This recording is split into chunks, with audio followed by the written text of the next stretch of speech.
Chapter 29. It was already the day before the ball.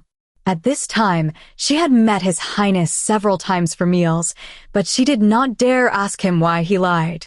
Anyway, regardless of his reasons, she had already agreed to accompany him, so she would just participate in the ball and then ask His Highness to permit her to return to the academy.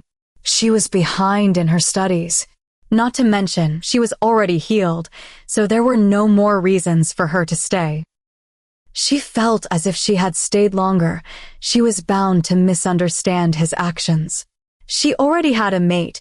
There would not be another, but the proximity to the king and his closeness each time she was near confused her.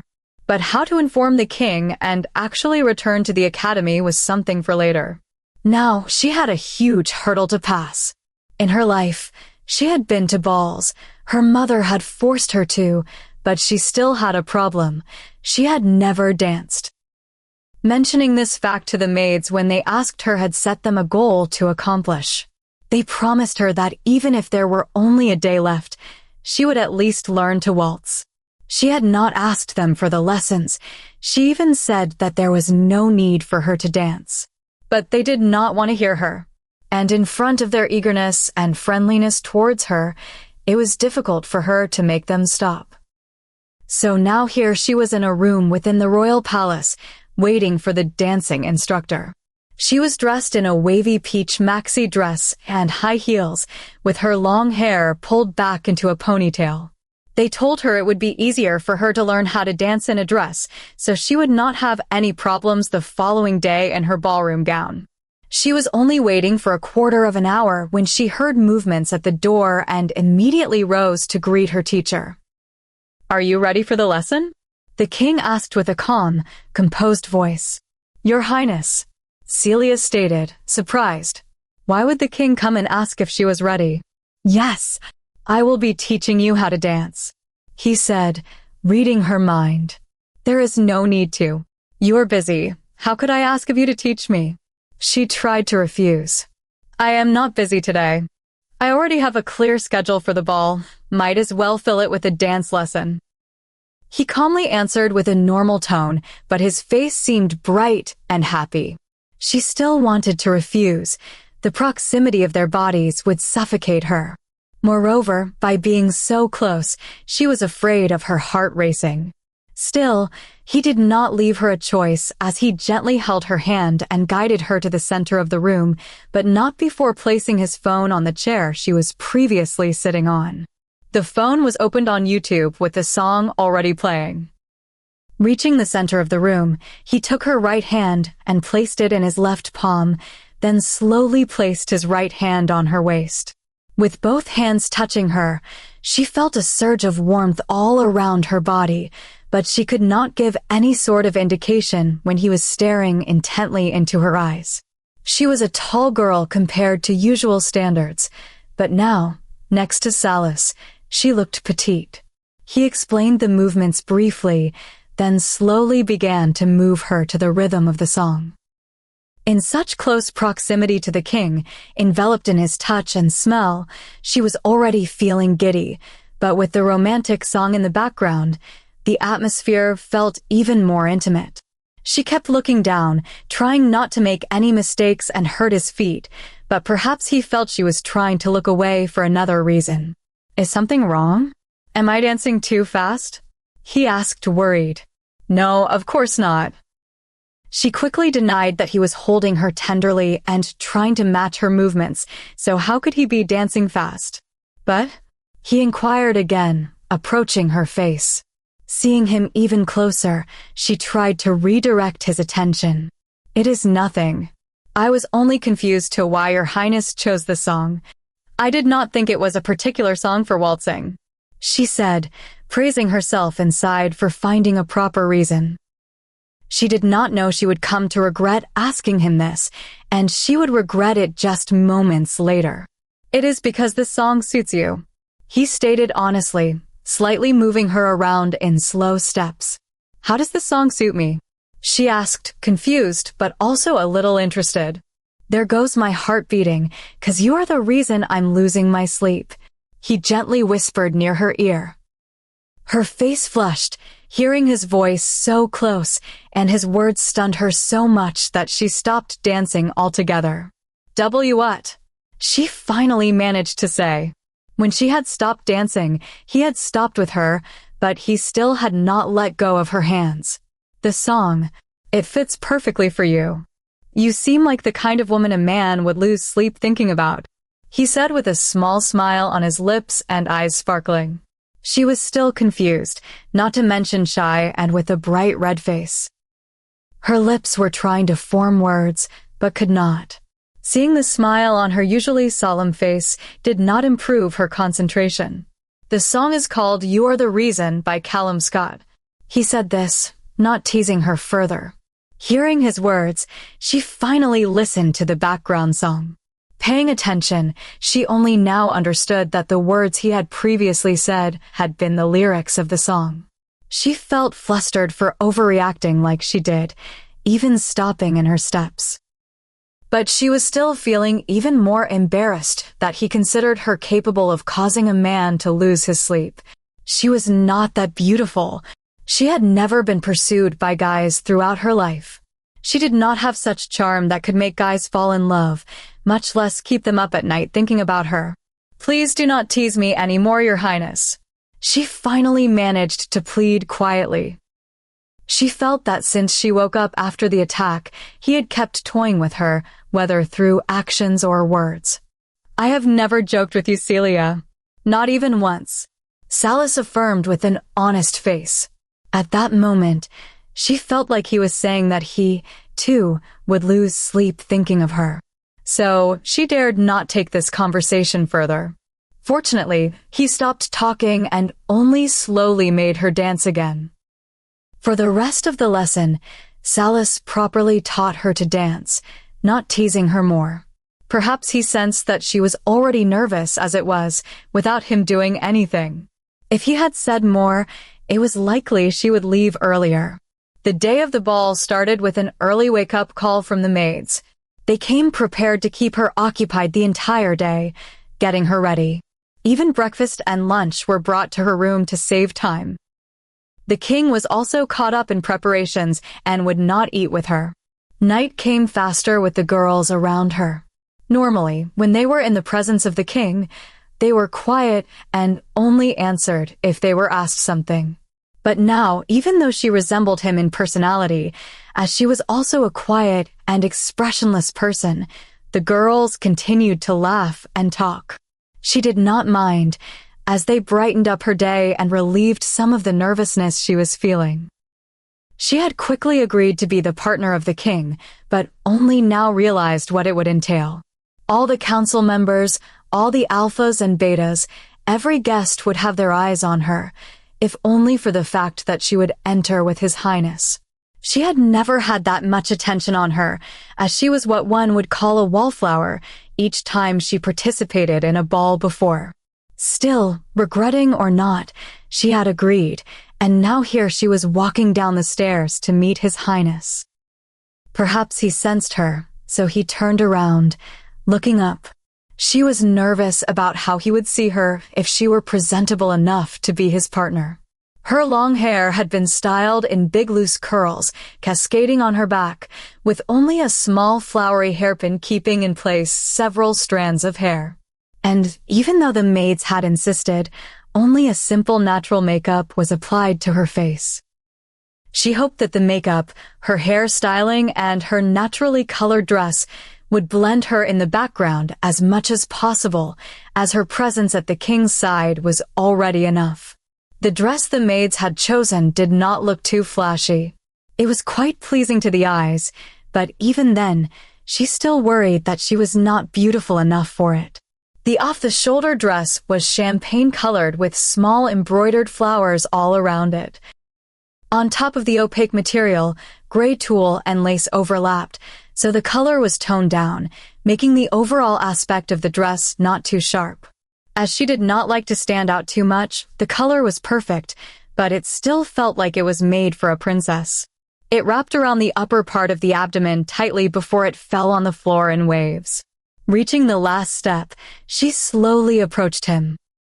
Conscious of how she looked, She did not dare meet his eyes as she felt him looking at her before she even descended. Fortunately, the tall man in front of her, dressed in a black suit with a gray handkerchief in his breast pocket, did not say anything. He only offered his hand, which she hesitantly took. Even though the ball was in the compound of the palace, they still had to exit the building they resided in and drive towards the avenue where the ball took place. She heard from the maids that the ballroom was a little farther than where they were currently living because these were the private quarters of His Majesty, so this building was located deep within the palace grounds, far away from prying eyes. This was also the reason why there were only a few maids, as the king liked his privacy.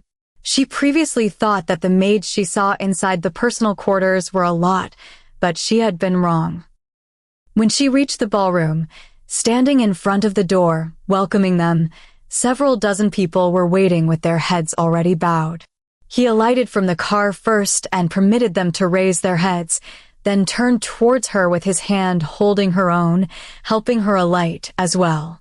She took a heavy breath while holding his arm, preparing herself for the hundreds of gazes that would come from the guests.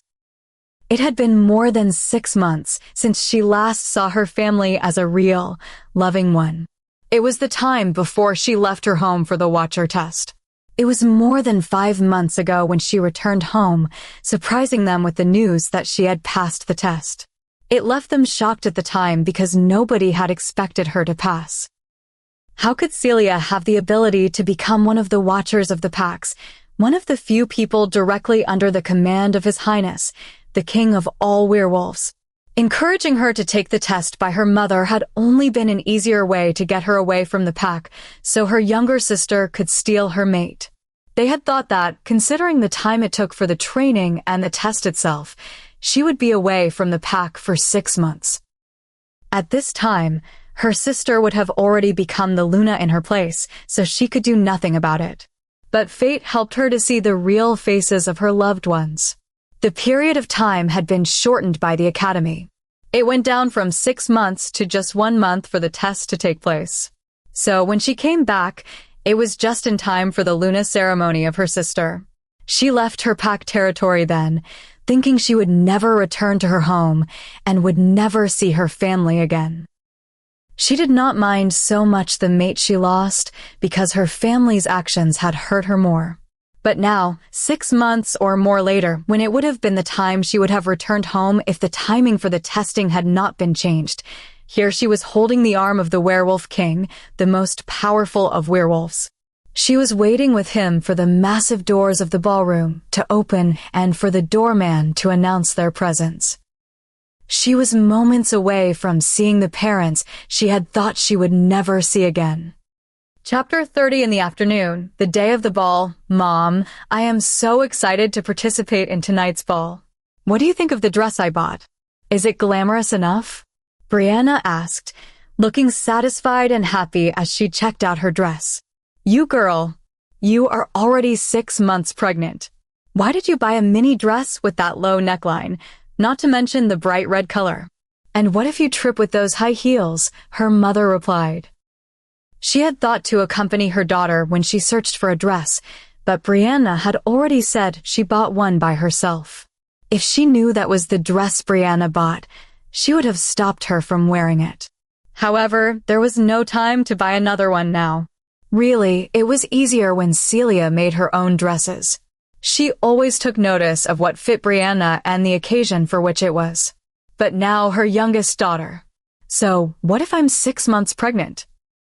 I still have to look my best, don't I? I'm the Luna of the New Moon Pack. People might say we are not powerful or influential enough if I dress too casually, Brianna answered arrogantly, not even looking at her mother. We also informed your sister to come and reject Ryan properly. If you show up all dolled up like that, do you think she'll still take pity on you? Her mother asked, trying to reason with her. Brianna snorted, hearing her mother. As if she cared about what her sister would think. She was months away from giving birth to Ryan's heir. She had checked, and the pup was a boy. Her position was already solid enough.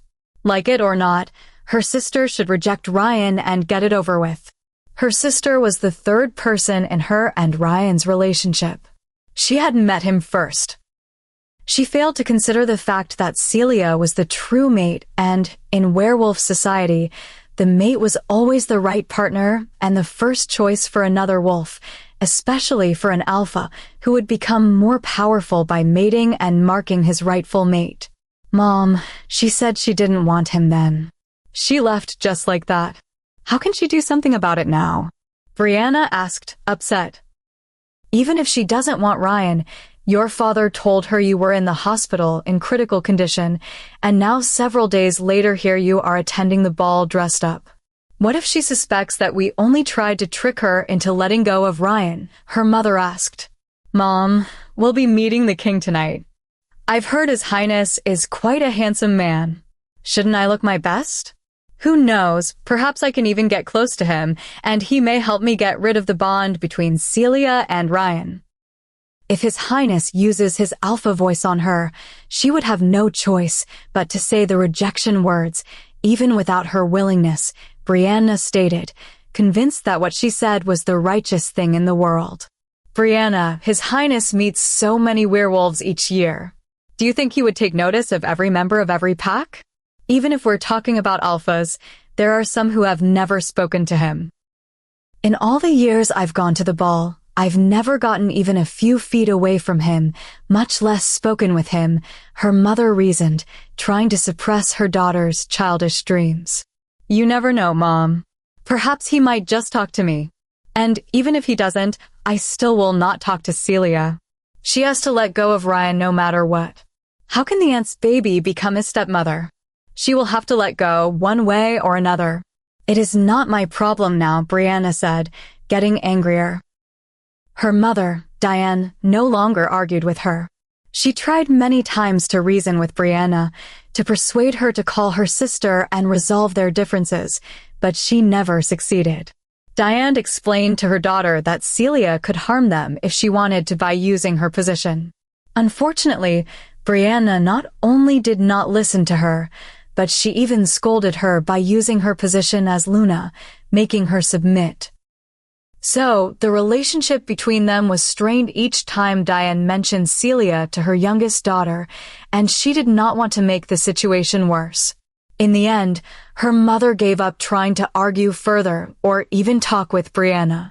She was more preoccupied with thinking of how to talk with Celia and mend her own relationship with her eldest daughter. She was Celia's mother, the only one she had. Her daughter had always listened to her. If she talked a little more with her, she would be easier to convince than Brianna. She had let her cool off for this period of time. So, by now, Celia should want to talk with her. Anyway, it was for the better. The opportunity she gave Celia, the chance to become a watcher, was even better than becoming a Luna of a pack. The Luna always had to listen to her alpha, but a watcher would make even an alpha submit. A couple of feet down the hallway, from where Brianna and her mother were, Ryan was pacing up and down in another room. Will you stop moving about? You will give me a headache. Ryan's mother, Abigail, said, displeased. Why aren't you going to your own room? Richard, his father, also inquired. And sit with the mother and daughter while they are getting ready? Why should I stay with those two? When only seeing their faces makes me want to puke, Ryan stated sarcastically, with nothing but venom spouting from his mouth. He was forced to accept that woman and make her a Luna, even though she had pretended to be an innocent girl and his rightful mate. Nowadays, having accomplished her goal, she revealed more of her true face. Her words, her personality, her shyness, even her clothing had turned 180 degrees. She only knew how to spend money and ask for this and that. In the end, just so he did not have to see her often, he had given her a credit card and tried to stay far away from her. But more and more, she was getting even more insufferable. Having accomplished her materialistic desires, she now wanted him as well. She kept getting closer to him, trying to entice him. Did she really think that after seeing the real her, she still stood a chance? He was only waiting for her to give birth. By right, the alpha's children would always remain in the pack, especially a boy. The second Brianna gave birth, she would be gone from his life, one way or another. Ryan, she is your Luna, whether you like it or not. You were the one who chose her. Now own up to it. She is the future mother of your child. His father sternly scolded him. Richard was already upset because of his son. He had failed to recognize his own Luna, even though he should have found her at the summer ball before Celia left the pack. Now, there was no point in regretting. Child, not children, only one child. As if I would ever have another child with her, Ryan said, disgusted at the mere thought of spending another night with Brianna. Just you watch, father. Once the ball is over, I will go to the academy and talk to Celia. I will convince her to come back with me. She must have suffered these past few months being away from me.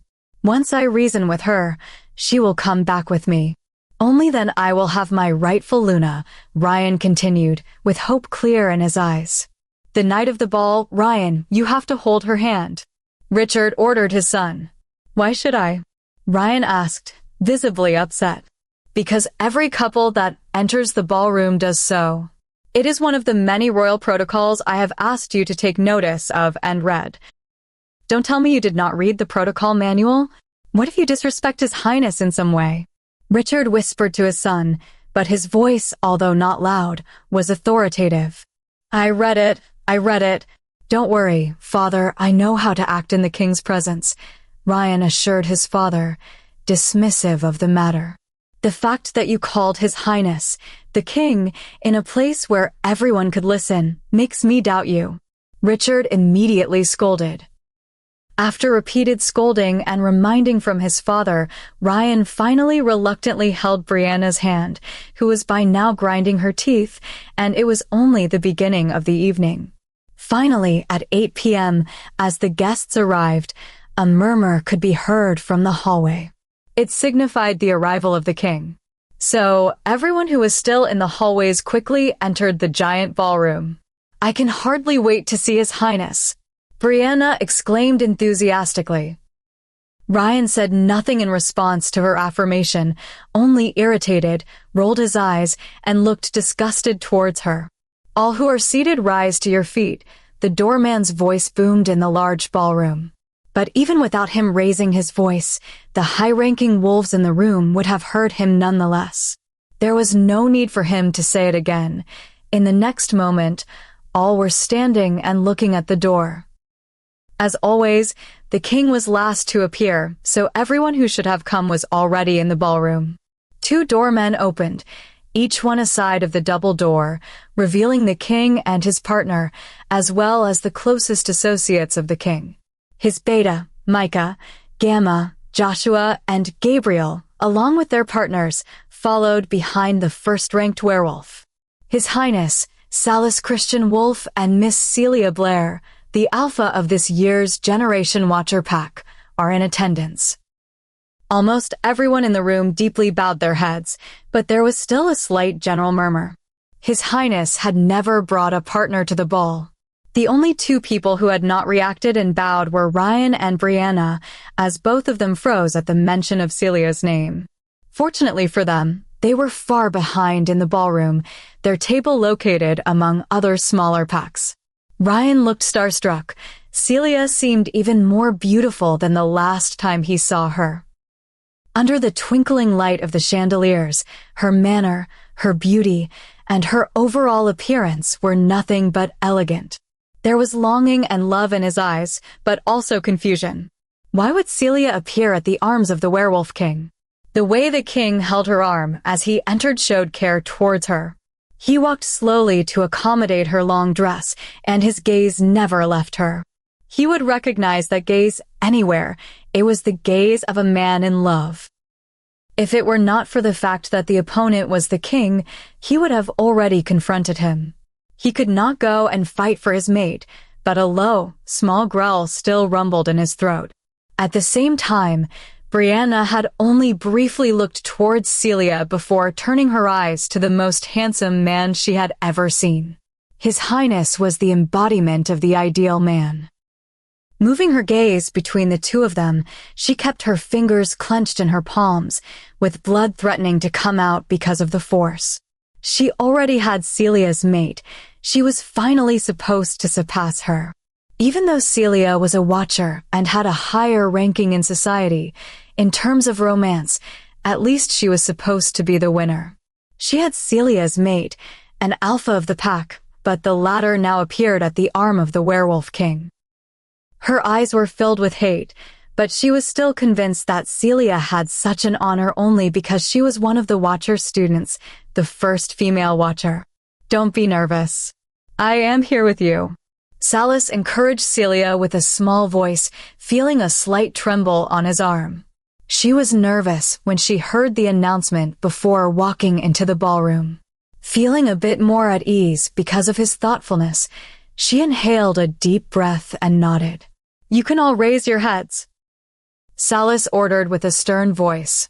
Only then did the numerous alphas, betas, lunas, council members, and other invited guests dare to look up to see his partner.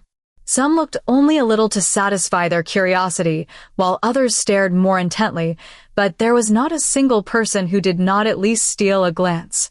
Please enjoy yourselves this evening and be at ease. Although tomorrow we will talk serious matters, tonight we are only a large extended family. Salas continued as a greeting to all of them before heading to his own table. As the king, his table was the one in front of the room. At the same table also sat his closest associates. As such, at the table, those who followed behind Salas when he entered also sat, along with the head councilman and the second-in-command council member. The next ones were occupied by the other council members. Then followed tables of members of other packs, with the closest to the king's table being the most powerful of werewolves and members of the strongest packs. Getting further away from the king's table sat the weaker alphas and members of the weaker packs. As a true gentleman, he pulled Celia's seat and helped her get comfortable, and only after he pulled his own seat and sat. Your Highness, it has been some time since we last saw each other. The head councilman affirmed with a small smirk on his face. Has it? I do not think it has been that long, Emery, answered nonchalantly Salas. It has indeed, Your Highness. In fact, I had some urgent matters to discuss with you, but I did not manage to find you at all. Even when I came to the palace, I was obstructed from coming to your personal quarters. Not to mention, I have not even been able to get in touch with you on the phone. Did the guards not at least mention my visit? The councilman continued with his questions, unfazed by Salas's lack of interest. Really, Emery? Salas asked, as if he were surprised, but his voice was actually monotone. I was not aware you had tried to visit me. I was under the impression you were just touring the palace, since the guards informed me you were accompanied. And you know my personal quarters are not available to the public for sightseeing. Next time call in advance if you are coming to visit, Salas replied calmly, with the same expressionless face. The head councilman was baffled. He tried to prick Salas, but there was no chance to do so. Not only that, he had even called the attempt to introduce Yvonne to him a sightseeing tour. The lady was right next to him at the moment. What if she felt disrespected? The councilman peered at the blonde, blue-eyed beauty who was sitting at his right, but no evident emotion could be seen on her face other than pure interest towards the king. She was even slightly smiling. Since Salas had sat, she had followed every step and move he made. She did not even bat an eyelash or turn a gaze towards Celia. A bit relieved that the lady was still hopeful, the council member looked towards Salas again. Well, never mind, Your Highness. It was my fault. Anyway, I would like to introduce to you Miss Yvonne Riemann. This lovely single lady just flew from England to be here tonight. She is one of the highest-ranking female werewolves at the moment, the councilman explained quickly. He was afraid that Salas would interrupt him. He was also scared that Salas might say something wrong to the lady. That was why he had emphasized just how powerful she was. Salas respected a powerful werewolf, so by informing him, he would have a little more restraint in his choice of words. It is nice to see you again, Your Highness. I have not met your Highness since, a sweet voice started saying. Is that so? Congratulations, Emery. Salas interrupted, not letting Yvonne finish her greeting. He never even looked in the beautiful woman's direction. He was more interested in the person sitting to his left. Seeing her with her palms under the table, a little fidgeting because of the constant stares, his heart ached. Perhaps she tried to look at ease, so she took a glass of wine and was about to drink from it. What are you congratulating me for, Your Highness? The councilman asked with a frown.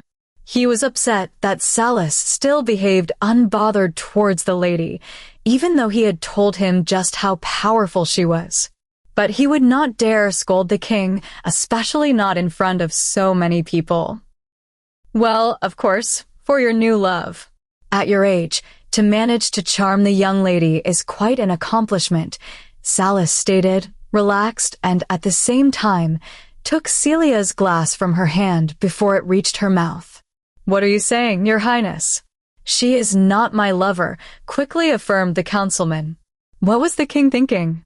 Normally, he would not be so sharp with his words in an official setting. Even though it was not the first time he had introduced ladies to him, he had never reacted like this. He would just listen a bit and find a reason to dismiss them. Wine is not good for you. You have barely healed. Here, drink some strawberry juice, Salas gently said to Celia, his tone having changed, as he set the glass of wine on the table and replaced it with a juice-filled one. She only nodded. She felt like she had unintentionally stepped into the conversation between the two men. Receiving the glass, she drank a few sips. The juice was quite sweet and yummy. She liked it a lot, as it was made from her favorite fruits. Oh, she is not your lover? But at this table, other than us that are working together, only our dates for this evening are allowed to sit. If she is not your date, then why is she sitting with us? Asked Salas, returning to his stern voice.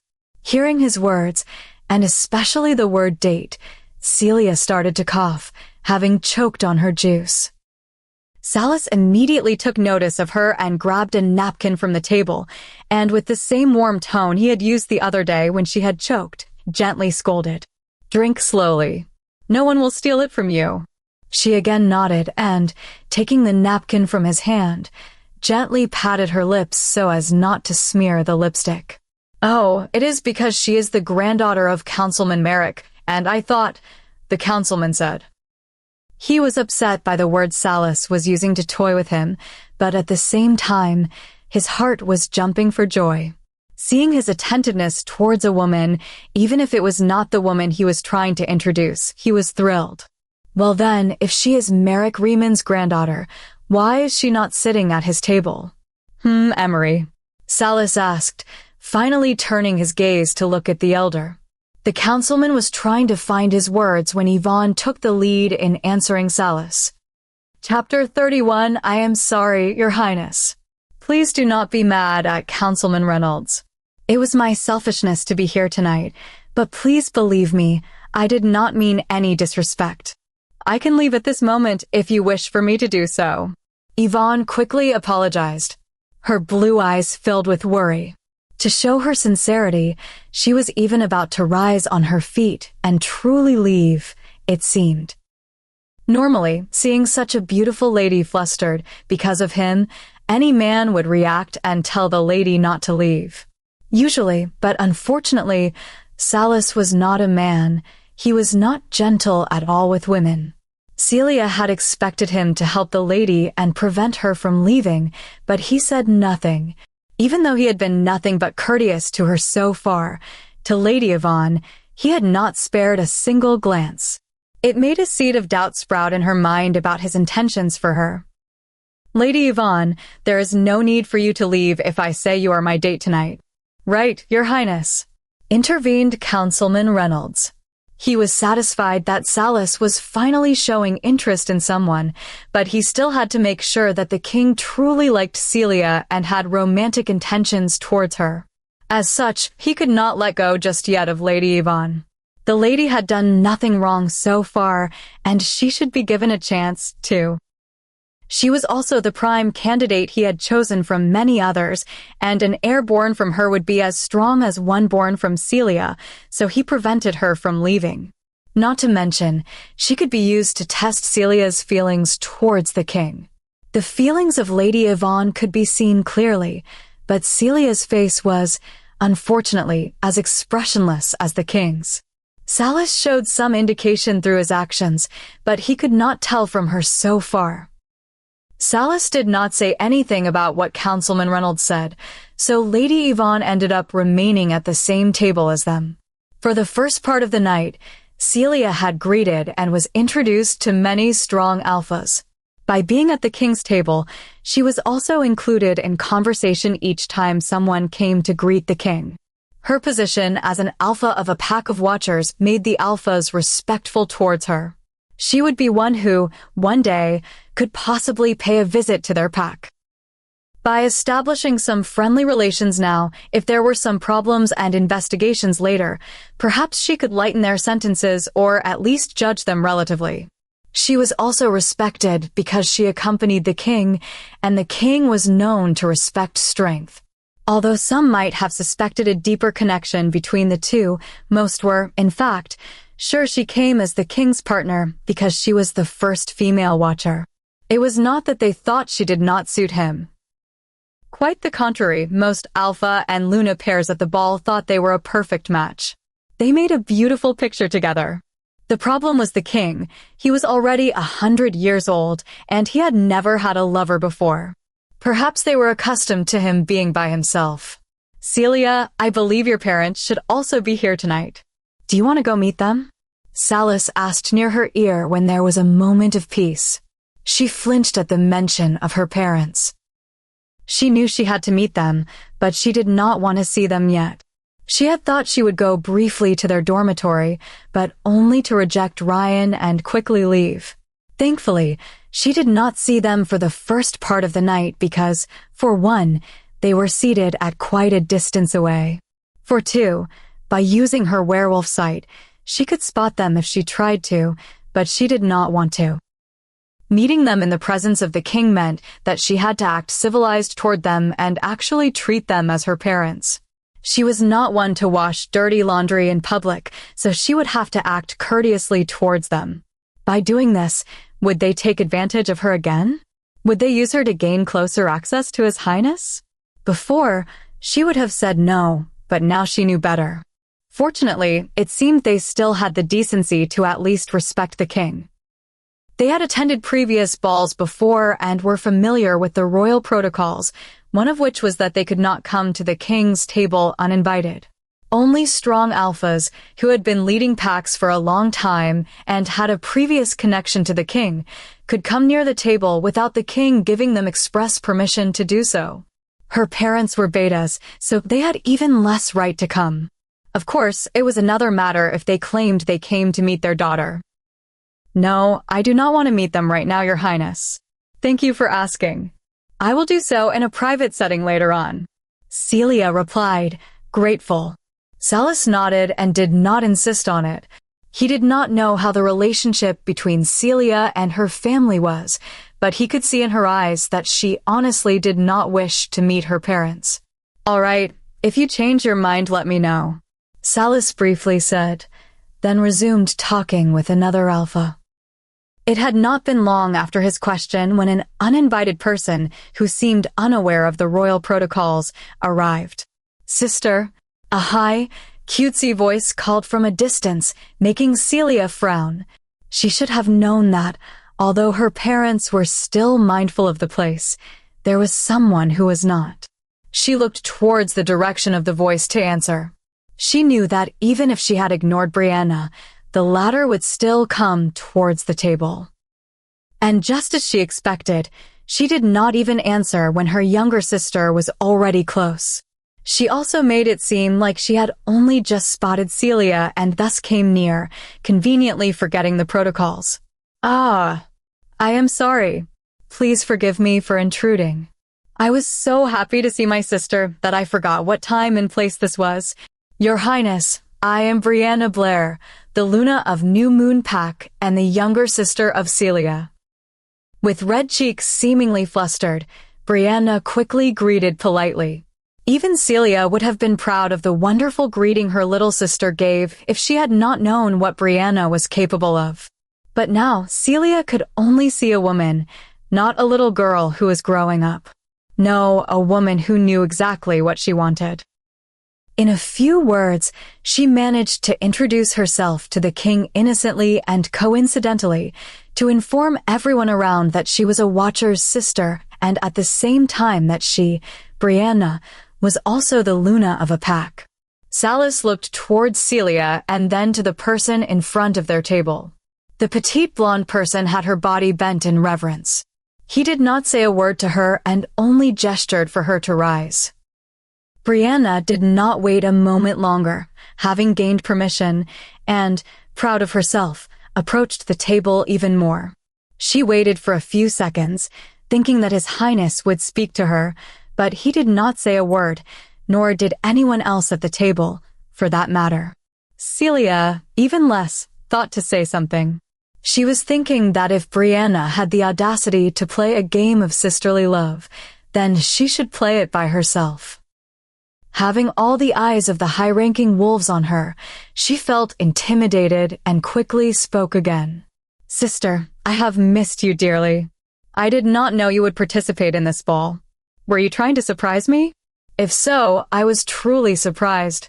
You really haven't called home in so many months. We were so very worried about you. Since you came to the academy until now, why haven't you contacted us?" Brianna stopped for half a second, as if she were choking, because she was feeling overly emotional.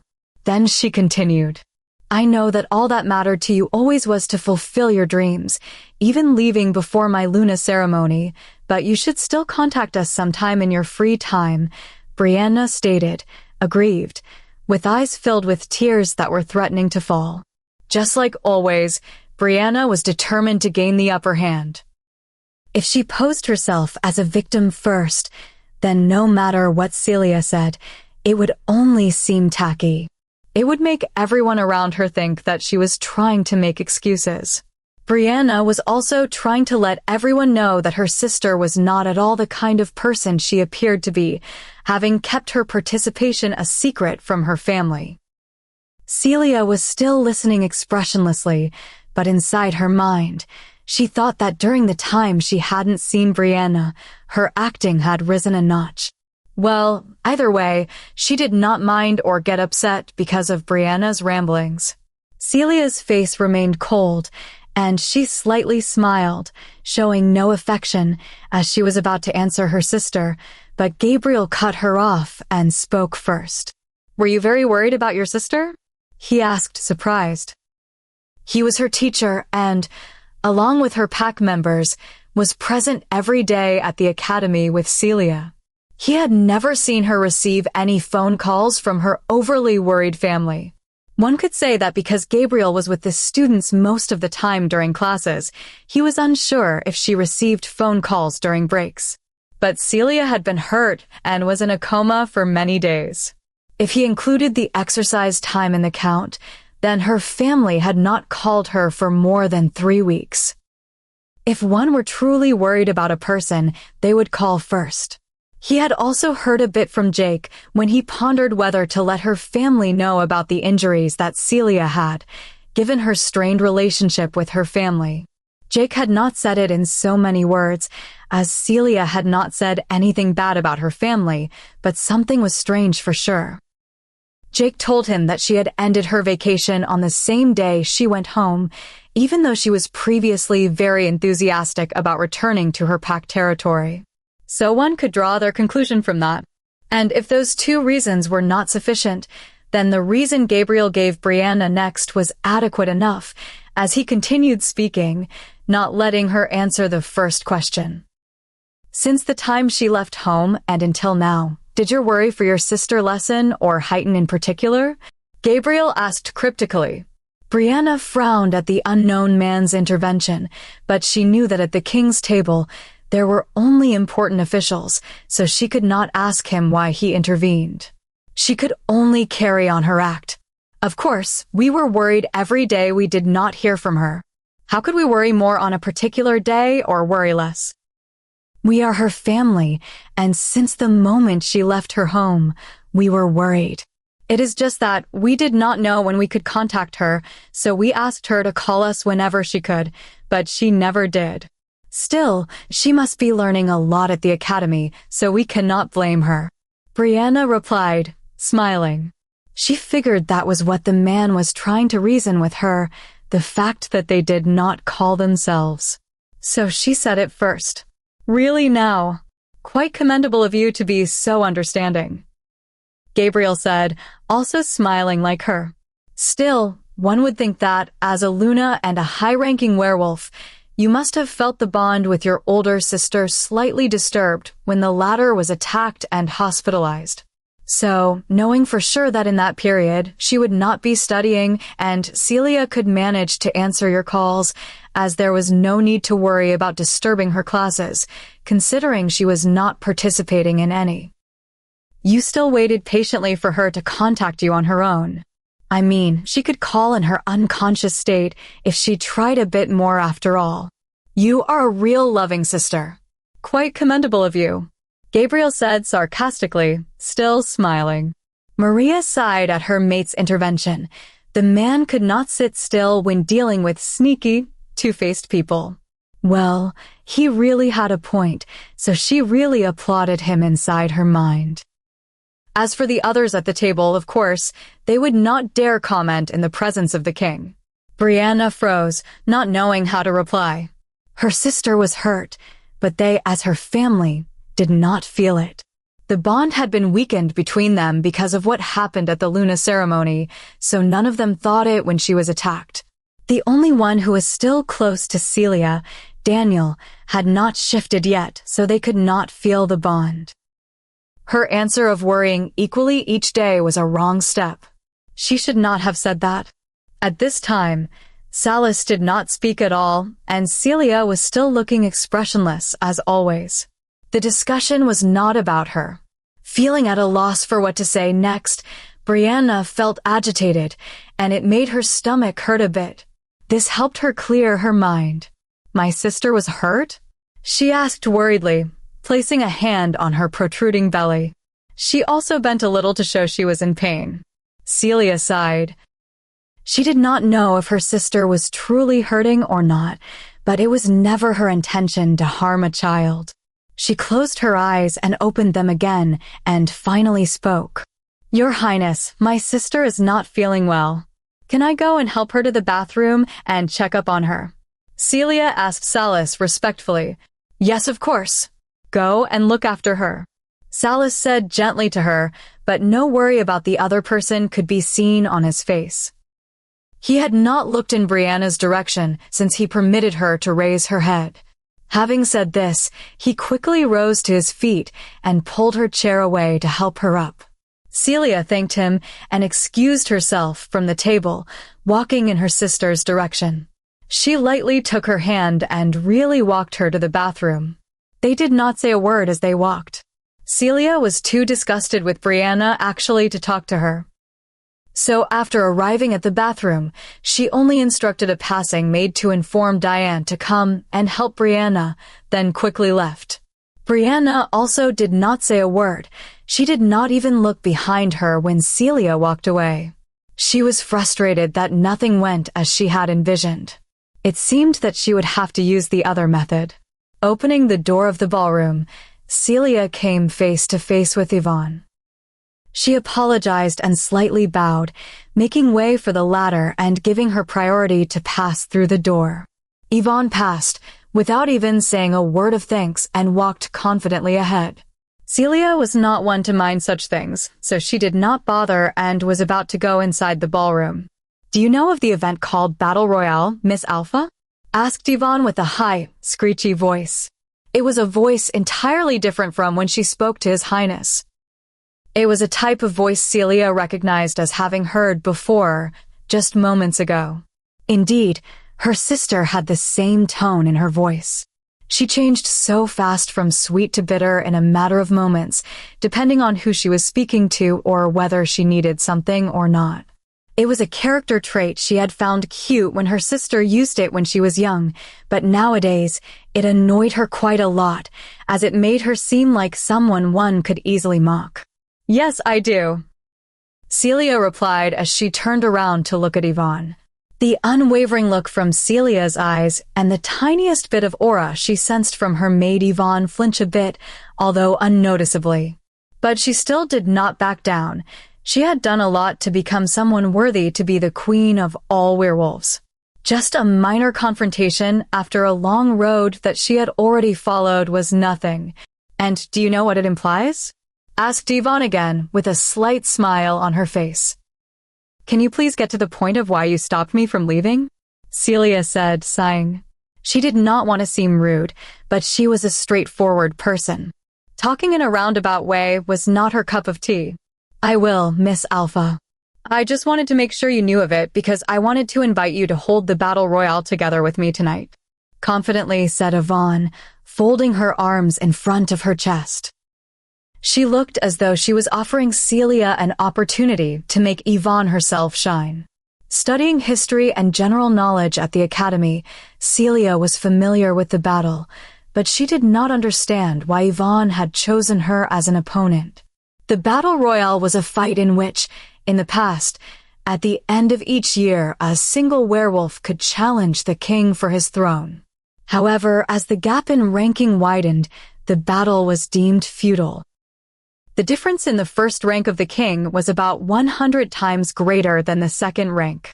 Which werewolf alone would want to battle away their lives to obtain the throne when 100 or more werewolves were necessary to defeat the king? However, as it was a tradition, it slowly evolved and took on another purpose. Nowadays, the battle royale could be held at the desire of 2 werewolves, and the winner of the fight could be granted a wish from the king. Of course, there were certain conditions to ensure fairness. The first condition was that the opponents must hold the same ranking, but they could still have different sub-rankings. The second condition was that there were limits to what their wish could be. They could not ask the king to punish or kill someone, nor could they grant them official titles. It meant that the wish had to be a reasonable one. The third condition was that the wish should be the same for both opponents, no matter who won. The wish would remain the same, so they had to agree on it beforehand. And the fourth condition was that it could not be a fight to the death. If the opponent was about to lose, they would surrender, and the winner would hold back, causing the battle to come to a halt. "I am sorry, but I am not interested," Celia replied calmly. She did not want to make a show of herself or ask for something from the king. Why should she comply with Yvonne? "Well, I wanted to ask you of your own volition, but it seems that you think you have the upper hand on me, so you do not want to lose your advantage. Well, even if you don't want to participate, you still will," Yvonne said confidently with a smirk. "I doubt you could make me," Celia stated, unbothered, and wanted to walk away. She was tired of people like Yvonne and her sister, so she did not even want to think of what advantage she was referring to. "Well, I can and will. Do you know, you may think you are a part of your little academy pack, but in fact technically you are still also a part of your previous pack until you graduate. So, if your Luna orders you to take part in the fight in her stead, you have to." "And what a coincidence, she already agreed for you to take part," Yvonne explained, laughing. Celia did not respond, but her emotions were fluctuating, slowly getting angry. Her chocolate brown eyes started to change their color, slightly darkening. Really, first, her family, now even a woman from who knows where, thought she could use her as she wanted. Chapter 32. Celia was not one to give in to provocations, far from it. Even when nasty rumors about her spread in the academy, she minded her own business. She was accustomed, from years of living in her pack, to people having wrong assumptions, so she never fought back. She never bothered to do so.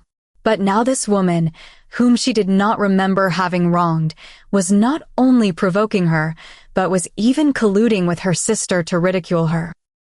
She knew for certain that her sister wanted to harm her because she was forced to participate in the battle at the order of the Luna, but her sister was not obligated to nominate someone else to participate in her stead. Brianna could have simply refused the battle royale, and that would have been the end of it, so from her sister's side, it was intentional. But she could not understand what Yvonne had against her. What could have been the problem when they had not discussed it at all after the initial greeting? Either way, she considered it would be better to just go through the battle and be done with it. There was no point in thinking further. She also could not make a ruckus, even if she wanted to, as she did not want to embarrass His Highness. She was his partner for this evening, and most likely, the two had already prepared and informed the officials of the battle, so it could not be retracted. Later, she will rescind her place in her previous pack so that another situation like this would not occur. This was her oversight, her fault for not cutting the ties clearly, whether it was with Ryan or her pack. Looking a bit more scrutinizing at Yvonne, she could tell from her appearance that she was quite a high-ranking werewolf, but the aura Yvonne was releasing did not scare her. It was only tingling, as if someone was tickling her.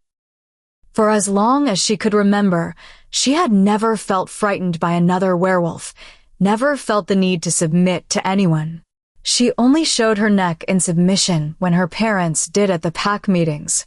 Even towards the council members, she did not submit. The only werewolf she was not certain of was His Highness. He never released his aura directed towards her, so she wasn't sure. All right, Miss Yvonne. Let's hold the battle royale. I assume you and my dear sister already picked the wish. When do you want to battle? Celia asked, resigned to the situation but still retaining anger in her voice. How about now? In fact, in the ballroom, they are already clearing the center of the dance floor. We also have some more comfortable clothes prepared in the bathroom, Yvonne said, smiling, satisfied with the results. However, she had begun to be slightly wary of Celia, seeing her darkening eyes. It made the hair on the back of her neck stand up. She had hurried the timing of the battle to ensure that the king was not informed by someone who would participate in it. If Celia went back and told him, perhaps saying she was still injured, he would prevent them from battling, and she could not afford for that to happen.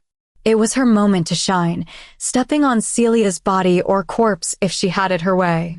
They really thought and planned everything thoroughly, Celia thought. When did they manage to find the time to plan such things? It was only a couple of hours since the beginning of the ball. Well, Yvonne did indeed leave the table multiple times.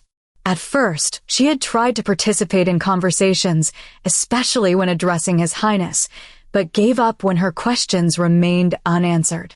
And her sister was a social butterfly she could discuss with anyone. A remarkable friendship had blossomed in this short time. Salas had begun to worry about Celia. It had already been more than a quarter of an hour since she left with her sister. His eyes started darting everywhere to check her current location, but he felt she was not in the ballroom, as her strawberry scent was beginning to lessen. He did not look for long when a smaller side door of the ballroom was opened. Recognizing her specific scent, he looked in the direction of the door but frowned when he noticed her changed clothes. She was wearing tights and a slim t-shirt, clothes meant for training. He was notified moments earlier that 2 werewolves wished to hold the battle royale. It had already been approved by Emery. The cleared dance floor and her changed appearance gave him a bad feeling, which became certain when the other woman emerged with a similar appearance, following Celia inside. She dared to, Salas said, and a low growl rumbled in his throat. Gabriel, who was seated on his right side, immediately heard him and followed his line of sight. At this point, Salas was trying to rise to his feet. Stop it. Don't go. Gabriel stopped him quickly, using the mind link. She is still injured. Salas replied angrily, with Sky approving his words. She is already healed, and you are also forgetting her rank. She handled that many hunters on her own. Do you think she isn't able to handle a single werewolf? Gabriel reasoned with valid facts. But Salas still wanted to resist. Salas, she is a Watcher student. She is a born fighter. Have some faith in her. Gabriel used a reason that Salas could really not refute. Salis was still angry, but Gabriel was right. Her first-rank wolf, even if she did not show herself, her strength should still be far greater than that woman's wolf. He was also here if the other woman made one wrong step, then he would just break her neck in a heartbeat. Both Celia and Yvonne went to each other on the side of the dance floor, and in the center of the floor, an announcer stood. "Can I have your attention, gentlemen and ladies?" The announcer said with a loud, clear voice. And everyone looked towards him. They had guessed when the maids had asked them to clear the dance floor that a battle royale would follow. They had already been talking and murmuring about who would take part beforehand. Now they looked with interest, and upon seeing the two women, everyone became even more curious. By this time, Brianna had already returned to her seat, satisfied. "Brianna, why did you go to the king's table? You are not allowed to do so," her mother asked anxiously, using the mind link. "I did not go to the king's table. I went to see my sister." "Now, let's watch the fight. It should be interesting," Brianna said, then closed the link, not letting her mother nag at her. Now then, as you might have guessed when the dance floor was cleared, we have a battle royale tonight. These two lovely ladies will be fighting for a wish from the king. I already have it written on this piece of paper, and you will find out what it says exactly after the fight. The announcer also informed, showing the folded paper. After a brief reminder of every rule the opponents must follow, the announcer retired on a side and said only one word. "Start." The two approached a little closer to the center of the floor while still maintaining a wary distance. By this time, the applause, which had started after the announcer retreated, had died down. "Would you like to attack first, Miss Celia?" Yvonne said, complying with the sweet voice she had used at the table. It was nothing like the voice she had used with Celia moments earlier. Celia stood as aloof, as always. She did not even bother to reply. Her silence meant that Yvonne could do as she pleased. She wanted the fight, so she should lead it. Seeing her lack of emotions, which also implied that a fight with her was nothing, Yvonne grew angrier and started to get impatient. She would show the young pup what experience she could do in a fight, how easy it was for her to defeat Celia, even though they held the same rank. With swift movements, she was already on one side of Celia, and taking advantage of the weakness her lack of guard had opened, she rose 1 foot in the air, intending to strike her head. The force behind her move was so great that it should have gotten Celia on the floor, so great that she did not think of another move after. In fact, it was a deadly move, but the expected recoil that Yvonne should have felt did not come. It surprised her as her foot actually landed on the floor, cracking the marbled tiles and making her lose her balance. In fact, now was a perfect opportunity to be hit. And her heartbeat rose up, expecting just that. But in half a second, she looked up and Celia was already on the other side of the dance floor. She was once again waiting. She did not take advantage of the failed strike to fight back. This made Yvonne angrier. It was as if saying that Celia did not need any advantages and could take her full strength face to face, even though she had just moved away, avoiding her first blow. With her claws already extended, she again moved near Celia, trying to scratch her face with her right hand and the other her abdomen. She did not use her feet again, as she realized that Celia was even faster than her. The time it took for her to strike was an unguarded moment. What if Celia decided to hit her rather than retreat the next time? With both hands attacking, Yvonne was certain there was no chance for Celia to retreat, as she would have scratched her before she could. Yvonne smirked as Celia grabbed the hand that was trying to scratch her face. Just as she thought, any woman would protect her face first, so almost at the same time, she extended her other hand, but not to scratch Celia's abdomen. No, she was trying to use her claws as a dagger to stab it. Her cruelty could clearly be seen, even by those watching, but she was left with no choice. At first, she did indeed want to just scratch her, but the aura Celia was releasing and the strength with which she was holding her right hand scared her. Celia was almost on the point of literally tearing her wrist apart from her arm. She had heard from her grandfather that Celia had killed many hunters on her own, but seeing the actual person in front of her when she entered the ballroom, she did not think she was capable of such a feat. She must have gotten hold of one of the hunter's weapons. That was how she managed to defeat them, she thought. But Celia now, without meaning to, was proving capable of truly ripping her hand away. Yvonne was of the same rank as Celia. She should have been almost equally matched, the only difference being her experience, which should have been the deciding factor. Celia let go of Yvonne's right hand, which was numb by now and could not be used, at least for a few seconds. Having both her hands empty, she grabbed the hand that was inches away from her abdomen. Her move was so fast that even the high-ranking werewolves in the room had trouble following. Salis was the only one who could actually see her perfect counterattack and thus did not move to intervene. She was proving to him that she was in the first rank. Yvonne was surprised, as this move was even faster than the first time. She did not have enough time to figure out what Celia had done or the fact that she had let go of her right hand.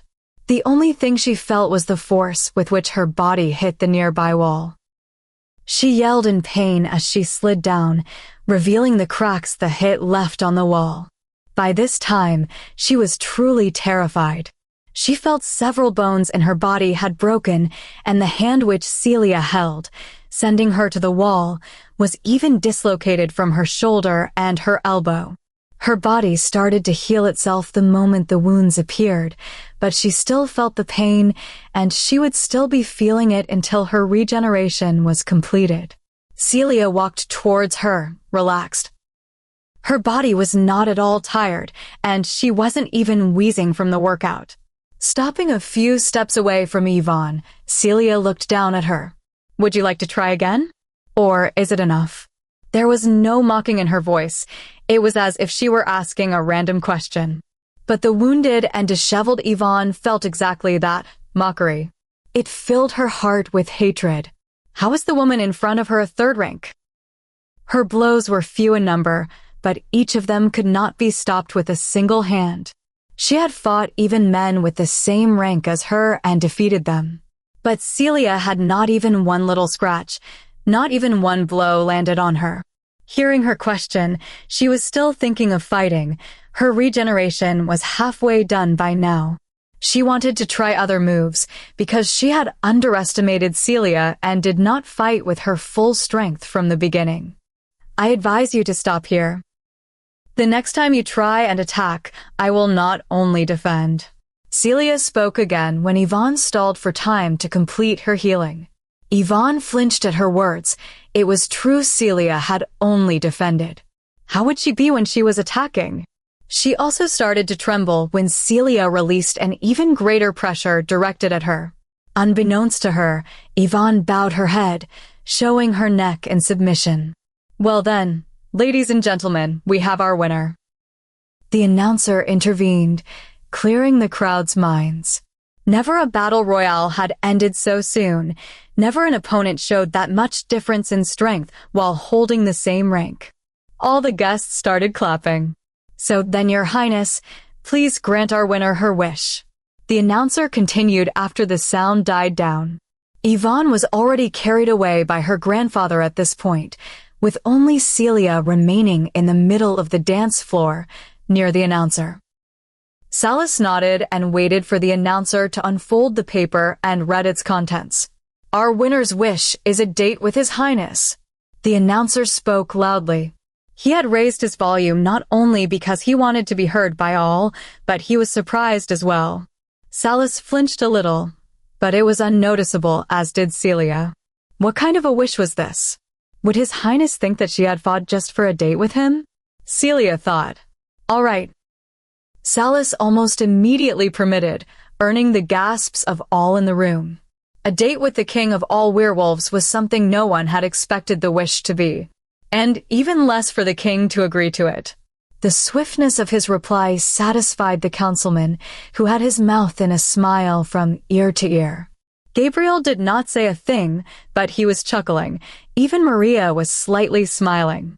Celia blushed red because he had agreed so quickly. She thought the king would only agree with reasonable wishes. Would a date be a reasonable wish? Then I declare the battle royale finished. May your highness and Miss Blair have a wonderful date, the announcer said, smiling, and then retreated. Celia also immediately darted towards the bathroom to change her clothes, not wanting to be the center of attention anymore. Your highness, I object. Brianna's voice resonated in the ballroom just as Celia left. Celia has participated in the battle royale for me, her Luna. I am the winner of the date, Brianna confidently informed.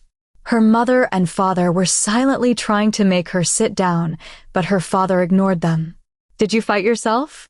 Salas addressed Brianna for the first time, but even now he was not looking at her. No, but Celia fought in my stead. She tried to reason. The winner is the person who fought, no one else. Salas affirmed expressionlessly and rose to his feet. Brianna still wanted to reason with him, but Salas walked towards the door Celia had exited from, not looking back. Celia was briskly walking towards the bathroom to retrieve her clothes. She had one hand on her face, shielding the redness from view. Perhaps she should have just suffered a blow and then surrendered, but then Yvonne would go on a date with him. She would hate that. Wait, why was it her problem? A date with the king, a date with the king. These were the thoughts roaming her mind. She was so immersed in her thoughts that she didn't even notice the person in front of her. She did not see Ryan blocking the door of the women's bathroom. Only a few steps away from reaching him, she finally regained her senses and recognized him. Celia, we have to talk. I gave you enough time already. You must return to the pack and assume your rightful place, he said decisively. Alpha, please move away from the door. I need to change my clothes, Celia said, not bothering with him. This was already the third person that night who seemed to have an issue to discuss with her. Why was she so unlucky today? But we need to talk. I missed you. I missed my mate. Ryan raised his voice, getting more aggrieved by the second. His mate did not react in the slightest to his presence. He could not find a shred of longing in her expression. Alpha, if you missed your mate, she is in the ballroom. My heavily pregnant sister is waiting for you at your pack's designated table. Celia calmly replied, no emotions in her voice.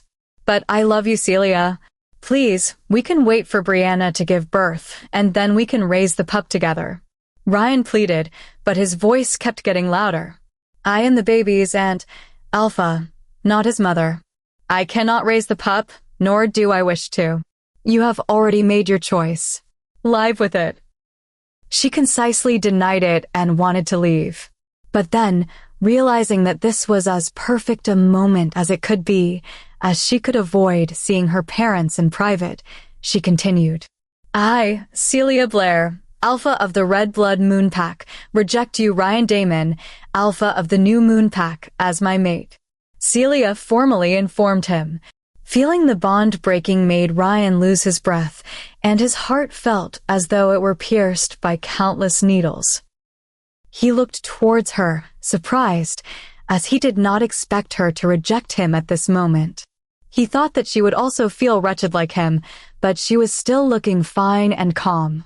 In fact, Celia did not feel anything when she said those words, although she also thought she would feel a little bit hurt. Why are you all right? He asked with heavy breathing and a hand on his chest. Why are you not suffering as I am? He asked again, but she showed no emotion. How could you do this to me? Why? Is it because of the king? Ryan asked, almost yelling, and did not wait for her to answer, because it was only when he said the last two words that her eyes wavered. Only then did she show a little emotion, but it was not directed at him. Angry, his eyes darkened, and his claws extended. He was going to hurt her. He wanted her to be at least physically hurt because of him, as he was incapable of hurting her emotionally. He jumped towards her with his clawed hand, attempting to harm her, but he was stopped. He did not even get near her when a shadow stepped in front of her. Salus's rage and alpha aura could be felt even in the ballroom. His deadly aura was leaking everywhere, making those present at the ball hold their breath and bow in submission, even though they were not present in the same room as him. His normal blue eyes were now as black as night, and his fangs protruded from his mouth. "She is mine. Do not put your dirty paws on her again if you do not want to die." He raged through his protruding canines, strengthening his hold on Ryan's neck with his clawed hand. Ryan was, at this moment, held by the neck in the air, not touching even with his toes on the floor. Chapter 33. Celia's heart trembled at his intervention. He called her his. She was so startled by his words that her face became as red as a strawberry, and her feet turned to jelly. He affected her so much that she did not even realize what Salus was currently doing. Ryan was rapidly losing his breath. The hold on his neck was so powerful that barely any air passed through his throat and into his lungs. He was gasping for air while also trembling because of the suffocating aura. He was moments away from passing out. Fortunately, Celia recovered from the startle and reacted before it was too late. "Your Highness, please let him go," she pleaded, going over to Salus's side. But Salus was too immersed in his rage to see her. "Your Highness, please let go," she pleaded again louder, but he still did not react. Thinking of what to do, she clenched her jaws and steadied her heart. Looking at his face, which did not seem to notice her presence, upset her. It made her sad that she was not reflected in those blue eyes, now as black as night. She raised her hand and gently put it on his arm, but she still did not manage to move him and make him look towards her. "Your Highness, please look at me," Celia said, and slowly raised her hand from his arm, cupping his cheek with her palm. Her warm touch comforted Salus a bit, clearing his mind. It was the first time she had made such an intimate gesture towards him of her own volition. It made him release his hold on Ryan's neck, who, as soon as he was released, fell on the floor and started to take deep breaths to compensate for the previous lack of air. "Thank you," Celia affirmed gratefully. She knew that to rein in your wolf when it was agitated was difficult, more so for the king, but he did just that for her. "Are you happy I did not kill your mate, even though he was trying to hurt you?" Salus asked, upset. He knew that Celia was rejecting her mate, but seeing her help the alpha did not sit well with him. He was barely holding on to his control as Sky was raging in his mind. Depending on Celia's answer, Salus was likely to lose power again. "I do not want you to kill the father of my nephew. I do not want you to leave an innocent child without his father, no matter who that person is," Celia said quickly. She knew that Salus was about to lose control again.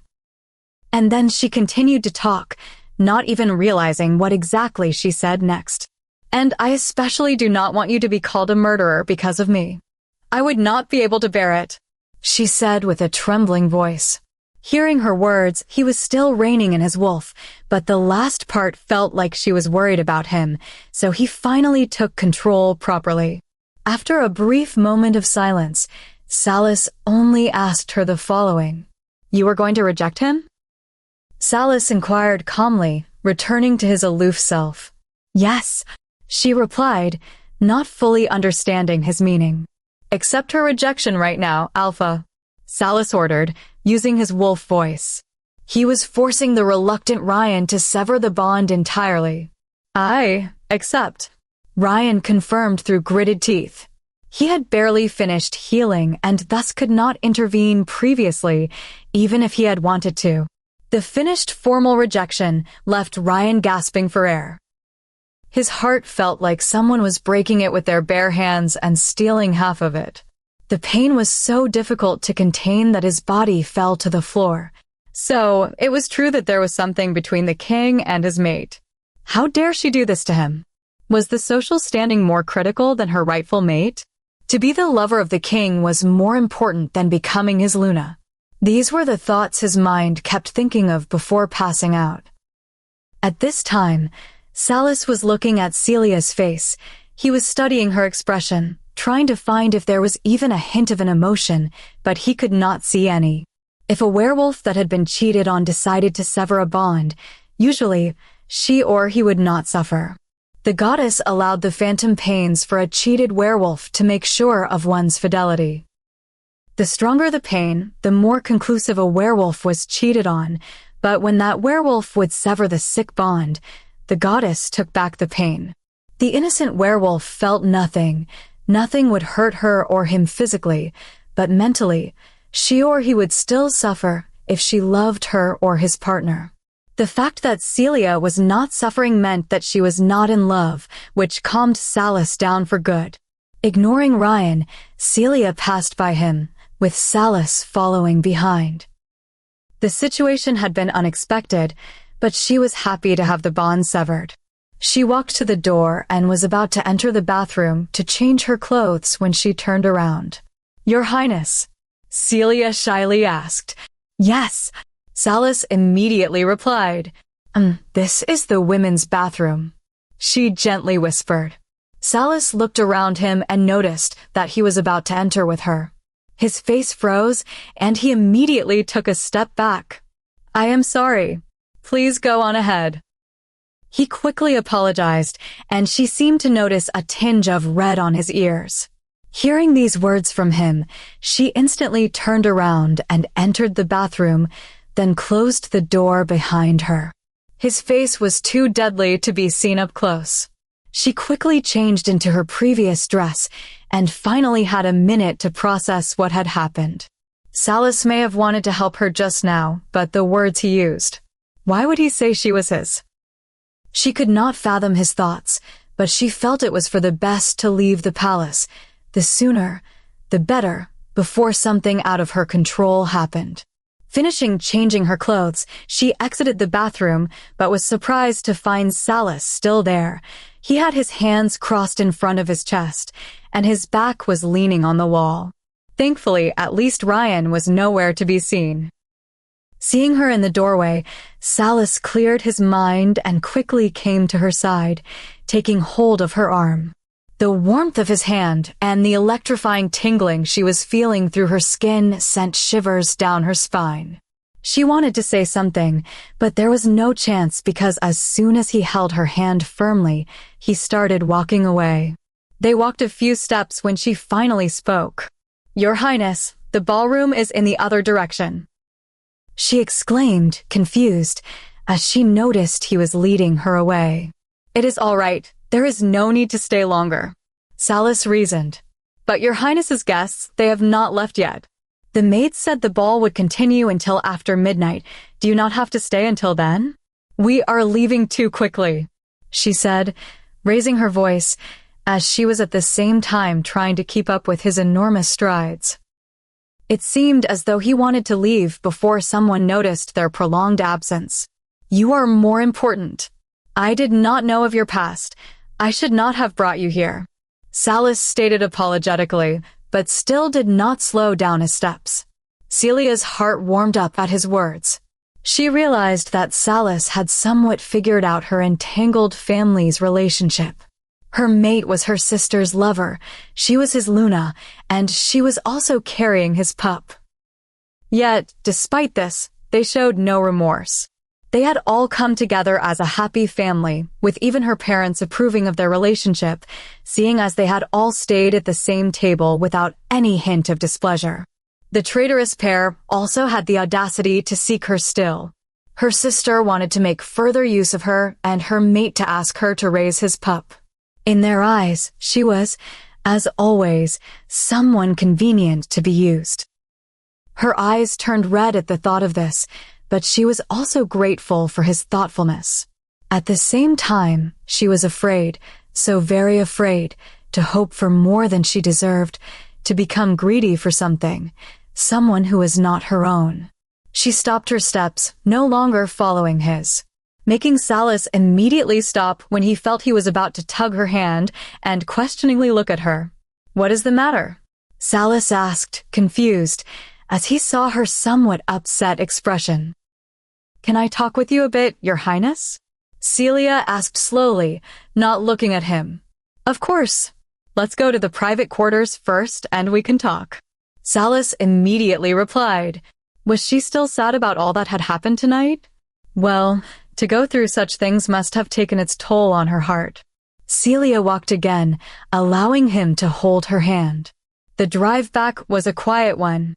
Neither one said a word until they arrived at his personal office. Reaching the door, he invited her inside. They sat in silence for the first few moments, each on a different couch. Although they were sitting face to face, she still did not dare look in his direction. Salis had felt her stiffness and did not speak. He was waiting for her to gather her thoughts. On the way back, he replayed the situation with the Alpha and realized precisely what he had said at that time. So he did not want to rush her, but he still felt anxious about what she wanted to say. He had called her his, even if it was in a moment when he was not in control of his wolf. She must have realized his meaning. Your Highness, I would like to return to the academy. Please give me your permission to do so. Celia requested permission after some time. Salis looked towards her, inspecting her face. She seemed tormented by something, and he felt it was not because of her studies. She was rushing to get away from the palace, rushing to get away from him. Why? Salis asked her as calmly as he could.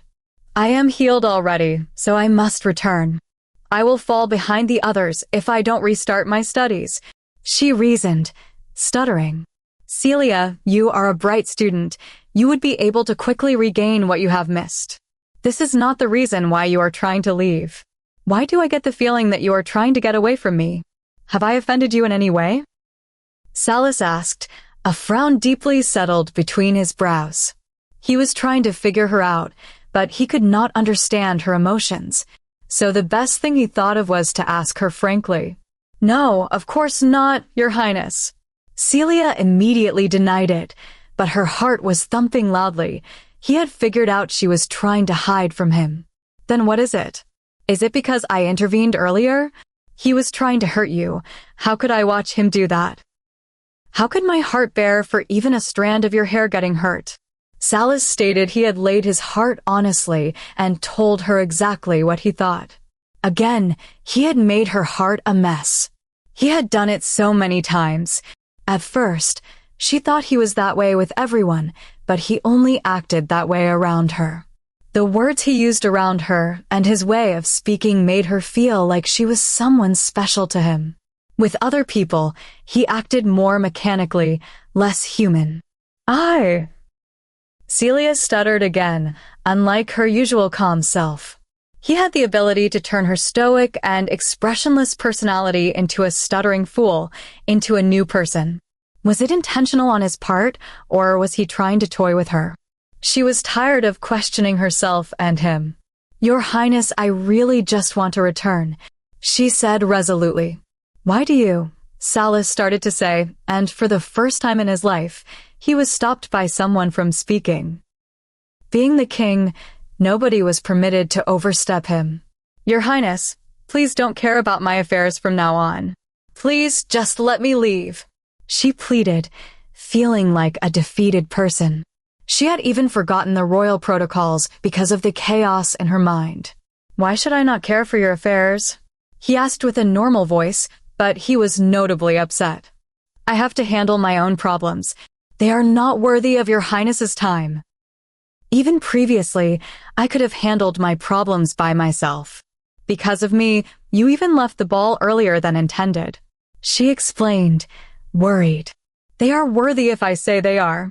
He replied firmly, but he was growing increasingly sad and upset. Even Sky had become agitated.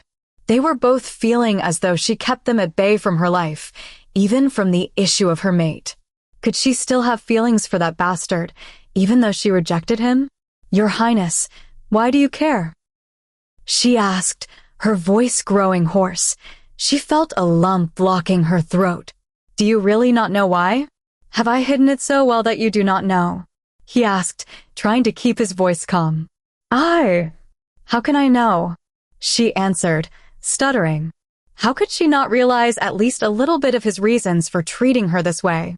She had denied it to herself, But deep down, no matter how clueless she was, she felt he treated her differently from other women. Celia, you do know. Or have I not made my intentions clear enough? Should I say it in words? Salas asked one more time. He felt that if he did not speak truthfully with her tonight, she would avoid him in the future, and he would not be able to talk to her privately and openly again. Celia, I like you. I like you how a man likes a woman. Is this reason appropriate enough for me to care for your affairs? Salas continued looking straight into her eyes. Celia was captivated by his gaze, by his eyes that told her he was speaking the truth. He was breaking all the walls she had built around her heart. The walls she made to make sure nobody would hurt her again, like her family had. What if you have a mate somewhere? She voiced her reasonable worry, a perfect excuse to reject his feelings. I am 100 years old already, and I still have not found a mate. Salas dispelled her reason with ease, not sharing his suspicions with her, as she was unaware he knew of the existence of her 2 wolves. Whenever she wanted to tell him herself, he would speak of this. He was also sure of his feelings towards her. Whether she was his mate or not, he felt he would not be able to feel for another woman what he thought for her, and she also now had no other mate. What if your feelings are temporary? Her thoughts were growing jumbled by the second as she searched for her words, her heart thumping louder and louder. They are not. Would they be, considering you are the first woman to move my heart in 100 years? Salas replied patiently, trying to clear her doubts. You are the king, and I am a simple, she started to say, getting distressed by the second. He was replying too fast to her words, and thus she could barely keep up with finding other reasons. She had never thought the discussion would escalate to this point, so she was even more uncertain about what reasons to refute him. The first female alpha of a pack of watchers is not a simple werewolf. Salas denied firmly, not liking the fact that she tried to say she was just a simple werewolf. What if the council or someone else opposes because I am not your rightful mate? She remembered the woman that the elder had tried to match with the king. Her heart ached thinking of that woman, but she couldn't let it show on her face. I am the king. I would never let anyone oppose. I would never let someone harm you. Once again, he refuted, cursing in his mind that old man. He had been afraid that Celia would think of him as a frivolous person because of that woman. And now, lo and behold, she really did think of this. Her tongue was tied, and her mouth could not utter more words. What could she say more? He was sealing every reason she had given, and he probably would have thought of other reasons if she had thought of more. Do you have more reasons other than the reasons you mentioned so far? Asked Salas, seeing that she was no longer asking. On the outside, he appeared quite confident in his words, but Celia would not know. Inside his inner self, he was also very much desperate and perturbed as she was. He was worried about the following words she would use to reason with. Are they not enough? She slowly and bitterly stated, I am asking you again. Are those all the reasons you have? He calmly stated, railing in any emotions leaking from his heart. Yes, she said, looking towards the floor. She could think of no more reasons, but she was still trying to find the words to deny the bond forming between them. Celia, you have given me many reasons for why it is impossible, but one of those reasons is the fact that you do not like me in the way I like you. Salas had hoped she would not use this reason to deny him, and fortunately, she indeed had not. Because if she had, then he could no longer force her to accept him. Moreover, just as this was true, the opposite was also true if she did not think to say it. Then it meant she did not think of it at all? It meant she was not refusing him because she hated him, right? His words sealed her completely. She could not answer because she indeed had said those were all her reasons for rejecting his advances, and this reason was not included. She tried to open her mouth, but she could not speak. She could not bring herself to say that to him. She had been so firm in turning him down, but it was hard to say those words to Salas. Even to her mate earlier, it had been easy. It was so easy to reject him, even severing the bond firmly. But as easy as it was before, now it was the complete opposite. It was so hard that she felt that to say she rejected him would rip her heart from her chest. At the start of the conversation, she was already agitated, and her eyes were red. But now, hearing him speak and trying to reject him, small teardrops filled her eyes, threatening to fall. When one finally fell, he was already close to her, caressing her cheek and wiping the tear away. "Celia, I've said that I like you, but do you know? It is not entirely true," he said gently, more like a whisper. She raised her brown, chocolate eyes, which were sparkling with tears, and looked questioningly into his eyes. Much like her own, his eyes were red. He was as honest as he could be, and she could see it, so why did he say now that it was not entirely true? She did not need to question his words further as he had already continued to speak. "Celia, I do not like you. I love you. I love you as I have never loved before, and I will not be able to love someone else for my entire life. Please do not question if my feelings would waver, and please do not offer me more reasons why this would be impossible. I just want you to tell me how you feel.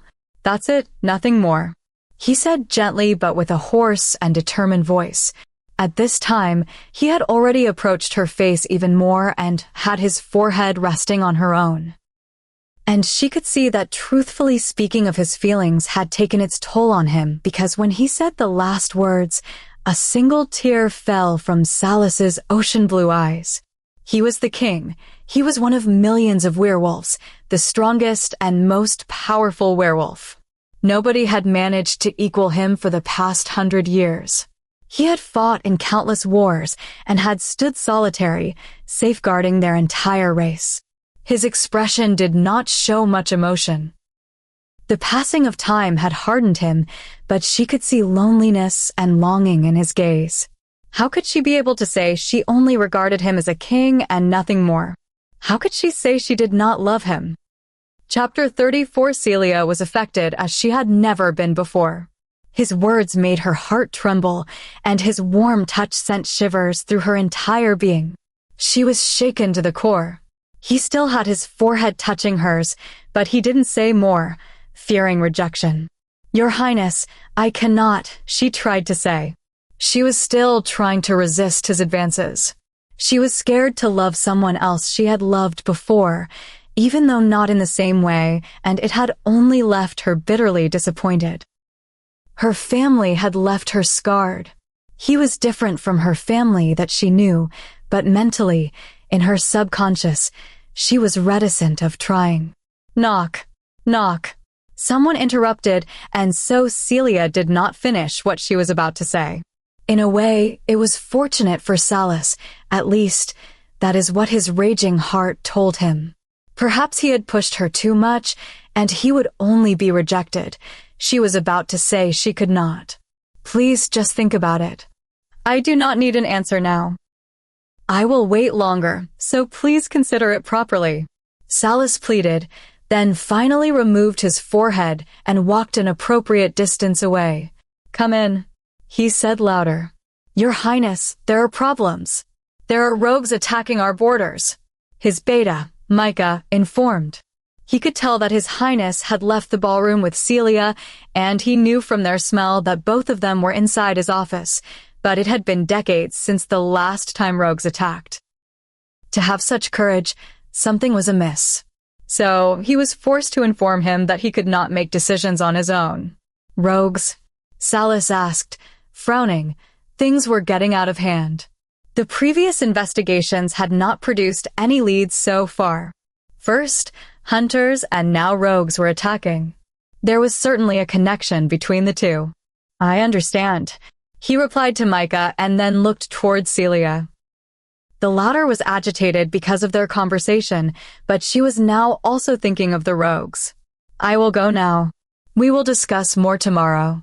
Even if you wish to go back to the academy with rogues attacking, I cannot let you leave. It is not safe. Please at least obey me on this," Salas said gently. Celia nodded. He had said to obey him, but she could tell it was a request. not an order. So, of course, she would not be stubborn about it. Let's go. Salas ordered Micah after glancing one more time at Celia. For hours later, are you sure of this, doctor? Gabriel asked, agitated, trying to keep his wolf from getting out of control. Yes, I am certain, quickly replied the young doctor, who was also trying to keep calm. After treating Celia the last time, Salas was impressed with his aptitude and knowledge, so he was now a chief doctor and, thus, the one in charge of the current patient. The concentration and the chemical analysis we did confirmed it without doubt. It is the same wolfsbane. The doctor continued explaining. Gabriel was baffled. How would rogues possess weapons that hunters owned? Not only that, the wolfsbane in them was the same one that the hunters used on Celia. It had the same toxicity. He slowly massaged his temples and sighed. Anyway, it was not the most pressing matter. The current issue was vital. Is there anything else they could figure out afterwards? How is he? Has the regeneration kicked in yet? Gabriel asked, worried. If it was the same wolfsbane, then it meant his life was in jeopardy. No, the wolfsbane prevents the regeneration from happening. It attacks his system too fiercely for it to start on its own. The doctor said, truly worried. Then do what you did in Celia's case. Treat it how you did in the Alpha's case. Gabriel immediately reasoned, remembering her recovery. I cannot help him like I did for the miss. The doctor explained a bit, but could not say more, even if he wanted to. Why? Gabriel inquired, frowning. If it worked for Celia, why wouldn't it also work for His Highness? I cannot say it. The doctor firmly refused. What do you mean you can't say it? Do you realize who you have to treat? No one is more important than His Highness. He is our pillar, our highest-ranked werewolf, Gabriel said, not understanding his reasons. The last time Celia was hurt, it was Salas who came to her aid. Although he did not understand exactly how he knew for certain that he had found her in the forest, he also participated in her treatment because, for several days after, he felt sluggish and out of breath. This was after he spoke with him in the hospital, so it was clear that he had helped. Why wasn't it possible for him to be treated as well now unless? Is it a higher-ranked werewolf's command? Gabriel asked, realizing something. His Highness must have done something to help Celia, which was related to her rank. He asked him, at that time, her rank, and it seemed to have something to do with the treatment. His Highness kept Celia's rank a secret, but for the doctors to keep the secret also, a higher-ranked werewolf's command was necessary. One could not know if they kept the patient doctor's confidentiality. What if there were traitors amongst them? The doctor only nodded but did not verbally reply. Having the confirmation, Gabriel turned around and rushed towards the door of the doctor's office. Where are you going? The doctor asked, concerned. He was still unable to help the king without mentioning the treatment, so he was at an impasse. I am going to go find someone to override that command. Gabriel replied and did not stay to talk further. Every minute depended on that person. There was no time to waste. The doctor was bewildered. Who could override the king's command? It couldn't be the Alpha, right? However, she did indeed receive help from His Highness last time, so she was likely of the same rank. If it were her, then perhaps he could say the treatment he had to do and also ask for her help. It was late at night, or better said, early in the morning, when Celia was woken up by the persistent knocking on the door. Well, she had not woken up per se, as she had quite some trouble falling asleep in the first place. Better said, she was in the middle of trying to sleep, but was plagued by nightmares the moment she finally managed to shut her eyes. She had felt like something truly terrible was happening. So the noise in front of her door was, in a way, a confirmation of her fears. At this hour, for someone to look for her was surely not good. She swiftly got out of bed and opened the door without delay. This was the royal palace, so she opened the door without worry. This was the most secure place. No stranger could enter uninvited. Yes, she quickly said as she opened the door. Celia, I need your help for something. right at this moment. Your presence is vital. Can you come with me? Gabriel asked her succinctly. He felt he did not even have time to stay and explain what they needed to do. He would talk later, once they were in the doctor's presence. She could see the worry in his eyes. Could something have happened because of the rogues? Of course, she immediately answered. She did not question him. He was a highly regarded person in the kingdom. If he came for her, it was something urgent. Out of worry, she did not change even the pajamas she was wearing. She only took an overcoat. Even though she had fluffy indoor slippers, she did not change into regular shoes. Gabriel also did not comment on her choice of clothing.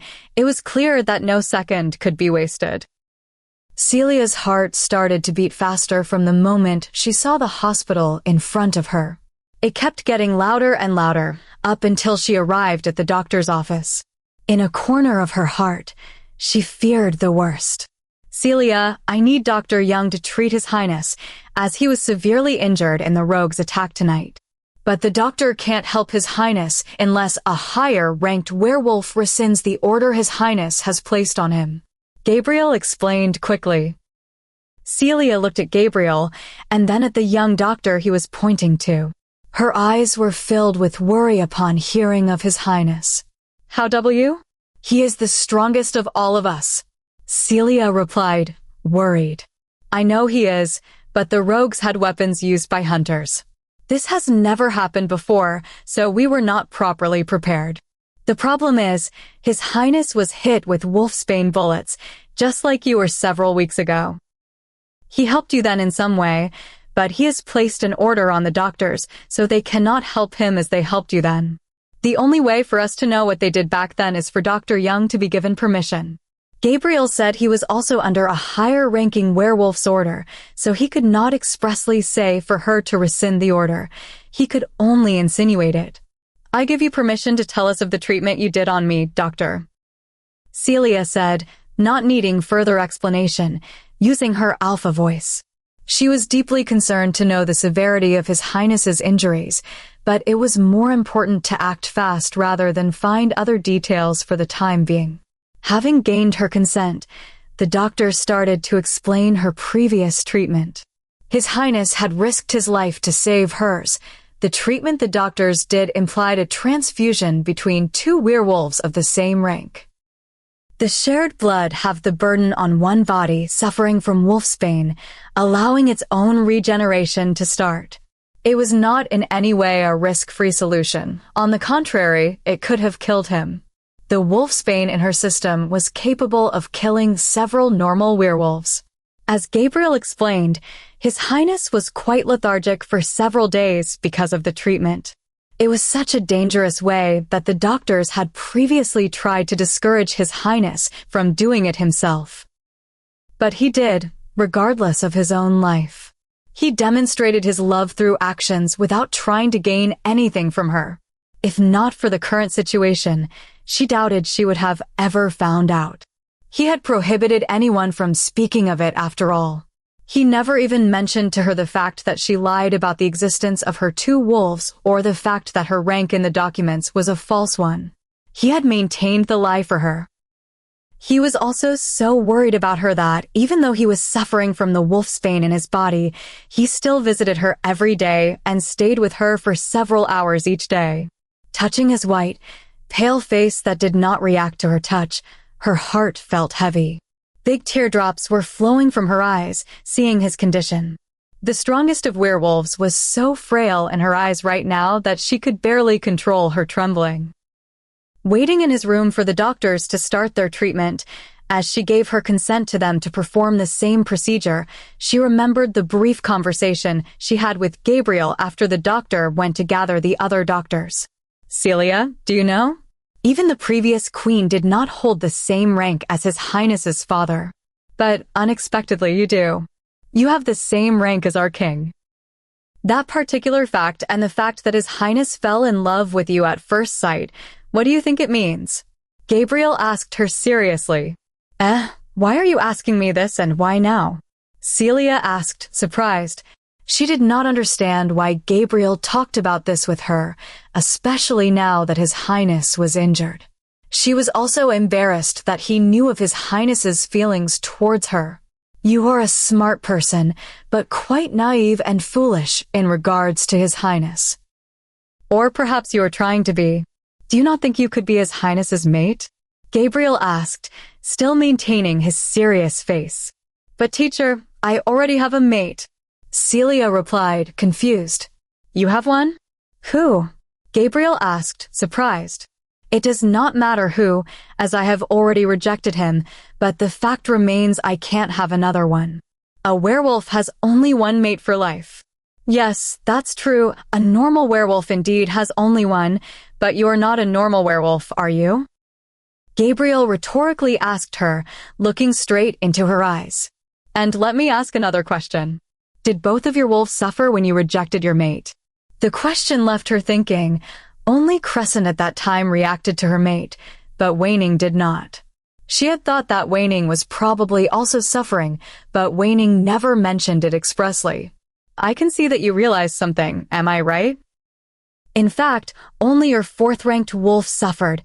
The first-ranked one did not, as your first mate was not hers. What if indeed His Highness is also your mate? But Waning has never mentioned it.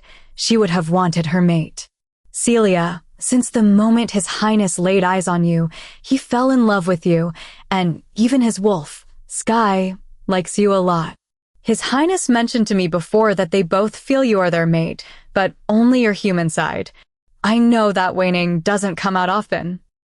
If she never came out when you were with His Highness, it is likely that she does not know, or perhaps she has another reason. Now is not the time to ask her, but I am begging you to do so afterward. Do you know that Salus is the most skilled warrior? He is the strongest of us all. Even if the wolfsbane was toxic, normally, he should have been able to evade the bullets, but he seemed out of focus and disturbed by something since he arrived at the borders.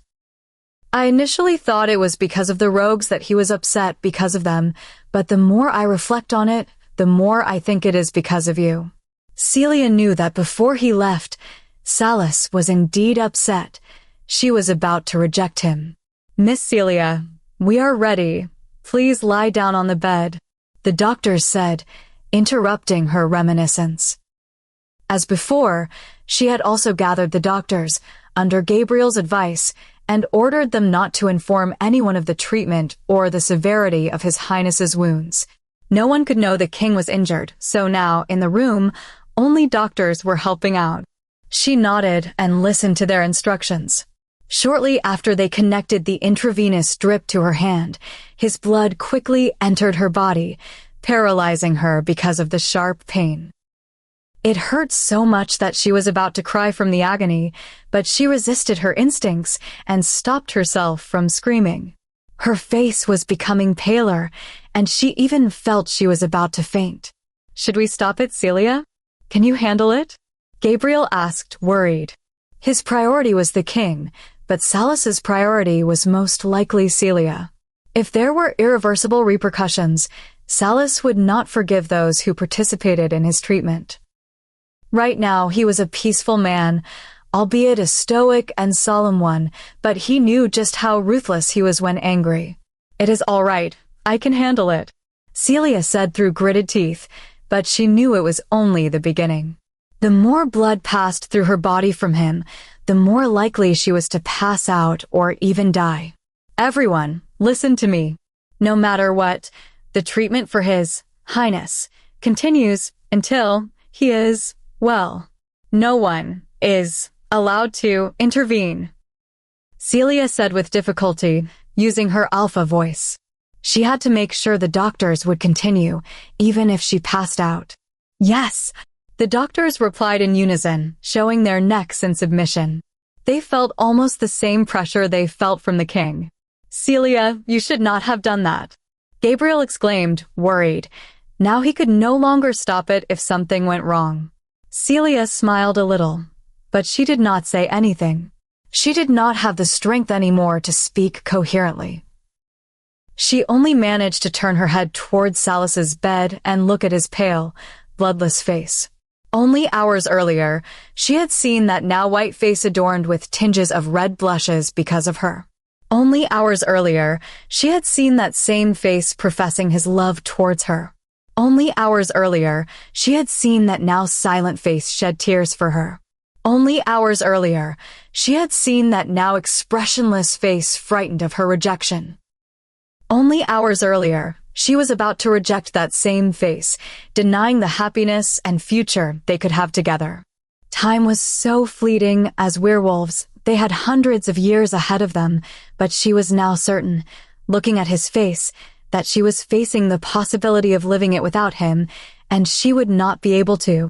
It would be better if he were the one alive rather than her. Celia, Kelly. She heard Gabriel shouting before closing her eyes and passing out. Desperate and sorrowful cries were heard in complete darkness. In the middle of nowhere, in the darkest of places, the only light that could be distinguished was the silvery white fur of a majestic wolf. She howled in pain with her muzzle turned towards the sky. She seemed so lonely and powerless, even though there was nothing but strength and royalty emanating from her large body. It took some time for Celia to recognize Waning. She was a calm and collected wolf. She was always the most mature of the three personalities. She was always so beautiful and strong, but now, in her large eyes, small tear droplets could be found. Waning, Celia called. It made the wolf stop her cries and look towards her. Waning, what happened? Celia asked, worried.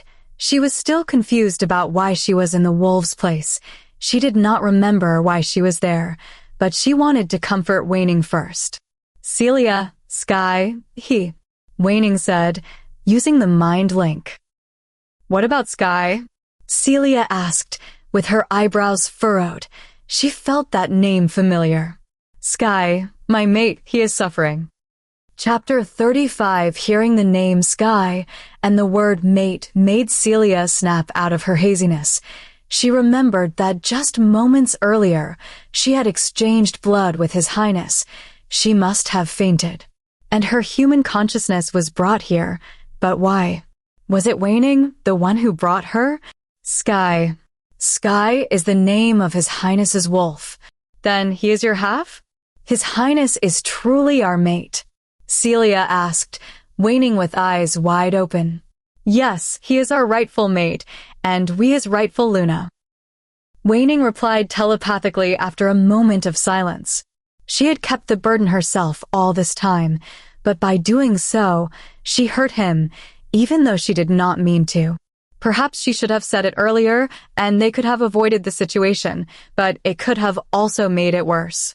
Their mate was strong. That was why she had counted on him doing all right even without her, at least for a bit longer. But Crescent, what would have happened to her? You told me he is suffering, but we are now helping with His Highness's treatment. Is it not going well? Celia asked, worried. The most important thing was this, above all else, even if her mind was chaotic and bewildered by Waning's earlier statement. He is at least getting more stable. Before, his life was slipping away. I was just overwhelmed by almost losing him and by my inability to do something about it. Waning replied honestly. So the treatment is effective? Asked Celia, getting a bit relieved. If he was stable, then the dangerous period should have passed. Waning nodded, making Celia finally settle down in regard to this issue, and now she could return to the previous topic. She kept silent for some time, trying to understand why her wolf had kept things hidden from her. She sighed and tried to collect her thoughts. No matter what, Waning had always put Crescent and her first. She always thought about them before herself. She was the one who had sacrificed the most. Celia knew Waning kept herself hidden all these years because she was too strong and did not want to disrupt Celia's life. She was even content with only Crescent shifting.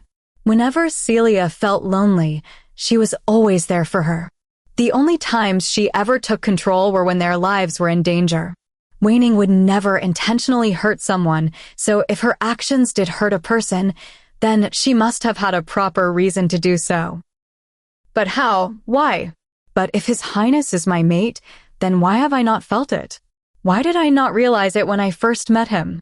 Celia asked, finally deciding on what to ask first. There were too many questions she wanted answers to. I hid myself deep within your mind, so deep no one would have felt me present. Waning replied, bringing her muzzle down on her paws in remorse. Celia realized Gabriel was right before. His Highness, on some level, had recognized her as his, but she did not. She loved him, but because Waning was mostly hidden, she did not feel like he was her counterpart, her half. Then, where did Ryan fit in all this? Then, Ryan, why did I recognize him as my mate? And he also recognized me. Celia asked, confused and bewildered. Ryan is not our mate entirely. You could even say he never was. He is Crescent's mate. And you, having her consciousness, felt like he was indeed yours too, but he is only Crescent's. Waning replied, but seeing that Celia was confused, explained more. There were supposed to be 2 of you at birth. Diane was pregnant with a pair of identical twin girls, but each time a queen of werewolves is born, her existence is too strong, especially since we are as strong as our mate. And even if there were another baby with her in the womb, the other baby would be vanquished. It would be absorbed by the stronger one, which was our case. We remained the only ones in your mother's womb. I felt sorry for the other girl, but there was nothing that could be done to help her survive. The problem was that just before she was completely absorbed, I felt another consciousness within her. I felt her wolf. In general, a normal wolf gains self-consciousness later than the human side, so the other twin should not have had a wolf yet. But unfortunately, Crescent was already there, even though your sister's human side was not. Her 4th rank and her elements of fire and water had made her much stronger, allowing her to surface earlier. Without a body to be born with, Crescent was dying, so I did the one thing I could think of. I stopped us from sinning before we were even born. I took her consciousness and placed it alongside mine. Waning tried to explain as best she could. But why did you never tell me this? Celia said as she was putting the pieces of the puzzle together. How could I tell you? We are supposed to be the queen of all werewolves. I am supposed to safeguard and be a mother to all wolves, but even before being born, I was killing another wolf because of my existence. You were a baby at first, then a child. Even if I had told you, you would not have been able to understand it, and as you grew older, it became even more difficult to say. The human side is always more burdened by daily life. You were the one who interacted with our family, the pack, and other people. Because of their actions, you closed yourself off from the world. You chose to hide your feelings, bit by bit, every day, until you no longer show your emotions at all. This was the least I could do, so I carried this burden by myself. And Crescent, she knows nothing. She was barely a young pup, frightened and alone. Informing you then, she would know as well. Waning replied, getting even sadder. Small whimpers could be heard from time to time as she was explaining. Then, she knows now because you told me? Worried, I asked Celia indeed. Crescent was the most cheerful of the bunch. She would not take this information with ease. To find out that she was not supposed to exist would break her, to say the least. No, she does not know. She is in a dormant state. To keep her safe. I can only do this for now. Waning replied. Why is she not well? Celia asked, concerned. For now she is safe, but this is only a temporary solution. Waning sadly affirmed. Crescent had been so dear to her, and the pain of losing her was the same as the pain of losing a sister. But she has been with us all of our life. We can still keep her with us in the same body. Why is she getting weaker? When I placed her with my consciousness, I thought it would be enough. I hoped she could live with us. But for both of us to coexist in a place meant for only one wolf, a fine balance was needed. I am stronger than Crescent, but I suppressed myself as much as possible. I tried to avoid even shifting. I tried everything to prevent us from gaining more power to maintain that very frail equilibrium. But by rejecting Ryan, Crescent lost more of her strength, making it harder for me, as I had to lower mine also. So I suppressed myself even more. I hid in the deepest corner I could. But we, the dominant side, finding our rightful mate, made the tip of the scale become even more unbalanced. Meeting Salas and Sky, recognizing and accepting one another as mates, I knew I would gain more and more power. The more we would be fond of them, the stronger our bond would get, making her consciousness slip away. I would kill her. So I temporarily tried to hide from my mate. I thought he would not love us if he could not sense a complete us, person and wolf, but he still fell in love, and now he was about to die. It was only supposed to be temporary, just until Crescent was saved. Then I would have told you and him. I never thought that, Waning said sadly. Trying to acknowledge all the information she had just learned, Celia now understood her reasons. Honestly, if she had been in her place, she would have done the same. She would also not be able to accomplish her wishes if it meant hurting someone, especially being selfish and fulfilling her desires and, in the process, killing Crescent or Waning. If she is in a dormant state, then, will she die? Celia asked with a heavy heart. Even though Crescent was never her wolf, the bond they had was stronger than family. It had only been the three of them, one person, two wolves. Not to mention that for her, it still felt like Crescent was her wolf, no matter what. Clarissa has been trying to find a solution all this time. That was why she was traveling. She is close to finding it. Waning replied. She was getting a bit more relaxed, having shared everything with Celia. Clarissa knew of this? Celia asked wide-eyed. Yes, she has always known. From the moment she found us in the forest after we killed those rogues, from the moment we first met her. But I asked her not to tell you. Waning said, will there be enough time for Clarissa to find the solution? Can we also help? We can't just stay and do nothing. Celia said, anxious. Although she knew Waning was level-headed. If they could have done something with their own hands, Waning would have already told her before, and they would have also searched for a solution, but it was most likely not something they could do themselves. Clarissa was a witch from the most powerful coven, and some time ago, she had even assumed its leadership. A witch was the best problem solver. She had the best connections with every other supernatural creature. The spells, curses, and potions of a witch were sought out by everyone, and, generally, the payment for those was a favor the witches would get from said creatures. That was their tradition from long ago. Clarissa had helped a lot of high-ranking creatures in her long life, so she must have gotten information from them. The best suited to help us is a witch, no one else. And as werewolves, because of the last war 30 years ago, most connections with witches were weakened. They would not help us. They would even try to sabotage us from finding the solution if we asked ourselves. Clarissa is a fortunate exception. Do not worry. With Crescent in a dormant state in the deepest corner where I previously was, she can hold on for longer. Keeping her in one place is easier. Clarissa also informed me that she would be coming any day now. Waning tried to comfort Celia. As Celia thought, she could not have helped, or else they would already be in the middle of doing something. They could only wait, but even waiting, Waning had been doing it herself. Celia looked at the majestic white wolf, feeling a sense of déjà vu.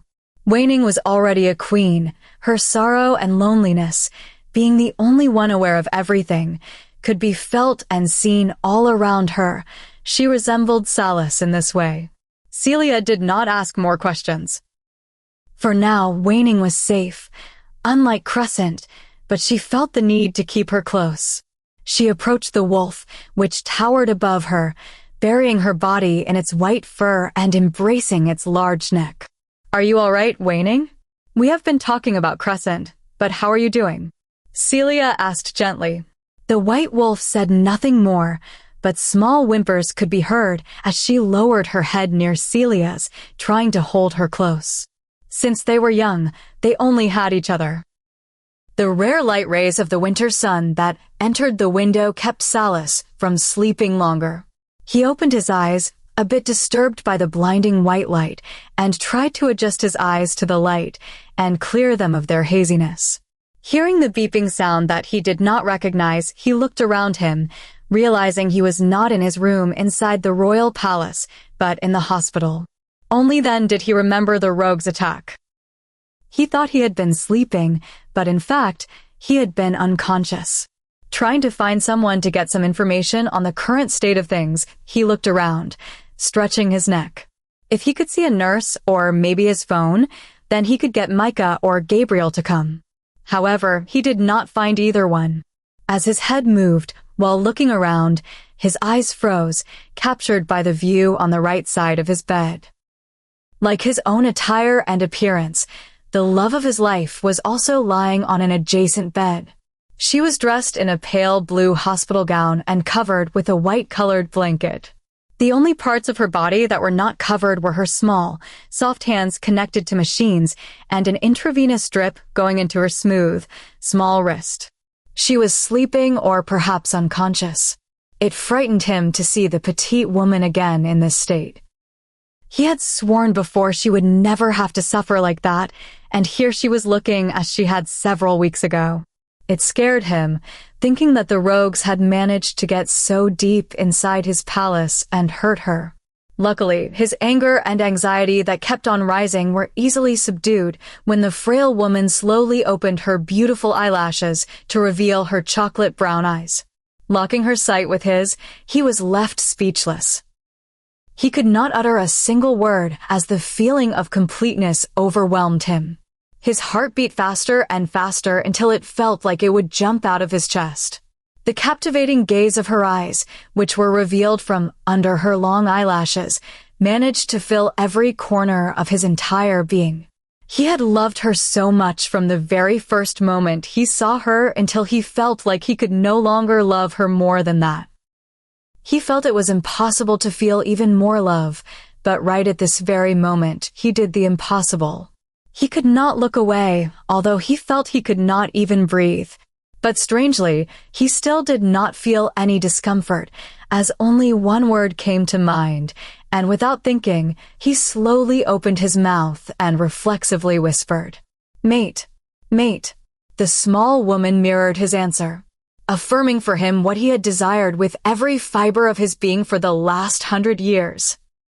He had finally found her, the half-soul the goddess split from him at the moment of birth. He had found his soulmate, his reason for existing, his everything.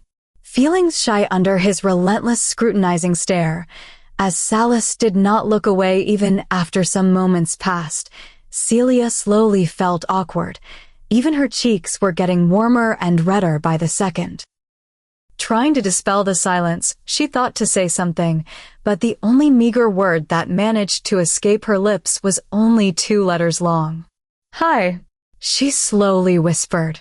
"Hello," he whispered back, showing the warmest smile she had ever thought was possible to be seen on that solemn face. It was not the unnoticeable smile that he would show from time to time. It was a blinding smile that warmed up her heart until it felt like she would be scorched from within. That was it. She could no longer take being under his constant gaze, so she took the blanket that only covered her abdomen and concealed her body whole. Not even a strand of hair could be seen outside.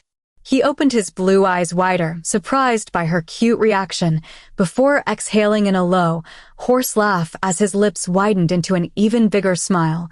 Seeing the cocoon, she flinched under the covers. He realized that even his laugh affected her emotions, making his heart swell with happiness. "You are so cute," Salas appreciated, voicing his real inner thoughts. "Don't," she said from under the covers, as she did not dare to look at him. "Don't what?" he asked, teasing her, although he knew she meant not to speak further. She did not speak again, aware of his taunting. This man would be the death of her. The room became silent once again, making her wonder what he was doing. Why couldn't the doctor come faster, or someone else? Anyone, it didn't matter who, just so they wouldn't be alone, Celia thought. Ouch! He voiced aches of pain some moments later, scaring her. She had been so mesmerized by him that she had overlooked his wounds, she realized. She quickly uncovered her face and tried to sit up. What if his life was still in danger? But as she sat up and took the cover off her face, she remained petrified. The foreign feeling that she thought she would never experience again, the warmth and touch of his lips covering hers, shocked her, numbing her resistance away. He kissed her softly like one would peck a small baby, barely touching her small lips, afraid she would retract them. But she stayed still, delighting him. Moments later, she finally reacted and slowly moved back. She was lost for words. Opening and closing her mouth, she finally said to the lying man who still had not backed away, who was still leaning over her bed. Shameless. He had dared use her concern for his well-being just to make her look at him and take advantage of the situation, Celia thought. Realizing he was still the king, she instantly regretted her words as she gasped and covered her mouth with both her hands. Would he reprimand her? Would he feel she had overstepped? She looked into his eyes, trying to find the answers, but he was still smiling, unaffected. You are mine. He chuckled, affirming. Chapter 36. She flinched once again, hearing his declaration. As the king, his confidence was supposed to be high, considering no other werewolf was above him, but his audacity to declare her, as he still shook her. Although she would never admit, perhaps even in death, she quite liked this part of his personality, a side of him only known to her. That is, she tried to say when he was still looking at her cheekily. What? Are you going to deny that you are mine? Salas asked, a bit playfully, but a fleeting bit of anxiousness could be sensed in his look. She had tried to reject and keep her distance from him before. She had even run away from him in the garden previously. So, though he knew she was his mate, he still needed confirmation from her. He wanted to hear from her own pretty lips that he had just kissed, her willing answer, not a conditioned response that was spoken regardless of a person's will, each time one had found their half. Only then could he finally believe it to be true. It seemed he had grown quite greedy, Salas thought. Finding his mate was no longer enough. He wanted her to want him for who he was, just as much as he desired her. Without thinking too deeply, Celia wanted to deny it. That was her first thought. She was not used to having someone she would call her own, so how could she be someone's as well? Not to mention, she knew he wanted to tease her again, and she did not want to be caught up in his trick, but she detected a flash of uneasiness in his eyes. I am not, she slowly said, as her voice gradually got lower until it resembled a whisper. It made Salas's heart pang as he clenched his jaws and fingers because of the nervousness. Did she want to reject him? Did she want to say she was not his? He had been a bit more confident moments earlier, but now it felt like his very life's fate rested on those rose-colored lips. Going to deny. Celia whispered the last part, but his werewolf ears heard it loud and clear. The answer that came willingly from her was even more precious to his ears than when she said the word mate. It made his heart ache with joy, even though a second earlier it had been in pain. She did not even manage to see his reaction as she was engulfed by his strong arms in a tight embrace. She was so tightly held that even if she wanted to, there was no space for her to separate herself, not that she had such an intention. In all honesty, she had never wanted a mate. She had never felt someone would like to be so close to her, and she had never thought of herself as someone worthy of becoming someone's one and only. But he made the desire she did not even know she had, the deepest secret held unknowingly in the deepest parts of her heart, fulfilled, and he had done so with just his presence. Awkwardly, she put some strength in the hands that were loosely dangling before and slowly raised them up. Feeling his hug returned, Salas hugged her even tighter, without much concern for the wounds he had, which had not yet healed completely. He was afraid it was just a dream, and he would wake up to find himself alone on the hospital bed and Celia nowhere in sight. But it could not be a dream, her petite frame with her head resting on his chest, her small hands on his back, warming him. The feeling of her lips that still lingered on his, and her strawberry scent ever present all around him, these were too vivid for it to be only a dream. Is it a bad time? Should I come back later? Gabriel asked, scratching with his hand the back of his head. She hurriedly let go of the embrace at the sound of his voice, embarrassed by her actions. The loss of the warmth of her soft body against his made Salas frown in annoyance as he looked towards the disturbing factor. Was Gabriel really his friend? He knew he had suffered for the last 100 years because he had no mate. If he saw the scene of them in an intimate setting, shouldn't he have quietly left them alone? What Salas was not aware of was the fact that he had also prevented or interrupted Maria's and Gabriel's time together many times in the past with all kinds of different requests that had lessened the time he could spend with her. And Gabriel had held a bitter grudge in this regard. Of course, the official version, if someone were to specifically ask him, would be the fact that he interrupted them because he was worried about their health. Satisfied with his little revenge, he approached them more with a warm, innocent smile after closing the door behind him.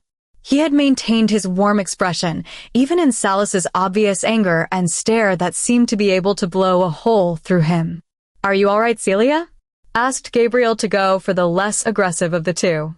"Yes, I am all right," she replied hurriedly.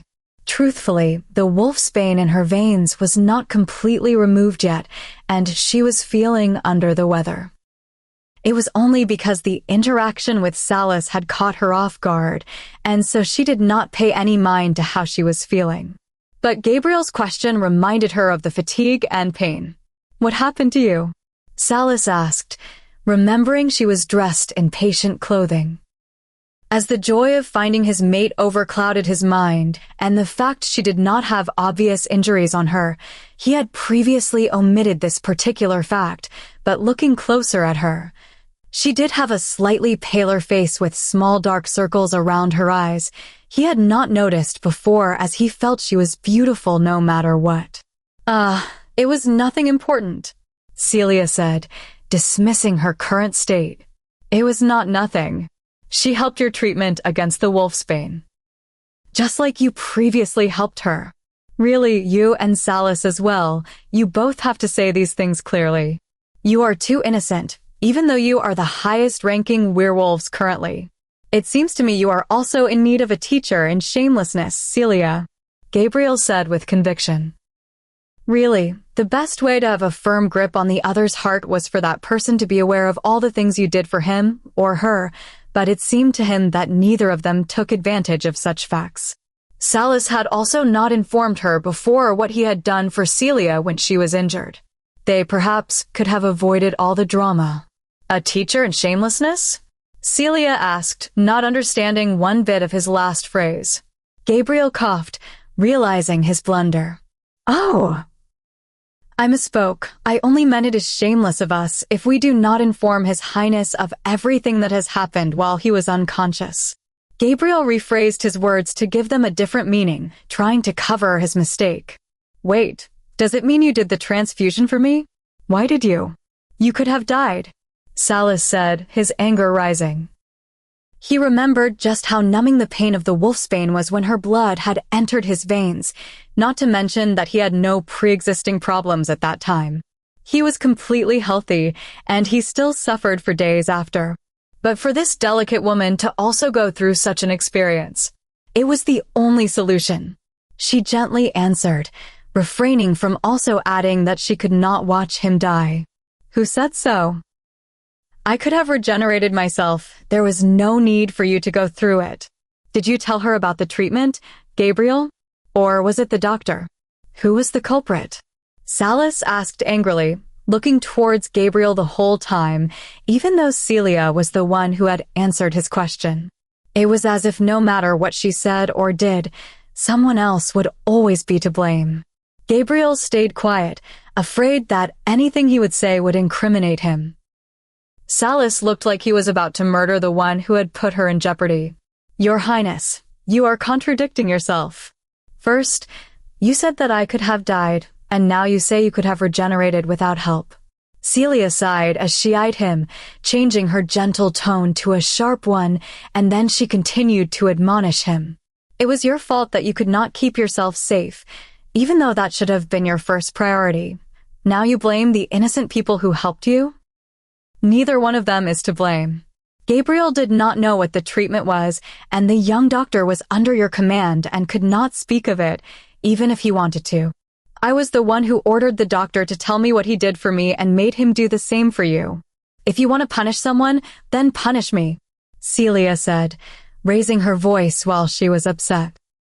The sound of her sweet voice, which had never spoken so many words to him at once before by her own choice, and the care he felt from each scolding that came from her sweet mouth calmed Salas down. It is not your fault, of course it is not. It is my mistake, you are absolutely right. Please don't be upset, you will hurt yourself more, Salas said gingerly, trying to pacify the cute woman. Gabriel looked baffled at the obvious display of affection. If he could, he would bow down to Celia. It was a commendable feat, having tamed the big bad wolf. Nonetheless, he was also thankful that she had intervened. When the doctor wanted to separate the two and move Celia to a different room, he instinctively stopped him. He told the doctor that, no matter what, they should be kept together. His survival instinct was on point. Perhaps if she were not present in the same room, but Salas felt her weak presence in the hospital, he would wreck the place and people to get to her. Now that you know what happened with the treatment, let's talk about something else. Did I just witness you hugging Celia when I entered? Gabriel asked, trying to redirect his attention. Who knows if the king would still blame him? That Celia's face flushed. She was so flustered by his question that she did not know what to say. Why would the teacher have to discuss what he saw so bluntly? His Highness and Gabriel were both good friends. They bore a striking resemblance to each other. Both liked to point this kind of thing out in the open without any shame, she thought. It is not your concern to notice that, Salas said with a voice full of authority. It made Celia ease up, knowing she wouldn't have to talk about it. Of course, mates would hug each other. It is only natural, Salas affirmed with the same voice, making Celia uneasy again. Really true friends these men were. Are you mates? Have you talked with Waning yet? Gabriel asked, thrilled. He just knew he was right. Not yet, but Sky has already acknowledged her presence, Salas confirmed. In fact, the black wolf was pacing up and down in his mind, itching to shift to also meet his mate and touch her. He had only managed to talk with her using their mind link, but he was already smitten. That's great and all, but can you tell us why she did not reveal herself until now? Asked Gabriel, curious. It was not her intention to hide. She could not come out yet. Celia immediately defended her wolf. She was afraid the latter would be misunderstood. Seeing her worried face, Salas immediately intervened. It is all right. I trust her. Don't worry. You can tell me whenever you can. Don't force yourself. I can say it now. I am not forcing myself. I will tell you, Celia replied. She felt reassured by his unconditional trust, but she still wanted to share her reasons with him. At the same time, somewhere else tap, tap, tap. That was the only sound that could be heard in the large, dark room. The room itself was already eerie enough, with its blood-colored walls, black drapes on the large mahogany windows, and dark candles placed here and there that barely managed to provide a dim, minimal light. Coupled with the lack of furniture, other than a black iron throne decorated with gargoyles and the constant tapping sound, this frightening image would make a normal human run for their life. That was what the people who were kneeling on the floor also felt. Although not humans, it took a lot of effort to abstain from doing just that. They ran as fast as their feet could manage to the farthest place they could. But they knew that they would only be able to reach the door, or perhaps just barely manage to get up on their feet, before their heads would swiftly be separated from their bodies if they tried to run. so they could do nothing at all, just have their head lowered with their neck shown in submission, holding their breath and hoping they could survive this night. The tapping sound continued, making them feel like someone was actually tapping on their hearts. They had been waiting, for what seemed like forever, for that person to open his mouth, the agony of not knowing one's fate terrifying them to their very core. So then, what you're telling me, the hoarse, deep voice that made their head bow even lower casually started to say. One who did not know him could say he was having a normal conversation, but the people on the floor would beg to differ. Just for the fact that his voice was too calm, they already knew that he was as angry as he could be. He is not dead? The person on the throne finished asking. From what we could gather, the person in front, who was stuttering, tried to explain. He was already feeling the cold air against his neck, as though it was actually a sharp claw that was about to rip his head off when he started to explain. But by only 5 words later, he was already regretting his choice and how he phrased said words. From what you could gather? Repeated the person on the throne, still tapping his finger rhythmically on the throne's armrest. Realizing that prolonging the silence was not in his favor, as it only made the person in front of him angrier by the second, the man continued to speak with more concise words. Salas Christian Wolf is not dead, he said, closing his eyes as he felt small droplets of water covering his face. He was already prepared to be executed for his failure. Hearing this, the man with platinum blonde hair and cold gray eyes finally stopped tapping his fingers. How? I was assured that at least 5 bullets passed through his body. He asked, still calm. Yes, 5 bullets indeed hit him. Of this I can personally assure you. The kneeled person quickly confirmed. Then, the blonde man asked, We do not know for sure, my king. We are still. These were the only words that the kneeled person could utter before he was struck down. Red blood spilled from his lifeless body, scaring the others, but none of them moved from their places, even though the ones near the body could clearly see that his blood was about to reach their feet. They did not dare even flinch, in fright that they would be next. Is there someone else who can tell me with certainty, or are the rest of you not sure as well? The king asked. He was still calm, like he was not the one who killed his subject, but the red blood on the fingertips that had previously kept on tapping was proof of his cold act. If not for his red-dyed fingers, you could not actually tell he was the one who killed the kneeled person, as he was still sitting on his throne for the entire time, or at least that was how it appeared. Moments passed, but no one dared answer his question. The next one to answer would be the next one to die. Of course, no one wished to do so. The person who had just died was the highest ranked among them. Even if he did not want to, he was the one who was obligated to provide the information for the cold-blooded person on the throne, but the rest were of the same rank. Well, it seems I was just being a bit impatient. I should watch a little bit my temper. After all, we are still in the researching phase. Forgive me, I was getting a little ahead. The king sighed as he returned to tapping his fingers. Only then did the people relax slightly, although they still did not dare to move from their position.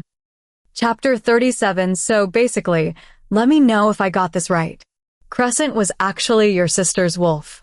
But because your sister was absorbed in the womb, she was brought by waning in your mind to share the same place, thus preventing her death.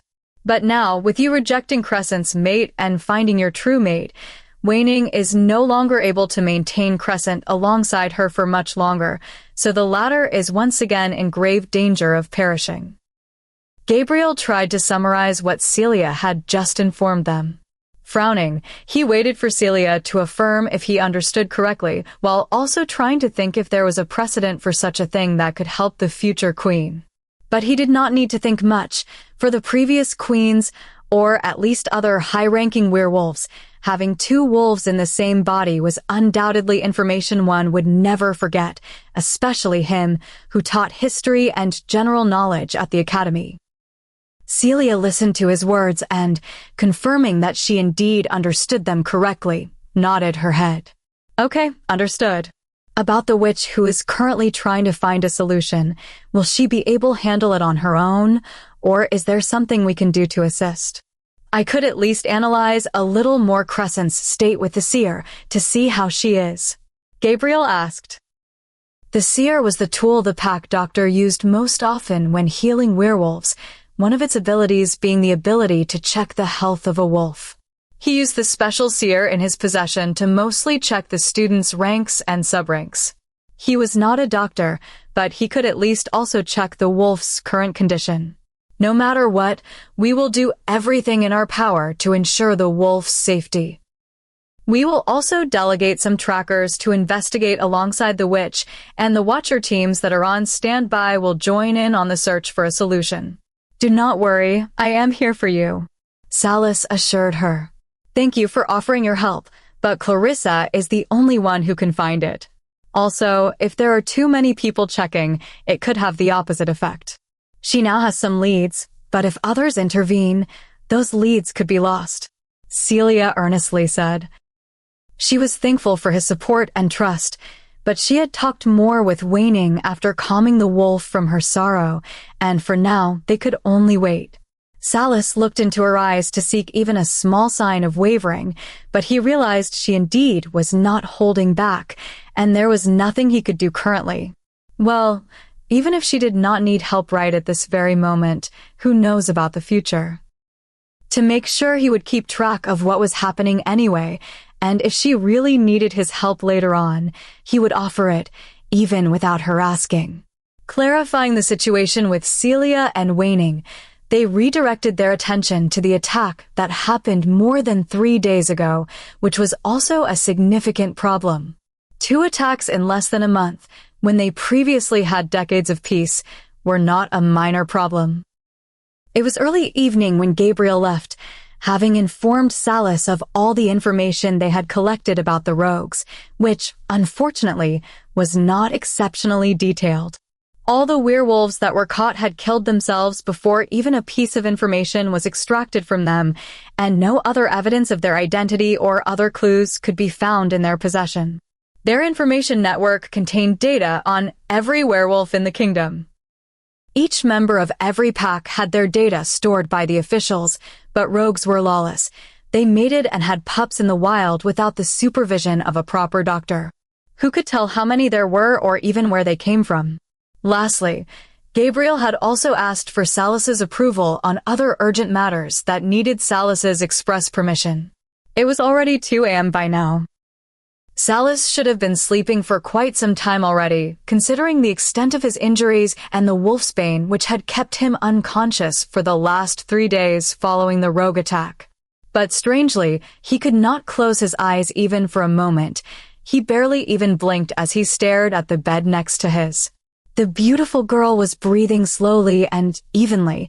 It was a clear sign she was sleeping, but he could not do the same. He could only stare at her face, which fortunately was inclined towards him, studying her every lovely feature.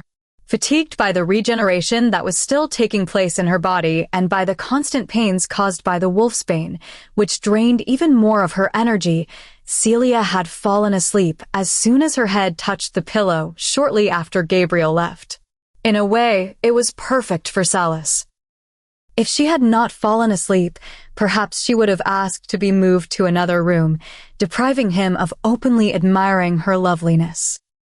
Even though she was not in the best condition, even though no makeup adorned her face, he could not help but trace his eyes slowly from her lovely forehead to her defined, neither thick nor thin eyebrows, to her beautiful closed big eyes that could barely be seen hidden by curly eyelashes, to the tall nose that seemed small between the plump cheeks, to her pink moist lips until the sharp small chin. One would think that he would have seen and known her features by now by heart, as he had kept repeating these same steps for hours. He should have been bored of looking already. But even though he could draw her face from memory, he still kept on gazing, as he could not get enough. Each time his eyes reached her chin, he traced them up again, towards her lips and nose, until he reached her forehead. But this time, his eyes stopped when they met hers, not going up any further.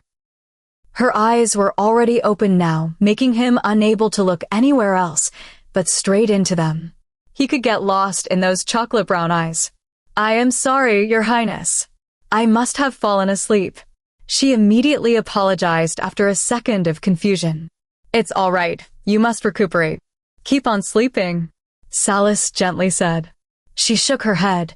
She had already slept long enough. And now, knowing he had been watching her sleep, she was even less likely to manage to close her eyes and fall asleep. Salis no longer insisted. She was already lying on the bed. Even if they talked a bit, if she felt sleepy, she could immediately do so. Not to mention, when she was sleeping, she was beautiful, but awake. He could also talk to her and hear her voice, so it was even better.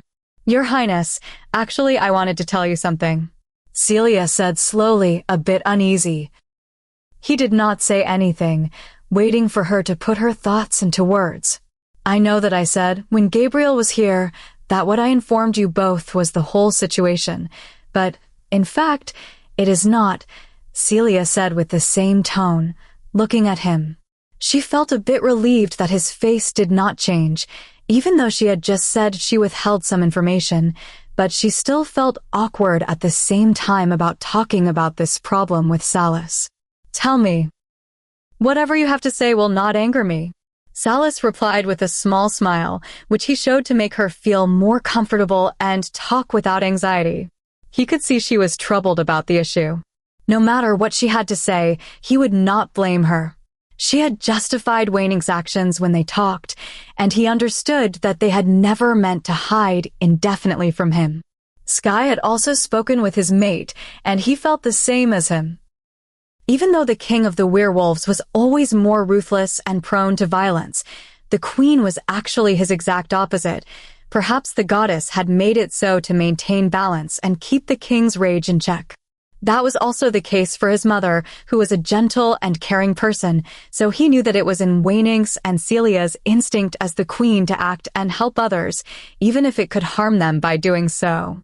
I know from the history class from school that whenever the king met his mate in the past, the mate would be marked almost immediately, Celia said even slower, with a minor stuttering, with her cheeks burning red. It was a very embarrassing thing to say to herself, to discuss the marking, but what if Salis wanted to do the same? If he wanted, then it would be a problem, so she tried to be fair and explain herself first. She had already said everything else. She might as well get everything out in the open. Yes, that is correct.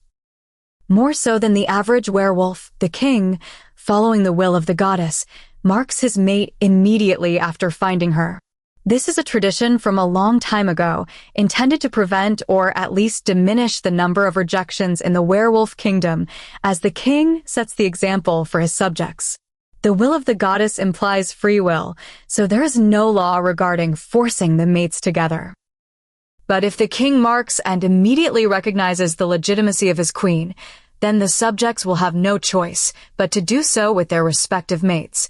Of course, there are still idiots, now and then, who deny their mates. Fortunately for me, Salis added mentally, if Ryan had recognized and marked Celia before he found her, then it was possible that there was nothing he could have done to take her away. In this regard, he was very lucky that Ryan was an idiot. He dreaded what could have happened. What if Ryan had been someone who waited for his mate and, at the winter ball, he had come with Celia holding his arm while she was pregnant with his pup? He might have lost all his sanity and given in to his ruthlessness. Perhaps all the guests at the ball would no longer be alive. Realizing his thoughts had trailed off, he immediately tried to recollect himself. Anyway, Waning would not have let that happen. He hoped, but still, to protect Crescent, he could not know to what extent she was willing to sacrifice herself and Celia. But why are you asking me? Do you not want to be marked? He continued, showing a hurt expression on his face, an expression he could not hide, even if he wanted to. An unmarked mate, was she still not certain of creating a proper bond with him? It is not a problem if whether I want to or not. You see, when I discussed with Waning, she said that even if Crescent is dormant for now, a major increase in power could still damage her. The marking would certainly make us stronger and crescent, Celia tried to explain. Do not worry. I can wait until her problem is solved. Then I will mark you. All right? Salis interrupted her and immediately assured her. If it weren't for the fact that she didn't want to be marked, he could wait a little longer. He had waited for decades. What difference would a little more time do? Especially since she was now with him. It only meant that he would have to do something else to keep the flies away. Is it really all right? Won't the council have a problem with it? I could see that at the ball, the head councilman was trying to introduce Lady Yvonne to you. Celia asked, worried. The council has hoped for the longest time that I would find my mate. It was just that after 80 years of searching, they gave up on finding the real one, settling for the next best thing, a strong werewolf to bear an heir. To have a real mate by my side and give birth to my heir, or another less intense werewolf female who would give birth to a weaker heir. Of course, they would choose the former, even if they have to wait a little longer for you to give birth. Oh, she replied. It was already awkward enough bringing up the marking first. Now that babies were mentioned, her face turned beet red. Your Highness, can I ask you another thing? Celia said quickly, her last problem.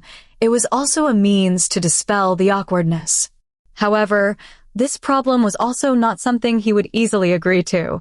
She knew that he had already been lenient towards her. He had listened to her reasons without doubting even one of her words. Just now, he had also agreed not to mark her, even though there could still be repercussions from the council. He had made it seem easy, but she knew it could also be a way to protect her. Perhaps it would put him in a difficult spot. And now, she wanted to ask something else of him. She was already overstepping herself. But it had been her dream since she was young. It was the wish she had put her heart and soul into achieving. She had only recently started working for it. She had barely begun studying to be a watcher, so she did not want to stop. A queen had so many responsibilities to fulfill, so never in history had the queen held any duties other than those she held in that particular position. Sure, whatever doubts you have in your heart, you may say them. Celia, you must understand a queen is her king's equal. I wish for you to share everything with me and discuss it openly. I do not want secrets between us. I will also discuss my problems with you. Never be afraid to share something with me. As long as it does not involve your safety, I am willing to compromise. Salis said lightly, but his tone showed sincerity. He wanted her to be able to tell him anything without being afraid of the consequences. Their relationship was just at the beginning of the road. If they started on the wrong step, he feared it would lead to a crossroads, and perhaps she would choose to leave him. He wanted to build a relationship built on trust. He cherished her too much to do otherwise. Can I still live in the dormitory and study as a watcher? I know that I am, perhaps, asking a difficult thing, but I cannot give up my dreams, Celia said. Even though she usually shed her solemn and stern face in his presence, at this moment, her determined expression was clearly visible.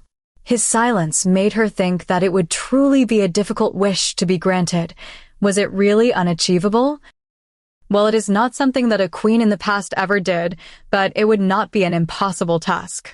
If you would agree to 3 conditions of mine, I will fight for your cause in front of the council. Salis said this with a solemn expression, as though he would really have a hard time convincing those old men. Yes, I agree. She suspected a bit when he said she would have to agree to his conditions, but he had granted 2 of her wishes. It was only fair she would also compromise, so she immediately agreed without even asking what those conditions were. The corner of his lips rose in a smirk, satisfied she had agreed so quickly, and without waiting a second longer for her to change her mind, he promptly enumerated them. The first condition is for you to call me Salis. You're to be my queen. It is not right for you to keep on using formal speech. Of course, if you should choose to use a pet name, like Darling or My Love, I would not mind, Salis said, checking her face. He had started with the easiest condition, for her to lower her guard. Pet names. I could not call you. Your name is fine. Salis is fine. she quickly stated. And like he expected, she quickly responded. A bit of a pity that she would not use pet names, but he would work towards that in the future. The second condition is for you to live at the palace on the weekends. I know students have to stay during the week, but please grant me the weekends at least, he said with a sad smile on his face. All right. If the academy permits it, then I will come to the palace on weekends. Celia replied happily. She had thought that his conditions would be difficult, but fortunately, they were not. She quite liked them as well. Spending time with her mate would be wonderful. In fact, once they found each other, it would be difficult for them to be apart for an extended period so that she could understand his reasons. The third condition is I would like us to be engaged. I can understand the reasons behind not being able to have the mark on your neck, but I would still like for you to have a mark, a promise of our future together. Salis said gingerly. Oh, okay, replied Celia. Engagement was a common phenomenon among humans. Werewolves did not necessarily need or wish to get married. What they valued most was the mark on their necks. Most werewolves adhered to this human tradition only if they chose to reside in human towns and cities. But considering she could not be marked, it was understandable. As the regeneration had started to heal Salis's wounds, and they were both no longer unconscious, they received clearance from the doctor to be moved to the royal palace. The king's personal quarters were nearby, so the ride was short, and it would not leave them too fatigued and uncomfortable. Walking down the hallways of the palace, with Salis holding her hand, as he had become a bit dizzy on the way, her brows furrowed, not recognizing the direction they took. But she quickly realized that with him being dizzy, it was only natural for her to accompany him to his room before returning to her room. The simple but elegant room fitted Salis's personality like a glove. The king-sized bed, 2 nightstands, a small couch, and a coffee table were all the furniture that she could see at first glance. The lack of furniture and personal items, such as photos or other decorations, coupled with the generous amount of light that entered through the large windows, made the large room seem like a guest room more than his personal bedroom. She averted her eyes from looking around too much, guiding him to the bed. He had already dismissed the maids before they entered the room, so even though she felt a bit awkward, she was the only one to help him lie comfortably on the bed. She turned around after she made sure there was nothing else she could help him with, but instead of walking towards the door, she found herself in his large arms, lying in his embrace, with no room to escape. Why, Your Highness, I must leave. She tried to resist, prying the arms that kept tucking the blanket around her. Why? This is your room. Where would you go? Salis asked, seemingly confused. To the guest room you assigned for me. This is Your Highness's room. She tried to explain, giving up trying to move his hands that would not budge under her strength. She could only convince him with words. Perhaps he was still a bit dizzy and thus did not recognize the room. But this is your room and mine. Why would you go to the guest room? Salis asked, still confused. Why, Your Highness, what do you mean? She asked. Her face was already red from the close proximity, but his words made her blush even more. You agreed to my condition. So logically from now on we will live together, Salis said with a bright smile on his face. I agreed to live in the palace, Celia said, realizing bit by bit that she could have been tricked by his words. I never said which room, and you never asked also, Salis said confidently, removing a small strand of hair from her face to better see her redness. But that applies to you also. You never told me I would live in your personal room, she said, a bit upset.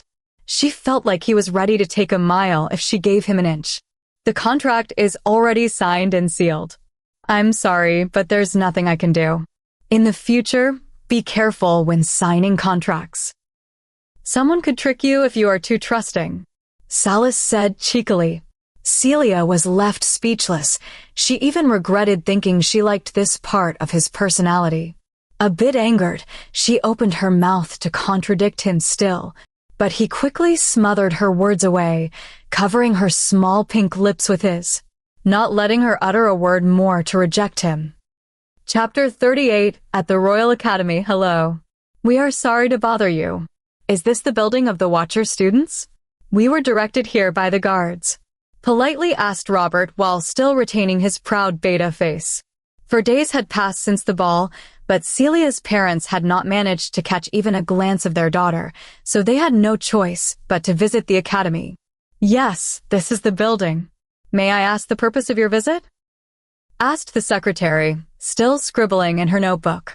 Other than the first glance, she had not looked in their direction, focusing on her work.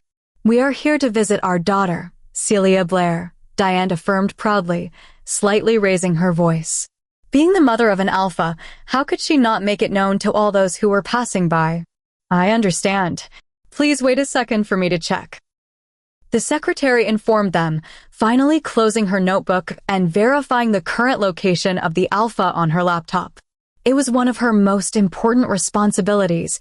She was the one who kept track of the watch students, even if they were on vacation or taking personal leave. I am sorry. Alpha Blair is not on the academy grounds at this moment. I was not informed of when she will return. If you want, I can let her know of your visit when she returns. The secretary briskly said and resumed her work, not granting them another glance. She is not on the academy grounds? Then where is she? Asked Robert, surprised. Celia was an introverted person. She did not have friends and was not one who would leave to walk around. Not to mention, she should have been aware they still had not left and would probably visit her. They knew that she had already rejected Ryan, the main reason for which they phoned her some days ago. He had not told them that, but for a reason unknown to them, the night of the ball, when they had barely returned to the guest quarters, Ryan had forcefully dragged Brianna into their bedroom and marked her. Celia must have taken away any hope he had, so he finally completed the new bond with her sister. How could anyone even guess that a certain someone, jealous of their pack's alpha, had ordered him to finalize the marking of her sister as soon as they retired for the night? The order of the highest-ranked werewolf, no matter how that person struggled, ultimately had to be fulfilled. I am very sorry, but the location of the students cannot be disclosed to anyone. We are her parents. We are not anybody. Her mother stated, flabbergasted. How could this little secretary deny her the right to know of her daughter? You are her parents. Please contact her yourself. The Alpha has her academy-issued phone with her. I am certain she will respond if you call her. Now then, please excuse me. The secretary answered, finally losing her patience. The fact that Celia was at the palace was not a secret, but she still would not inform others, not even her parents. Those were the rules she had to abide by. This little, she is not answering her phone. Stated louder, Diane, getting angrier. If Celia had answered the phone, would she have come all the way to the academy? Why would she bother coming all the way here from their guest quarters when it was the daughter's duty to see her parents, not the other way around? The fact that the Alpha is not answering her phone means that she does not wish to speak with you, not that her phone is closed, correct? Then I am sorry, I have nothing else I can help you with, replied the secretary sharply. She knew that the Alpha was in a secure environment, so she was not concerned for her safety. Not answering the phone was her private matter, and frankly, she could see why such a calm and polite person would not want to see her parents. It did not look like they were here, as concerned and thoughtful parents, to visit their child. Diane still wanted to argue with her. It was not the secretary's business to comment on things other than telling them where Celia was, but she was stopped by her husband. Thank you for letting us know. She probably has some things she is doing, and it is inconvenient for her to answer the phone right now. We will talk with her later. Goodbye, Robert said, maintaining his politeness. Then quickly walked away, harshly dragging the unwilling Diane. Why did you walk away? If we talked with her some more, we could have found where Celia is. Diane told her husband while they were still walking down the stairs towards their car. It is the secretary's job to know of the student's location, but it does not mean that she would just tell it to others. Forget it, the girl probably has a reason why she has not answered her phone yet. Robert said, sighing. Could it be that Celia's anger had not passed yet? But still, I am worried. Diane replied, they had already let that girl cool down for some months. That should have been enough. Really, that girl has become arrogant since she started attending school. She wasn't like this in the past. Do you want everybody to know how poor our relationship with our daughter currently is? Did you not see that even the secretary had begun to notice some strangeness after only a few words? Robert said, upset, using the pack link. They could have reaped numerous benefits if others knew their daughter was a watcher, but that would only be the case if they also knew of her care towards them, which was currently non-existent. Diane finally settled down and did not speak again. She realized her husband was right, but they had no other means to contact her. The only one to whom she would answer the call remained Daniel previously, but the last time he called her, they intervened. So even to Daniel, she would no longer answer. Excuse me, are you the parents of Alpha Blair? Hearing their daughter's name and title from a foreign man's voice, the couple stopped just as they were about to enter their car. They looked towards the handsome blonde young man. From his appearance, he seemed to be a student at the academy. Yes, we are.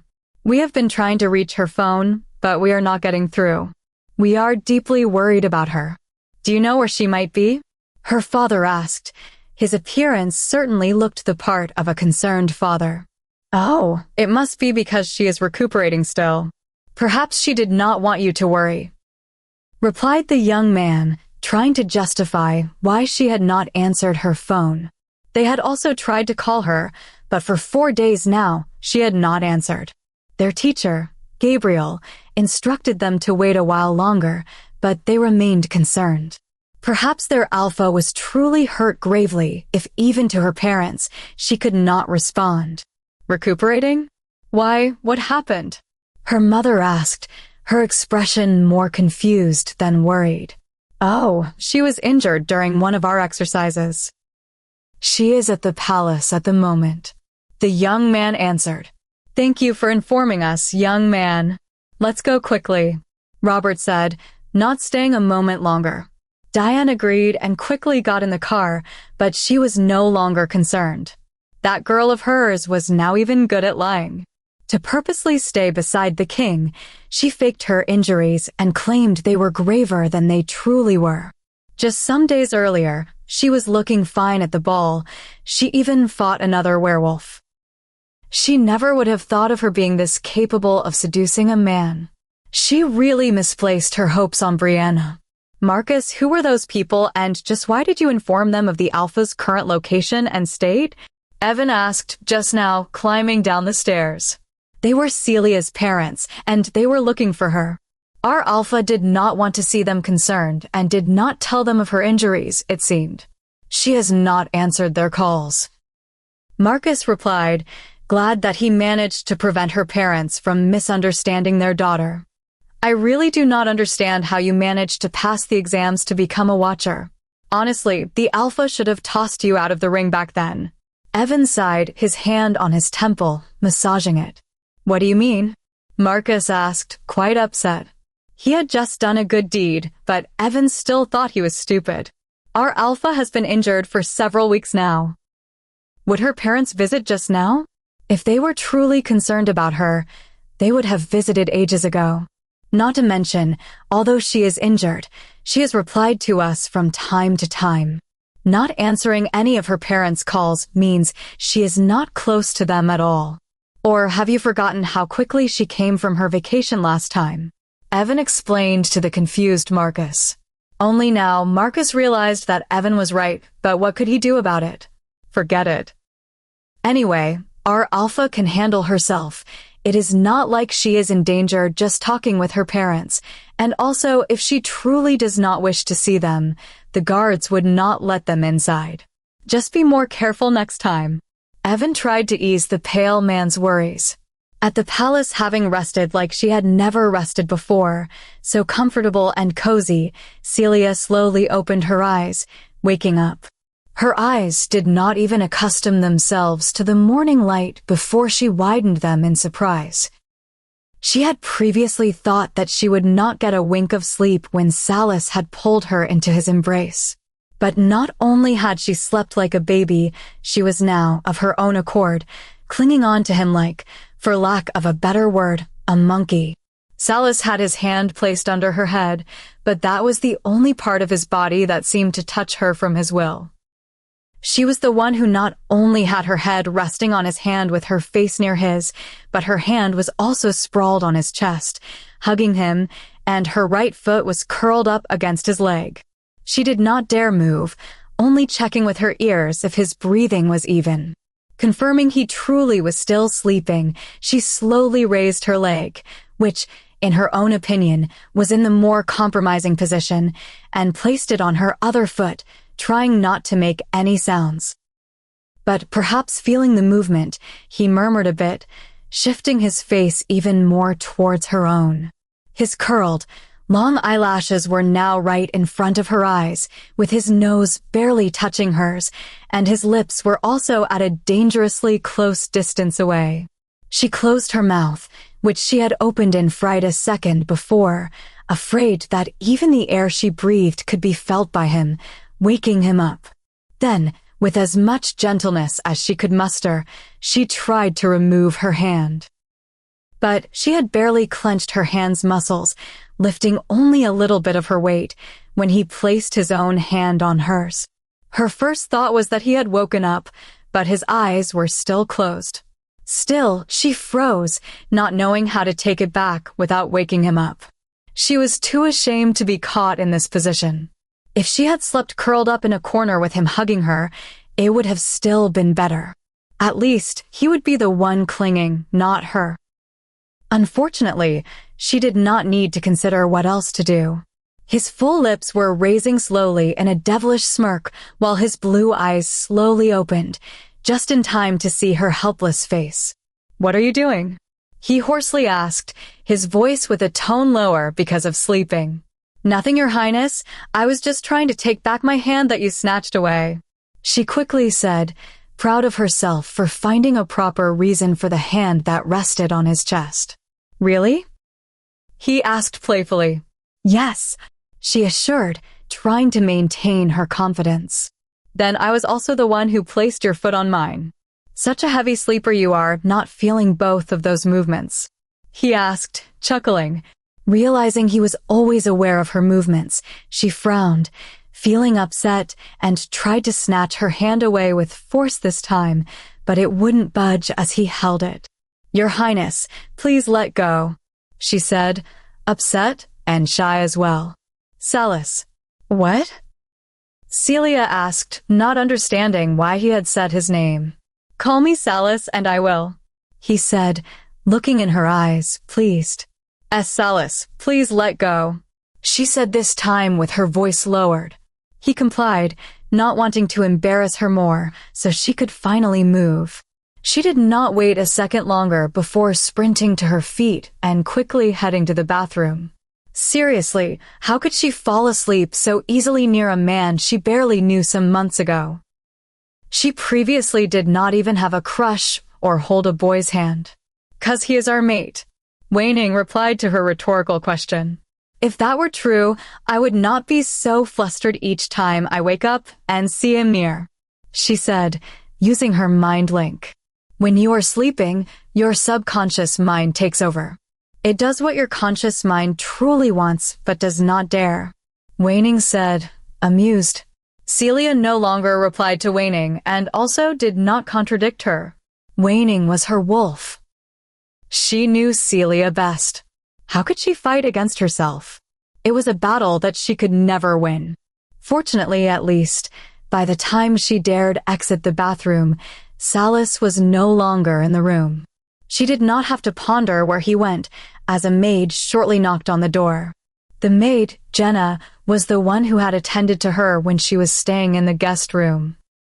As such, she was familiar with her, and she also helped Celia by bringing her clothes and some daily necessities from the other room. This was the bright side of receiving help from someone she already knew. The downside was that she felt awkward due to the room they were currently in. Jenna, on the other hand, was an experienced maid, so she acted normally, just as she always had, helping Celia feel a little more comfortable. She had also informed her of Salas's current location and asked her what she would like to do for the day. The condition that Salas had asked her to abide by when they previously talked was that she had to live in the royal palace on the weekends. As the day before was a Friday, Celia would still be in the palace until Monday morning, when she would return to the academy for her classes. Luckily, breakfast was uneventful, as Salas was still caught up in his work and had eaten in his office. She ate alone, taking some time for herself to adjust to all the changes that had happened in such a short time. Over the last 6 months, her life had undergone a complete transformation, but the past month was even more eventful, to say the least. Having some quiet moments, she went to the place she found herself most comfortable these days, the royal garden. Jenna had been thoughtful and had also brought her a book to have a relaxing moment. Sitting on the grass while reading a nice romance novel was wonderful. The only problem was that even the romance novel kept reminding her of Salas. And how could it not be when the male character was exactly like Salas? Had Jenna done so intentionally, or was it a coincidence? Especially the part where he had declared his love for the female character. Thinking about it again, she found herself blushing with her lips raising a small smile. I did not think the royal garden was a place anyone could waltz into without a care in the world. A high, screechy voice stated loudly, interrupting Celia from her daydream. It was a voice that she could recognize even if she did not wish to. I was also under the same impression. His Highness had said that it is not open to the public. Celia said calmly, not even bothering to look towards the person who had come and directly patronized her without so much as a hello beforehand. You should not think you're all that.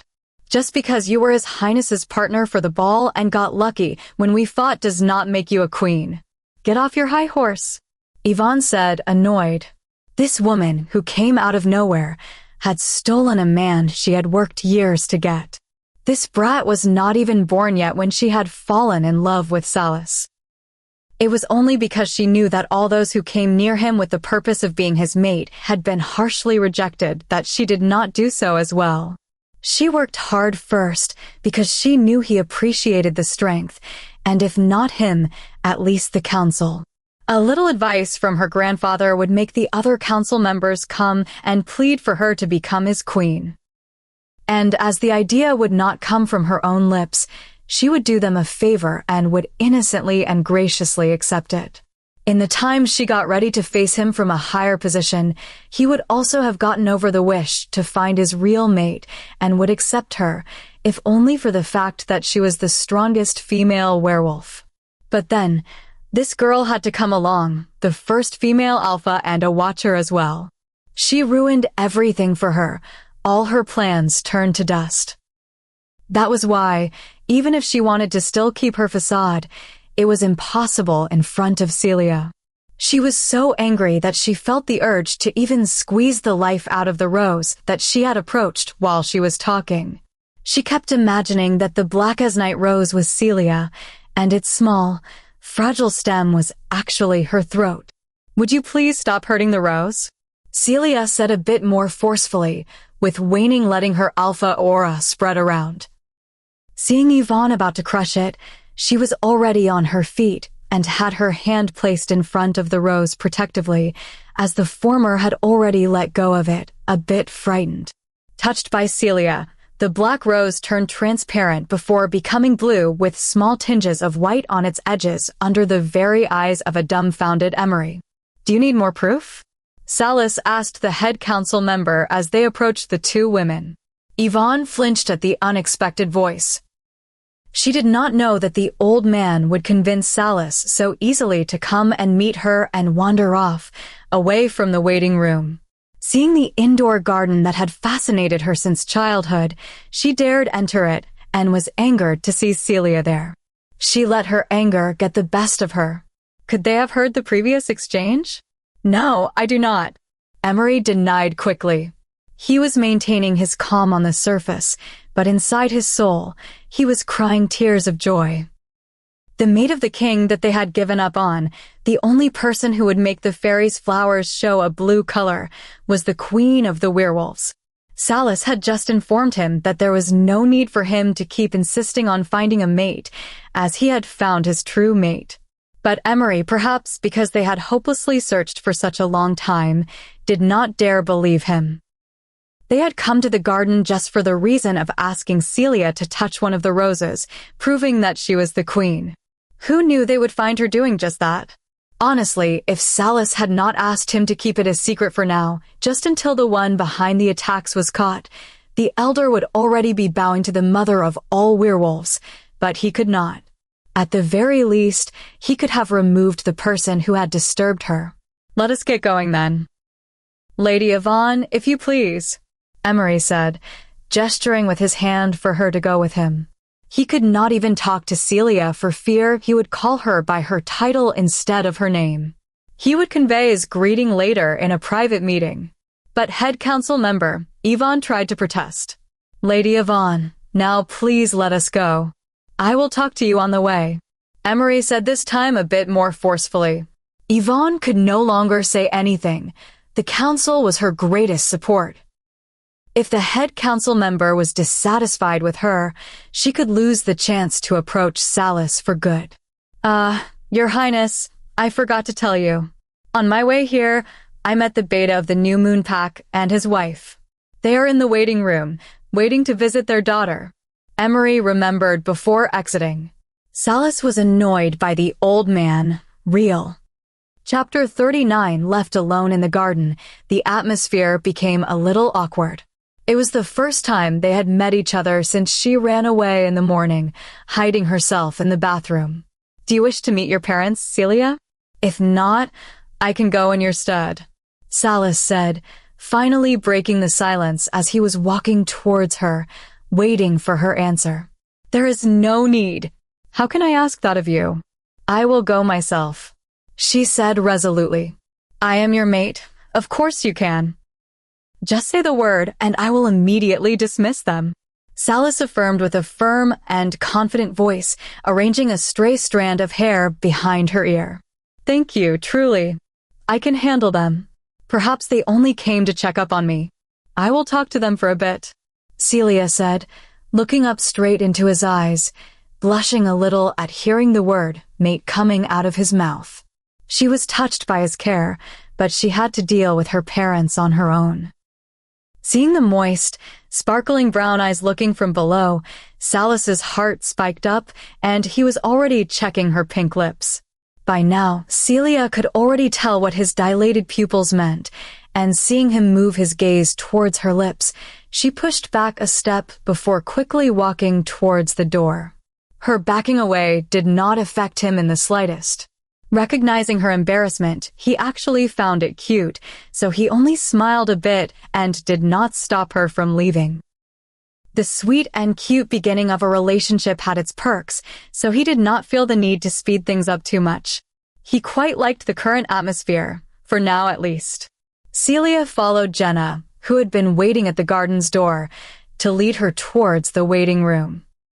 She already knew where the room was from the last time Jake visited her, but Jenna had insisted that she had to be next to her every time Celia was not resting alone or with Salis, especially now, more so when there were guests. It was an order from His Highness, one that she could not disobey. Celia, not wanting to put her in a difficult position, did not insist that she go alone longer. Anyway, it was better than Salis coming with her. He had already realized, from the last time, that her relationship with her parents was far from loving, but knowing about it and actually seeing it were two different things. She took a deep breath before nodding towards Jenna, who already had her hand on the doorknob. The latter was only waiting for her to permit the door to open. Celia, the sweet voice, as if drowned in honey, called from inside as soon as the door was opened. She took only 2 steps into the room when she was already engulfed in her mother's arms, who already had tears falling from her eyes. It was a look foreign to Celia. Her mother had never hugged her, much less cried with worry over her. "Are you all right?" Diane asked, releasing the stiff Celia, who had not returned her hug. "Yes, of course I am all right," Celia replied, surprised by the question. "Have your injuries already healed?" Diane continued with her questions while checking with her own eyes if there were visible wounds on Celia. "Injuries?" Celia replied with a question. She had been injured several weeks ago. Why would her mother ask her now about wounds? It's just we came from the academy and a young man told us there that you have been injured. You have no idea how we felt, finding out about your injuries from someone else." Diane blamed her, a bit more upset than concerned. "It was only some minor injuries during an exercise with other students. I am fine already. My regeneration kicked in shortly afterwards." Celia minimized her actual problems. For one, the attack was still under ongoing investigation, so she did not know how much she could actually talk about it. For two, they could stay longer visiting her, having a proper reason to do so, and she wanted to avoid that. She was still not comfortable around them. She wasn't even sure if she would ever feel that way again. Spending the last 5 months away from them, she had pondered many times about her past, trying to find at least a teeny tiny moment when her parents actually did something for her with her best interest in mind, only to discover that she was an utter fool, dedicating so much of her care towards them. Looking back, she could not even consider that they at least clothed and fed her. Considering she did most of the chores, it would become more akin to a salary she received from them, akin to a maid, and thus she would pay for her necessities herself. In her conscious mind, she knew it was wrong of her to think that way, but involuntarily, she still felt that way. What kind of parents would let a child do her homework only after assisting her siblings do theirs and completing most of the chores in the house?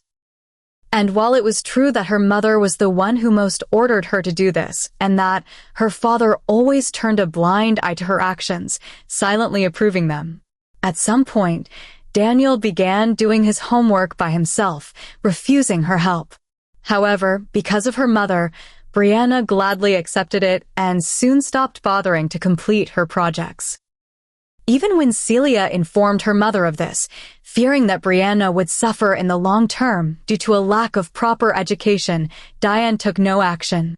Doing the work of 2 people, if she had not put enough effort into her studies, spending countless sleepless nights, it was clear that her mother did not think of her future at all. "But the young man who talked to us at the palace said that you are still recuperating." "Oh, I just realized, why are you at the palace?" Diane asked, seemingly confused, but she already had her suspicions. That is because," said Celia, dragging her words, she had no valid reason for why she was here, because the true reason was not something she wanted to inform her parents about. Knowing her mother, she would be quite eager to become an in-law with Salas. Perhaps she would even insist on his marking her, causing problems for Crescent. Not to mention, Diane could even try to intervene in her decision to keep being a watcher. Not that she would listen to her mother, but why bother? There are no separate dorm rooms for girls at the building meant for the watcher students at the academy, or spare rooms in the buildings of the other courses. Realizing this particular fact, His Highness has decided for Miss Blair to live at the palace where there is enough space, at least during the weekends. Jenna intervened in her stead. It was actually the reason His Highness himself had made her say. Unknown to them, Jenna was, in real time, reporting each word to Salas using the pack link. Celia sighed in relief. She was thankful to Jenna for saving her. Indeed, she was an experienced maid, as expected for one who worked so close to Salas. Is that right? We must thank His Highness for his care. Robert intervened for the first time since she entered. Right, we should. Her mother quickly agreed. It was a perfect opportunity to meet the king. He must have some affection for Celia. He not only let her live in the palace, but he also brought her to the ball with him. Even at the ball, although she could not see their interaction properly due to the distance, His Highness did not leave her side. And when Celia left unexpectedly, the king also disappeared a short while afterwards. It was such a pity that they could not go to the king's table before he left. Brianna was young, and she could have said she was still ignorant about royal protocol, but they were not. They had participated in the winter ball too many times to use that as an excuse. Well, at least they could meet him now. Surely, being acquainted with the king, their status could only rise. I am sorry, His Highness is busy. Even I do not see him while living here. I will let him know if I see him. Celia said with her usual expressionless face, a face one would show when talking to guests, not her parents. She was getting tired of talking with them. With Jenna in the room, and considering Salas was also nearby and could probably hear their conversation if he wished, she had tried to keep her words as polite as possible. But to speak in this manner to the parents who had betrayed her, she was starting to get a headache. All right, her father replied after some time. He was a bit upset that he hadn't been able to speak to the king, but considering Celia would be here for a year or so, if not longer, as long as they mended their relationship, then it was only a matter of time before they could also meet the king. After a moment of awkward silence, as her parents were the only ones keeping the conversation alive, her mother spoke again. Let's sit and talk for a while. I missed you, my baby girl. Let's catch up with each other. Just us three, all right? Diane tried to persuade the maid to leave. She could feel Celia's stiffness and her polite words, which only made their distant relationship more obvious. To cajole her daughter into letting go of past issues and renew her authority over her, she needed to discuss with Celia in a private setting. How could she say forget about your sister stealing your mate and your family helping her, with the maid still in the room with them? She would be shooting herself in the foot. What if the maid reported it to the king? For ages, the royal family had the most loyal werewolves towards their mates. If the king's mate turned out to be even an Omega, that king would immediately recognize her as his mate and mark her, acknowledging her legitimacy without a second thought. Even the current king was rumored to have searched for his mate for decades before giving up. The majority of werewolves would speculate if he had a lover here and there, hidden from public sight, but he had never made another his queen. Hearing the words baby girl coming out of her mother's lips, she felt shivers running along her spine, and the hair on her arms and the back of her neck stood up. She was far past the age she had wanted her mother to call her endearingly, and the false tone only made it worse. That's right, honey. We have some things to discuss with you. Her father agreed, his words adding to her already awkward stance. I am sorry, but Miss Celia already has prior engagements to keep. I think you are well aware that a Watcher student has a limited free time. The maid intervened sharply, even though she was speaking the words Salas was instructing her to say. The choice of tone was hers. Even Jenna could realize that their words and care were not from their hearts. She had attended to Celia every day, but the latter never received a call from her parents, not even one. Excuse me, we are her parents. Who are you to intervene? Please leave us alone with our daughter. Really now the audacity. Her mother said, raising her voice, showing a glimpse of her true temper. Please do not raise your voice at a person who is just doing her job. If you have something to say, you can say it now with Jenna in the room. Otherwise, we will talk on the phone another time, Celia said, also raising her voice a bit. She was used to her mother's short temper, but there was no need for Jenna to know of it, too. Celia, we are only worried about you. We just wanted to check up on you, her father said, trying to relax the tense atmosphere. If you really cared about me, Celia said, losing a bit of her composure, but quickly realized her real emotions were slipping out. I appreciate your care. As I said, we will talk later, she stated, and did not allow them to speak more, turning around and walking out. Jenna did not follow her, stepping in front of the parents who had wanted to follow after her. I am sorry, but you cannot walk inside the royal palace on your own accord. Please return to the opposite door and follow the guards out, Jenna informed them, not moving even a bit from in front of the door Celia had walked out of. She is my daughter. Who are you to stop me?" Diane yelled, losing her self-control for good. She seemed ready to snap and bite Jenna. She felt like it was the last time she would get a chance to see her daughter. Even before, if they had not found the head councilman at the palace's entrance, they probably would not have managed to see Celia. "She was your daughter," Jenna affirmed sternly, releasing an oppressive aura that frightened them and made them show their necks in submission. Diane was not aware, but Robert knew, in fact, that the maids of the palace were carefully selected werewolves, not one of them with an age less than 100 years old. They were as powerful as betas from an actual pack, and regrettably, the one in front of them seemed even more powerful than a regular beta. They had no choice but to leave, even if they were not satisfied with the result of their visit. Celia returned to her guest room, wanting nothing more than to be alone. The meeting had only served to remind her of the past, making her recall that she had never had a real family.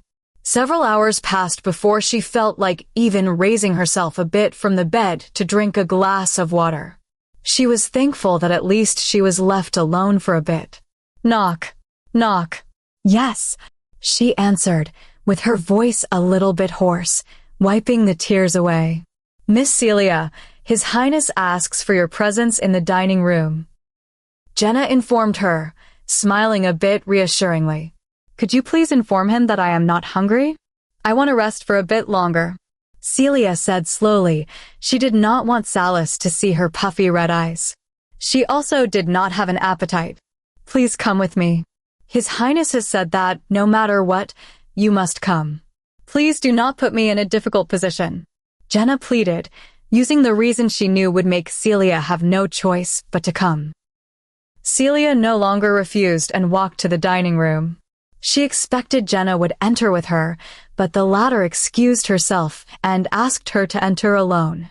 Opening the door, Salas's distinct scent, which had a calming effect on her, instantly hit her nose.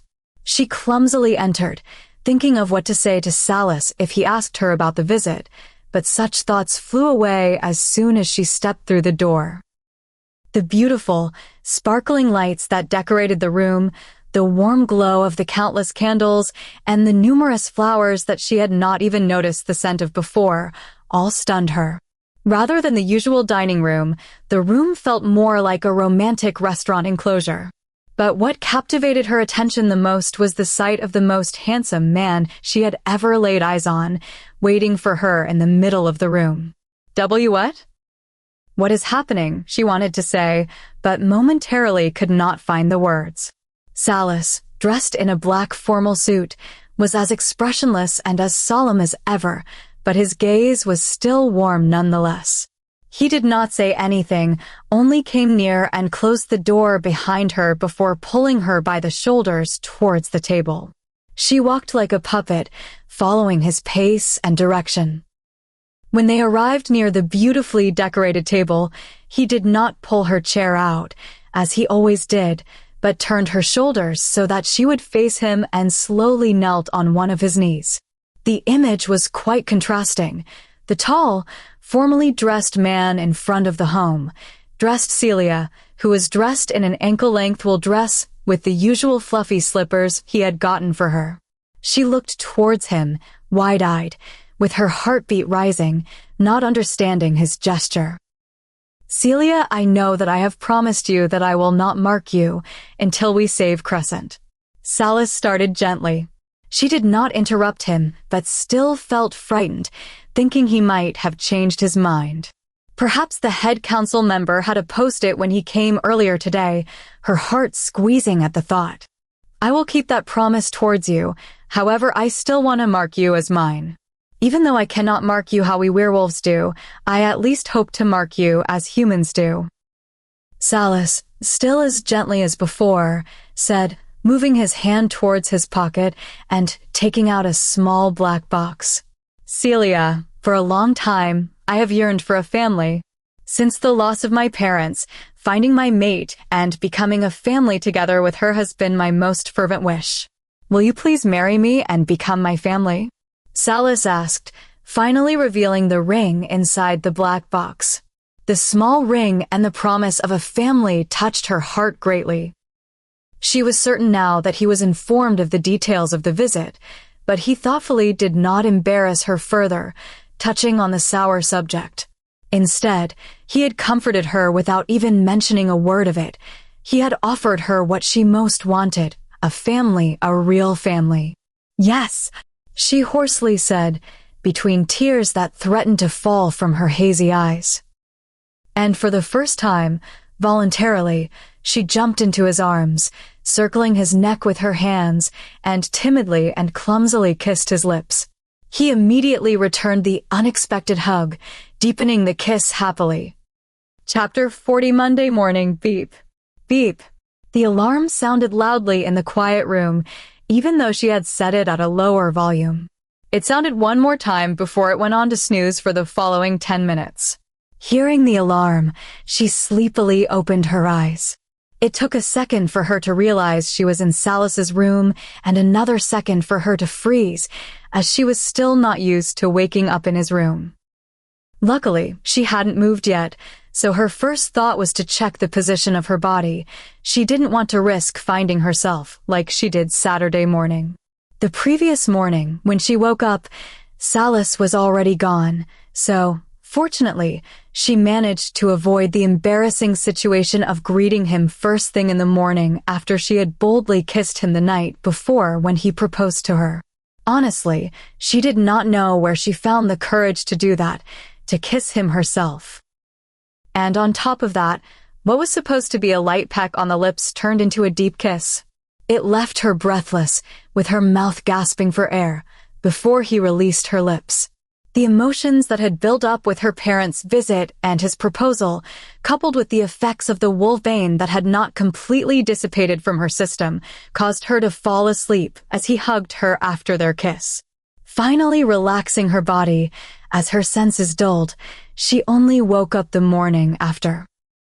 Then, for the rest of the day most likely occupied with his official duties, she did not even catch a glimpse of Salas all day. Not that she was complaining. After such a kiss, she did not know how to face him.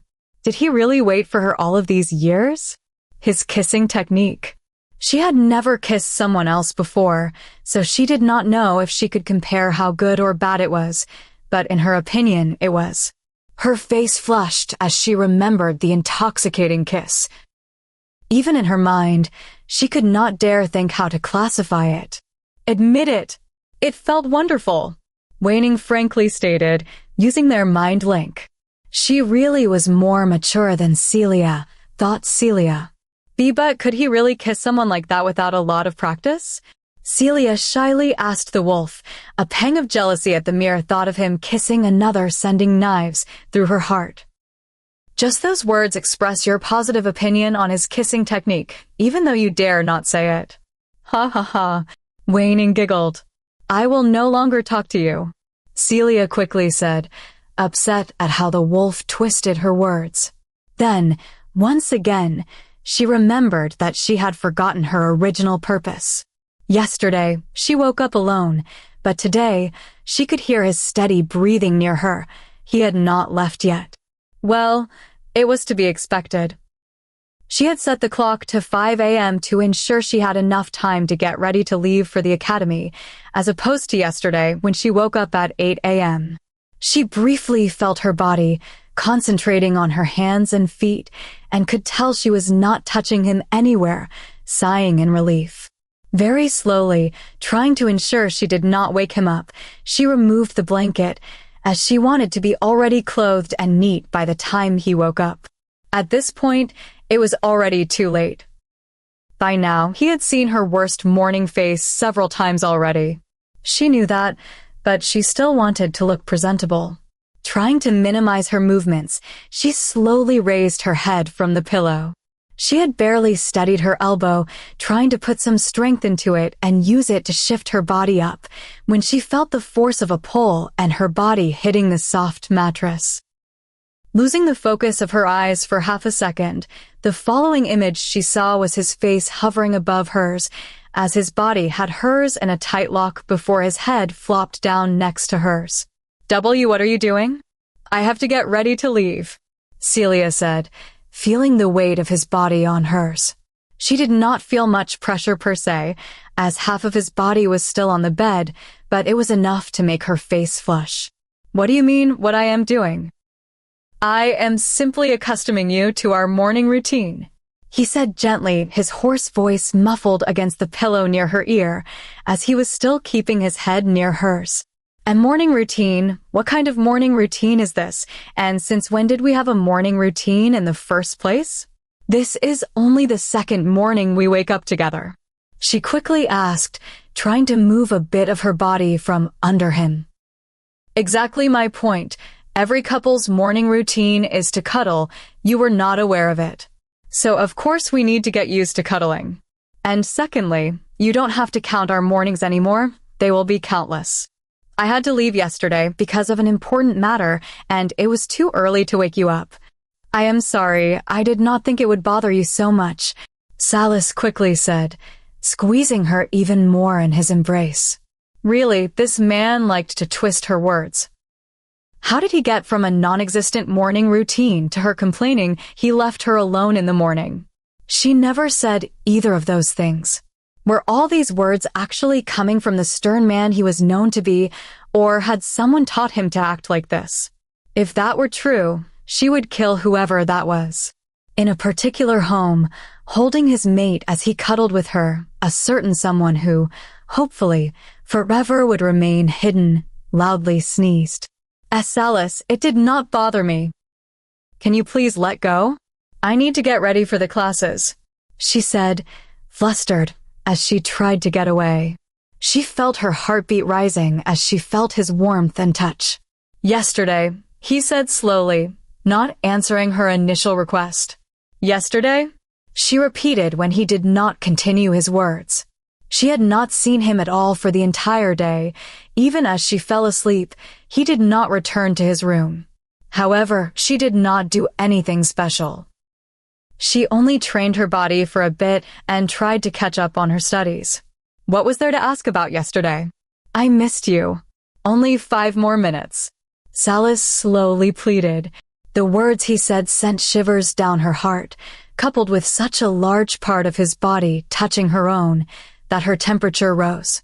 She had never felt so needed by someone else in her life, even by her sister, who could not function without her in the past.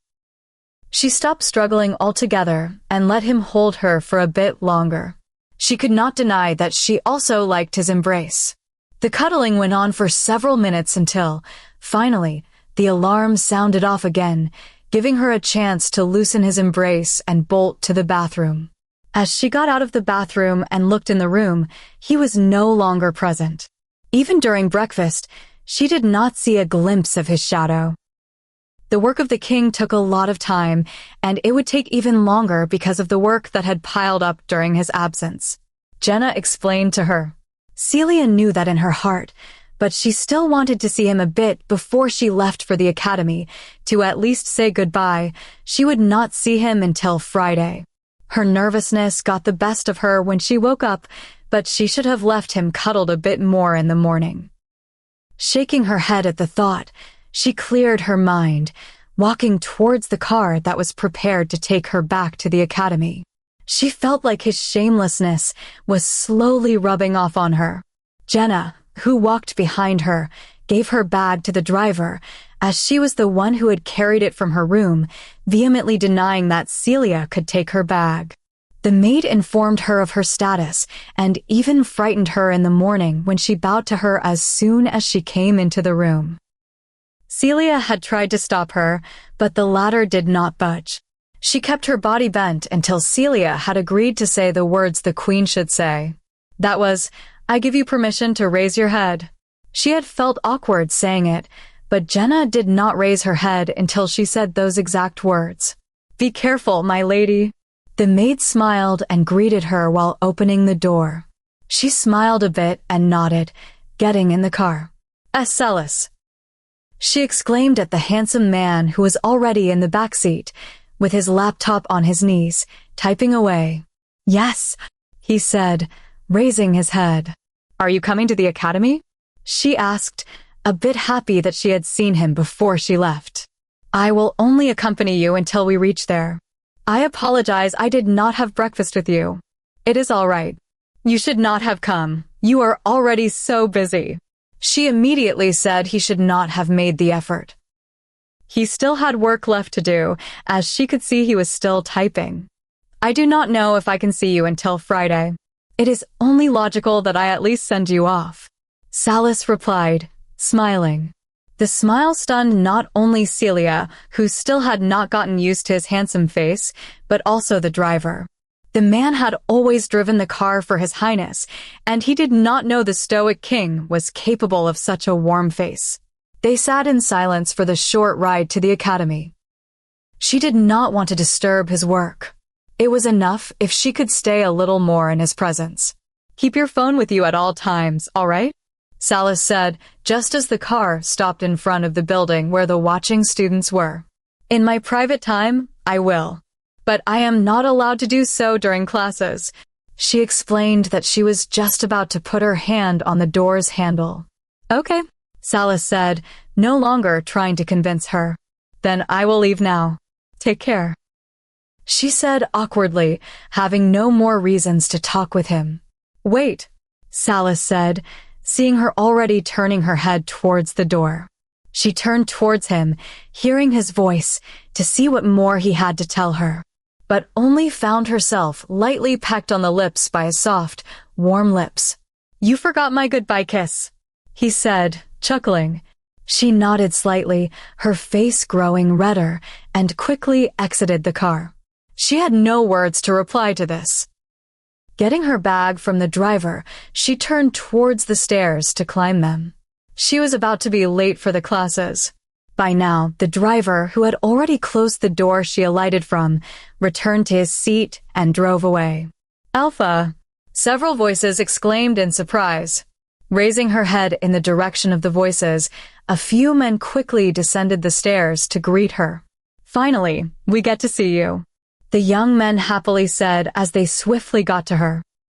She did not even get to see precisely which members of her pack greeted her when Jake had already put his hands around her, hugging her with all his strength.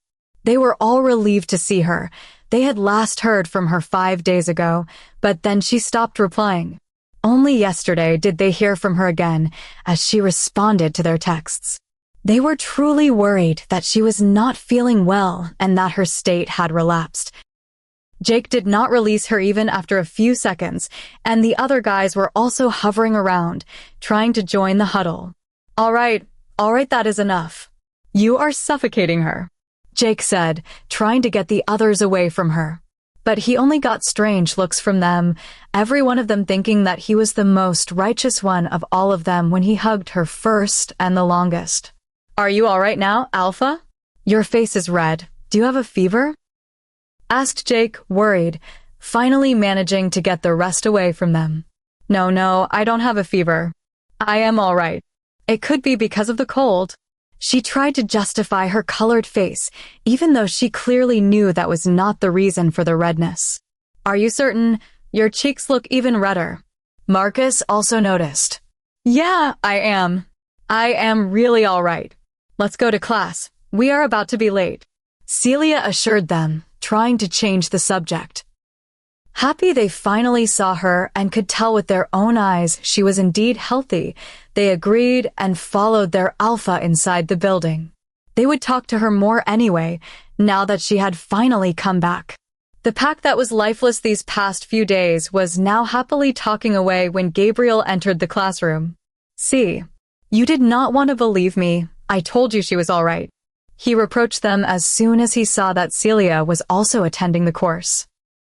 Really, you guys, you have no faith in your teacher. Gabriel accused them, seemingly upset. Excuse us, teacher, but other than the courses you teach, you are not a reliable guy. You told us our Alpha would return in a week, but 2 weeks passed before she really came back.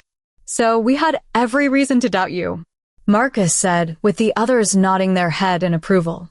You. Gabriel looked at them, shocked.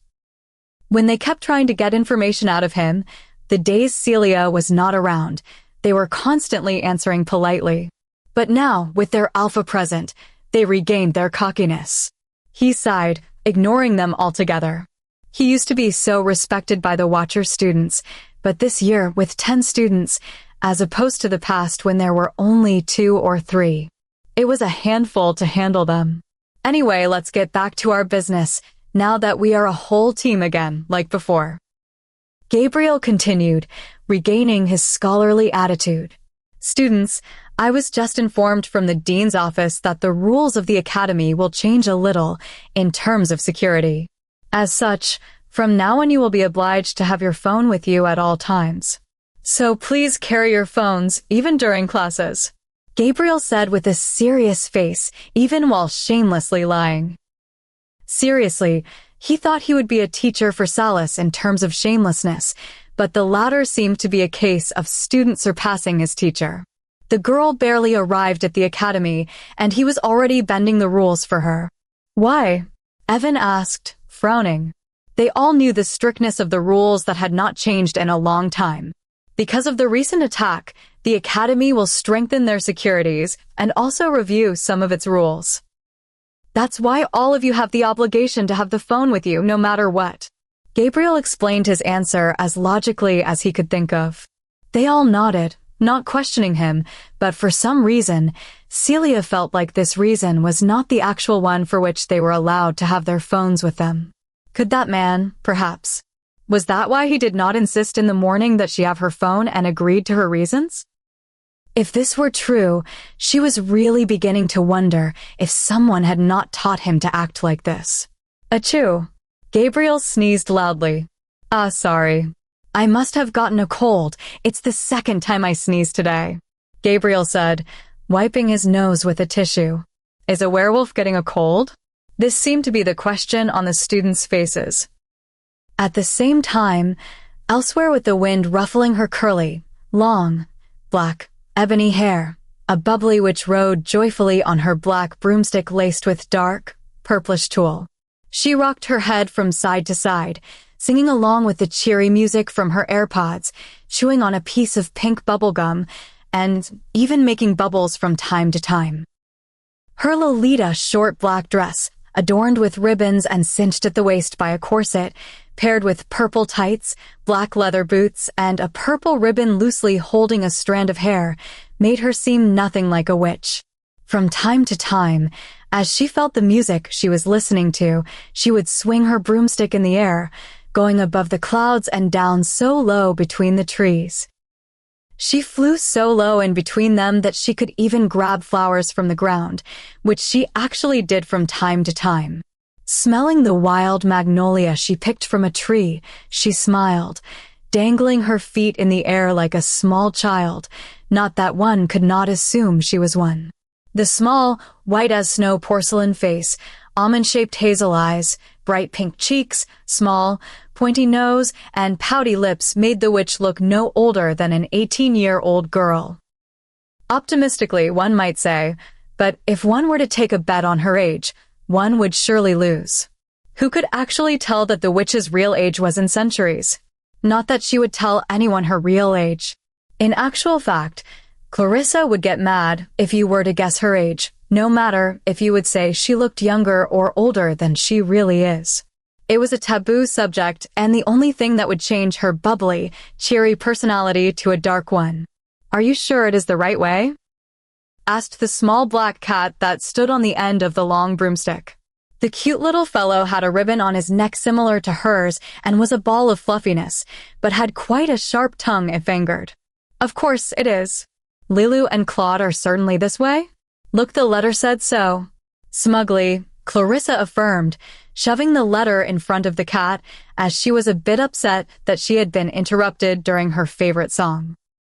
Look closer on the paper. We passed by the road that is indicated on the directions Lilu wrote for you half an hour ago. I observed the black cat sighing while she licked her small black paw. Widening her eyes, Clarissa quickly stopped the broomstick from going further and turned around without waiting for another second. A bit more attentive this time, she thoroughly checked the contents of the letter, but not even once agreed that she was wrong about the way. Not that her cat insisted on who was right or wrong, she only swung her head from side to side disapprovingly. "But will the ring work?" asked the cat, with her head on her paws, sitting lazily as she swung her tail from side to side. She had absolutely no problem sitting lazily about, even with the broomstick going faster than an aeroplane. Clarissa did not manage to answer as she saw a dove quickly flying towards her. The beautiful white bird settled on the finger she had raised in the air, like it was the most natural thing to do, before transforming itself into a white paper. Clarissa scanned the letter.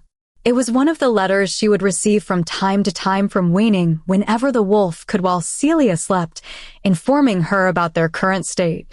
It was the way she would communicate with the Wolf Queen, as the latter kept her updated on how they were feeling. "What does it say?" The cat asked when Clarissa still hadn't revealed the information she had read. "Will this solution better work?" Waning had no other solution than to put Crescent to sleep. "It seems time is running out." The cat finally stopped lazing about. If Waning was keeping Crescent dormant, then it meant they, at most, had another year left to help the wolf. One might think there would still be enough time to consider another solution if this one did not work, but they would be wrong. Even the current solution was one of 10 potential solutions they researched for the last 8 years since they found Celia in the forest. It was the last of them, not to mention the ring also needed time to work its magic. So, would there be enough time in 1 year? Chapter 41. Okay, now that the matter with the changing of the rules is out of the way, let's get started on our history class, Gabriel said, trying to divert the students' attention. Fearing someone might find a flaw in his announcement or the reason behind it. Really, he even had to miss the meeting with the council for it. Can any of you tell me, what are the great taboos that have incurred the wrath of the goddess in our long history? Gabriel asked, grabbing his book while he leaned in front of his desk. No one. He asked again when he saw that not one of the 10 students was raising their hands. Celia, can you tell us? He looked towards the girl like a teacher who would appoint the student he favored in class. If she did not know the answer to his question, then none of them knew.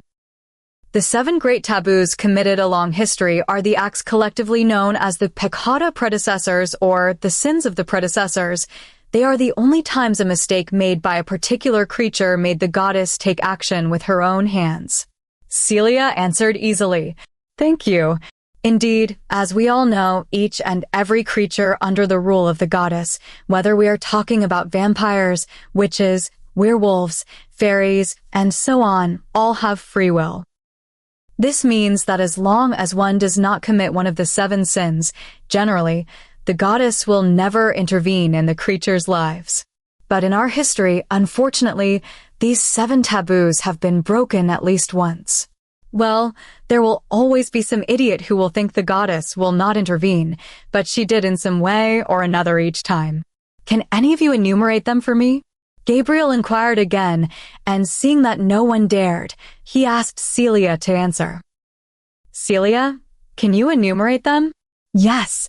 Having been assigned Latin numbers, the peccata predecessors, or the sins of the predecessors, are I, Eunice, the eating of the flesh of mermaids, which grants eternal life to the eater. 2. Duo, the stealing of a black dragon's inverted scale grants the stealer ownership of said dragon. 3. Trace, the creation of artificial werewolves, commonly known as lichens, which granted a human the powers of a werewolf. 4. Quatuor, the stealing of the ashes of a phoenix before it could revive, which granted the stealer the power of regeneration, even healing him on the brink of death.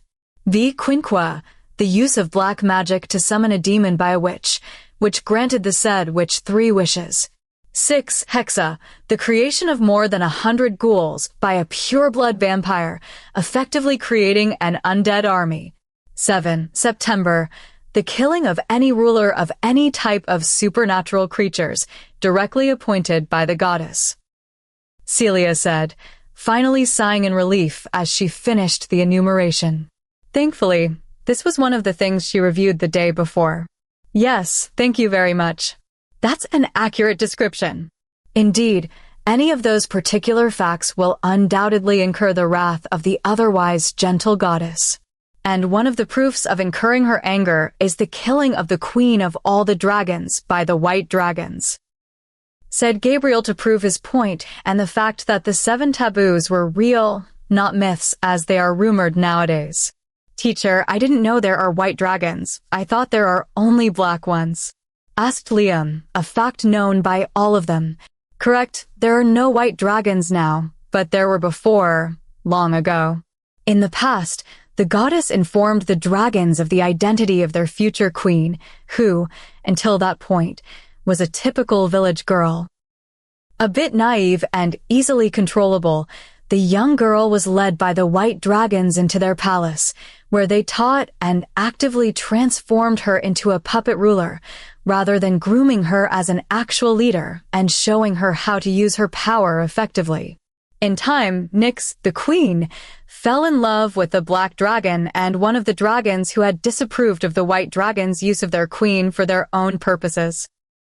The friction between the two factions led to a terrible war between the black dragons and the white ones. A war which ended in tragic deaths, as the queen of the dragons lost control of her powers in grief for her lost lover, who had fallen on the battleground moments earlier, effectively decimating alone more than half of the entire population of dragons and herself in the process. Gabriel explained a part of the general history. "But I don't understand. Why do you say the goddess intervened? If the queen killed herself and did not die by another dragon's hand?" Jake asked, intrigued by the story, which seemed more like a fairy tale rather than actual history. "Because the dragons more or less indirectly participated in her loss, and because to maintain their superiority on the battlefield against the black dragons at that time, they had feasted on the queen's wings, which had the ability to continuously regenerate their wounds. They spilt her blood and caused her harm, without a care for her well-being, up until she lost control of her powers." Gabriel fervently explained, glad that he had managed to capture the student's attention. In fact, history was his favorite subject to teach. As such, they committed the 7th taboo. They killed their own ruler. This incurred the goddess's anger and their total annihilation. Although today, there are still black dragons alive, you will never find a white one. The moment the queen died, all the white dragons, even the ones that had not participated in the war, fell ill and died soon after. It was rumored that the white dragons who did not take part in the war still had a part in the goddess's anger because of their passiveness.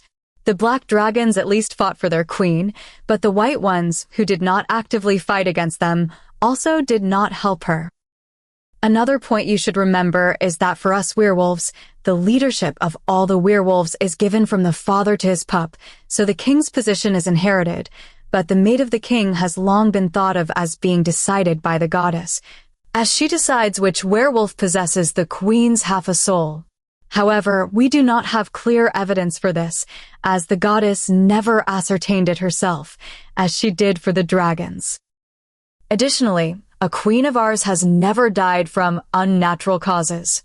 So I cannot tell you what would happen if someone were to murder our king, but the murder of the future queen could potentially cause an even greater calamity that could befall us if this fact turns out to be true. Frankly, Gabriel spoke. In truth, when he took Celia to help Salus with his treatment, he had indeed acted rashly. He was one of the most competent officials in the kingdom and one who would generally judge a situation coldly and act accordingly. But at that time, he lost his cool, seeing his friend hurt that badly, and Celia's identity as the mate's king was also not certain. He asked for her help, but if she had died, would the goddess have done something to them? Not to mention only this, but also the fact that all the council members had tried to find a mate for Salus. If Salus had not waited for Celia, would this have also impacted them in some way? The 7th taboo only mentioned the killing of a ruler. It never said anything about forcing the king to accept his mate, as the goddess would not force mates together, not that any king in the past had refused his mate. So this fact could not be checked for certain either. He sighed, relieved that these questions would only remain what-if questions, and continued with his lesson. By this point, all the students' attention was fully on him. Now then, returning to the dragons, do not judge them too harshly. We also have our own foolish werewolves. From the distant past, it is widely known that werewolves cannot bite a human and let him live after that bite because the said human could possibly transform into an artificial werewolf. There is a small chance of that happening, about 1 in 10,000, but the transformation into an artificial werewolf is still there.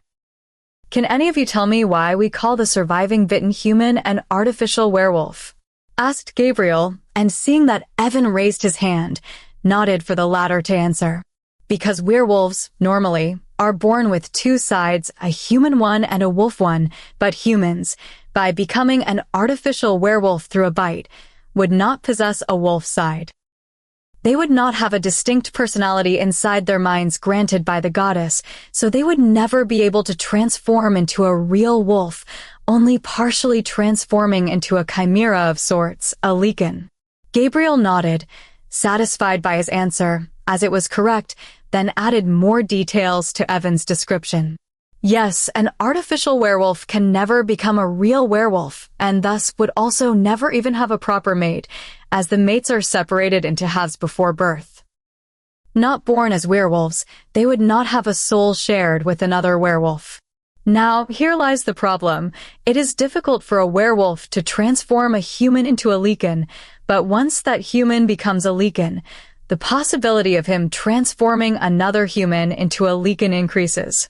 1 in 10 bitten humans becomes a lichen if they are bitten by him, with the 9 left untransformed, dying in the process. And also, lichens are savage creatures that cannot maintain their sanity. They viciously and indiscriminately attack everyone in their way. They get more savage and mindless as the one who transformed them gets transformed by a lichen, further away from the original lichen, the first one to be bitten by the werewolf.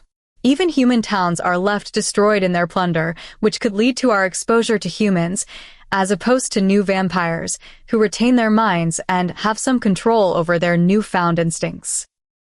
You see, the goddess has maintained a fragile equilibrium with the human world, as she has dominion over supernatural creatures, but would never dare to harm others, even humans who are not under her rule. Not to mention that lichens are, to her, imperfect wolves, a mutation of her creation. Incurring the goddess's fury, the werewolf who would break this taboo by creating a lichen would immediately die, along with whoever would help him do so, regardless of what type of creature that is. But teacher, why would a werewolf ever want to do that? Why would he or she transform a human into a lichen? Marcus asked, confused. Why would any werewolf break the taboo and kill himself? Well, now, in our time, no werewolves under the king would, but at one point before, in the distant past, when the packs were not yet united under one werewolf, they were severely hunted. As a result, some rash decisions were made. Some werewolves would bite the hunters, thinking that creating lichens would deter the other hunters from attacking them, as they knew that members of their own families were also werewolves. But the fact was that they did not take note of how hard it was to create a lichen. They would have to kill thousands of hunters to create just one of them. In the end, they were unable to make anything and instead became more hunted by the revenge-fueled hunters. To put a stop to their foolishness, the goddess created that taboo, and in a way, it was also for their protection. As watchers, even though your main duty is to ensure the protection of members of a pack against a cruel alpha, you will also have other obligations. Ensuring that the 7 taboos are not broken is one of them. Please note that the 7 broken taboos will be included in the final exam material, so be sure to study them thoroughly. Additionally, by next Monday, please research at least one of the other 6 cases in which taboos have been broken, other than the one we discussed today. Your report should have at least 2,000 words. Let's continue with the war that happened 30 years ago, before beginning the meeting with the council members to discuss the information about the attacks. Salus took the phone out of his pocket and checked the time. At this hour, Celia would still be attending courses. If he remembered her schedule correctly, she had previously taken a history course and would now be in the training course. He sighed as she would not be able to answer his phone call. She would keep the phone with her in the classroom. He made sure of that, but during training, perhaps she would not be able to carry it around. It was several hours ago that they parted, and he was already missing her. How would he be able to hold on until Friday? Would the petite woman also miss him? He pondered, hoping that she would. Having no other option, he at least thought to send a message. I miss you, my lovely fiancé. Please, let me know where you want to take me to, for the date you wanted. I am available this weekend. He smirked as he sent the message and returned the phone to his pocket. Several minutes later, all the council members took their seats, and the meeting began. Normally, he would be last to appear, but as he drove Celia to the academy, he showed up earlier at the council's office and summoned them all earlier. Your Highness, before we begin our talk about the attacks, we would like to offer our sincerest congratulations for finding your mate, said one of the council members, followed immediately by the others. They had already been informed of this by Emery, with the latter bragging about the fact that he was the first to see Her Majesty in her new status. Thank you. Don't worry, you will all get to see her in due time. I can only hope that this settles your mind and will stop interfering with my personal life, he said, using a harsher tone for the last part. Slightly guilty, Emery coughed to hide his embarrassment. He had indeed reflected on his behavior. He knew that he had sinned towards the Queen. Would Her Majesty keep a grudge against him? Perhaps Salis was right.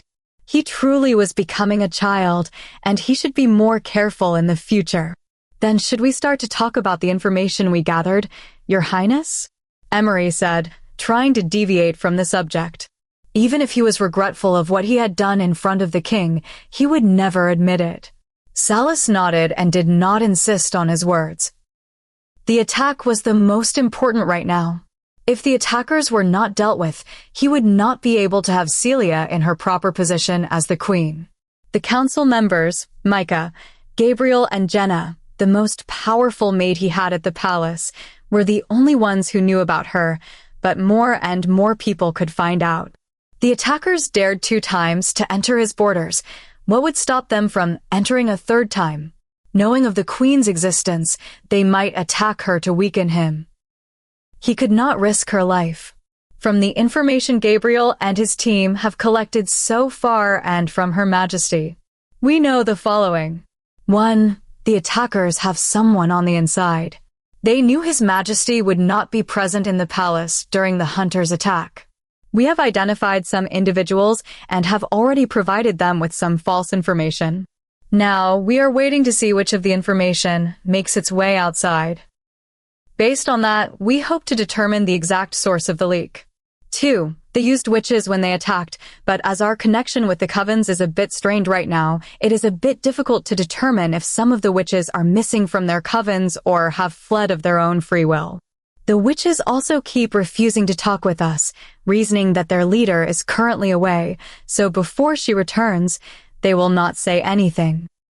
Micah shared the information he and Gabriel had compiled in a report. Or they could know of the attack and are actually collaborating with the attackers. Perhaps they are trying to hide it. They were the one who started the war 30 years ago, when they broke the 5th taboo. One of the council members said, having no trust in the witches. It is not likely they know. The witches have a curse placed on them since the war to not engage in fights with any creature. The curse should still be in effect for at least 20 more years. Additionally, the current leader is a white witch, unlike 30 years ago, so we highly doubt that it is an action taken by the coven as a whole and not just 1 or 2 witches. They could be solitary witches or new witches born after the last war. If the hunters found them when they had just discovered their powers, then it is possible to have them under their control. Also, Her Majesty said the hunter had on his neck an amulet, which he used to nullify the spell for a bit. We found the amulet on the ground when we cleaned the forest. It is the one a witch cannot be without. She would never willingly give it away. The beta explained what was to be read before resuming. Beep. One of the phones rang, just as all of them concentrated on the meeting. The phones should be closed during the meeting. You all know that, just who left their phones opened? Emery asked, his voice raised in upset. They were discussing something very important. There could be no interruptions. Beep. The phone rang again just as Salas was taking it out of his pocket.